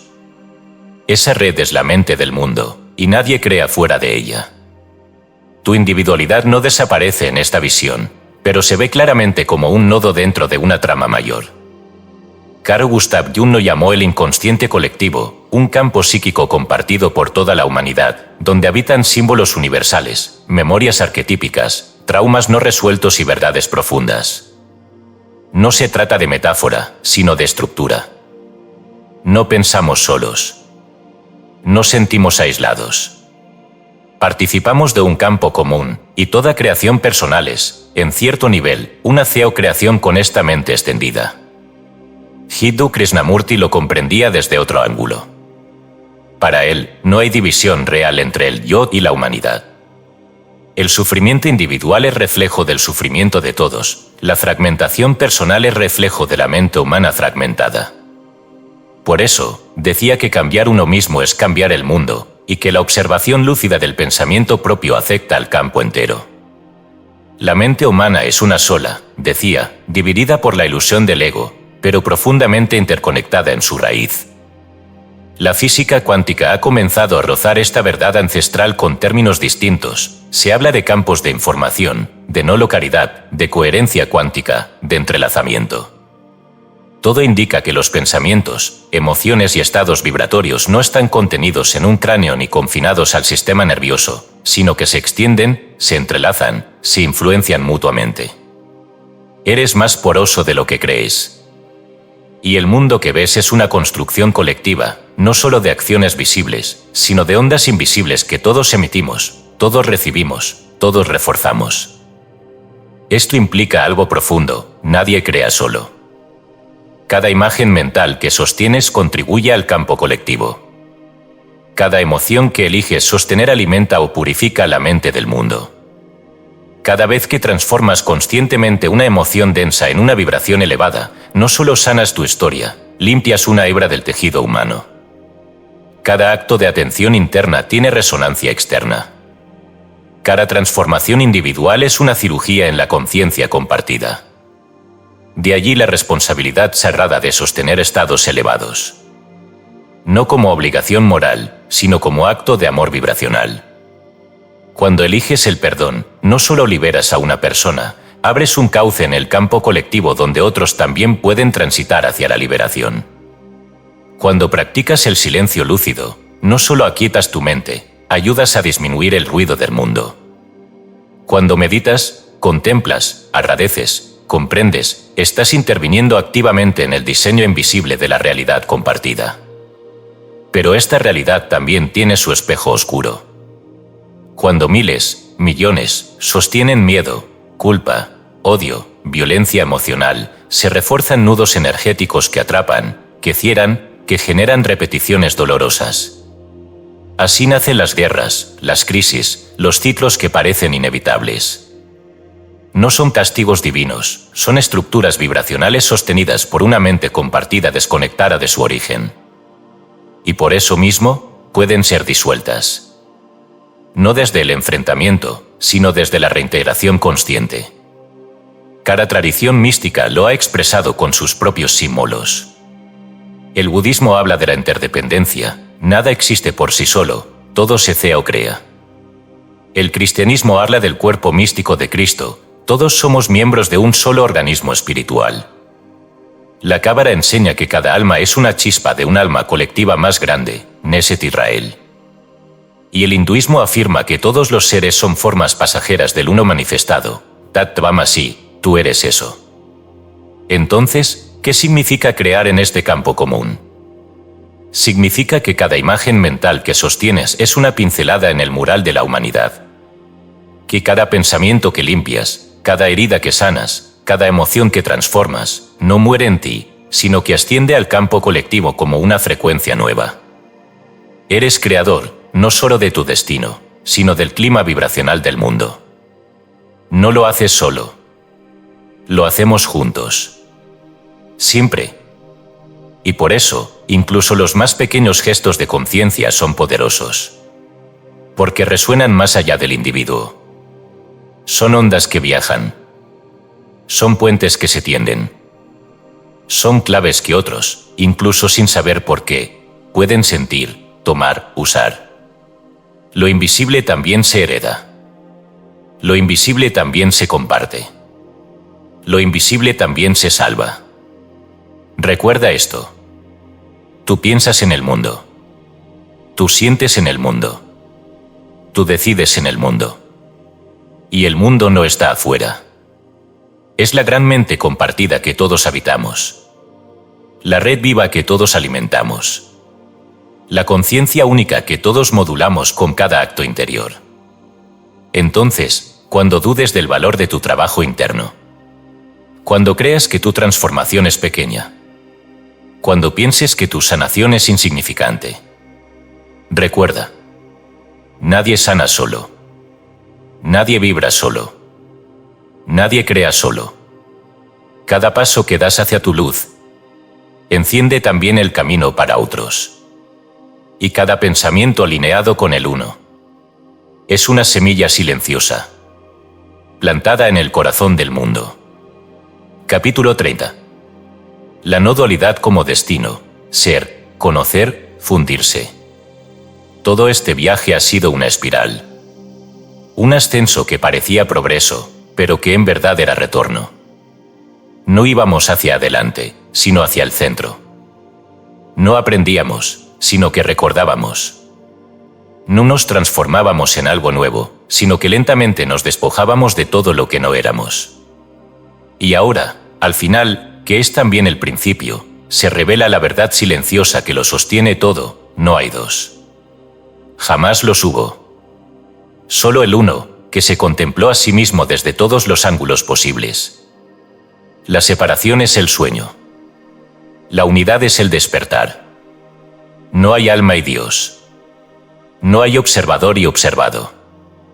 No hay sujeto y objeto. Hay un solo ser que se despliega, se contrae, se recuerda y se habita a través de cada conciencia individual. Lo que llamamos yo no es más que un pliegue temporal en el océano sin bordes de la conciencia. Una curva en el campo. Una voz que el uno adopta para decirse a sí mismo, yo soy esta forma, por ahora. Pero ni siquiera la forma es lo que parece. También es vibración. También es el uno jugando a no saberse uno. El Vedanta lo expresa con la fórmula más lapidaria de la no dualidad, Tat Tvam Asi, tú eres eso. El eso no es algo lejano. Es el ser puro, sin atributos, sin nacimiento ni muerte, sin forma, sin segundo. Ramana Maharshi lo afirmaba de manera directa, el ser es conciencia. Eso es todo. Tú ya eres eso. No hay esfuerzo que te lleve al ser. No hay camino para llegar. No hay práctica que te acerte. Porque ya estás allí. Ya eres. El camino es deshacerse del caminante. La búsqueda termina no al encontrar, sino al desaparecer el buscador. La no dualidad no se alcanza, se reconoce. No requiere adición, sino silencio. No exige comprensión, sino entrega. Todo lo que ha sido dicho en los capítulos anteriores, todos los símbolos, todas las prácticas, todos los planos y cuerpos, todos los dioses, todas las leyes, todas las vibraciones, fueron juegos del uno para volver a sí mismo. No son mentira. Son etapas del sueño. Pero el despertar ocurre cuando comprendes que nada te separa de nada. Ni el espacio. Ni el tiempo. Ni el cuerpo. Ni la mente. Ni siquiera la diferencia entre tú y el mundo. La conciencia que observa es la misma que se deja ver. La energía que sostiene la vida es la misma que late en tu corazón. El que pregunta y el que responde son el mismo principio. Jugando al diálogo por puro amor a sí mismo. La no dualidad no niega la forma. La abraza, pero no se confunde con ella. La no dualidad no suprime lo relativo. Lo trasciende desde dentro. Permite que todo sea como es, sabiendo que todo es el uno adoptando rostros. ¿Y qué ocurre cuando esto se reconoce en totalidad? Primero, cesa el conflicto. Ya no hay otro que deba ser derrotado, convencido o perdonado. El otro es tú, en otro ángulo de sí mismo. Cesa la necesidad de buscar. Ya no hay distancia entre tú y lo divino.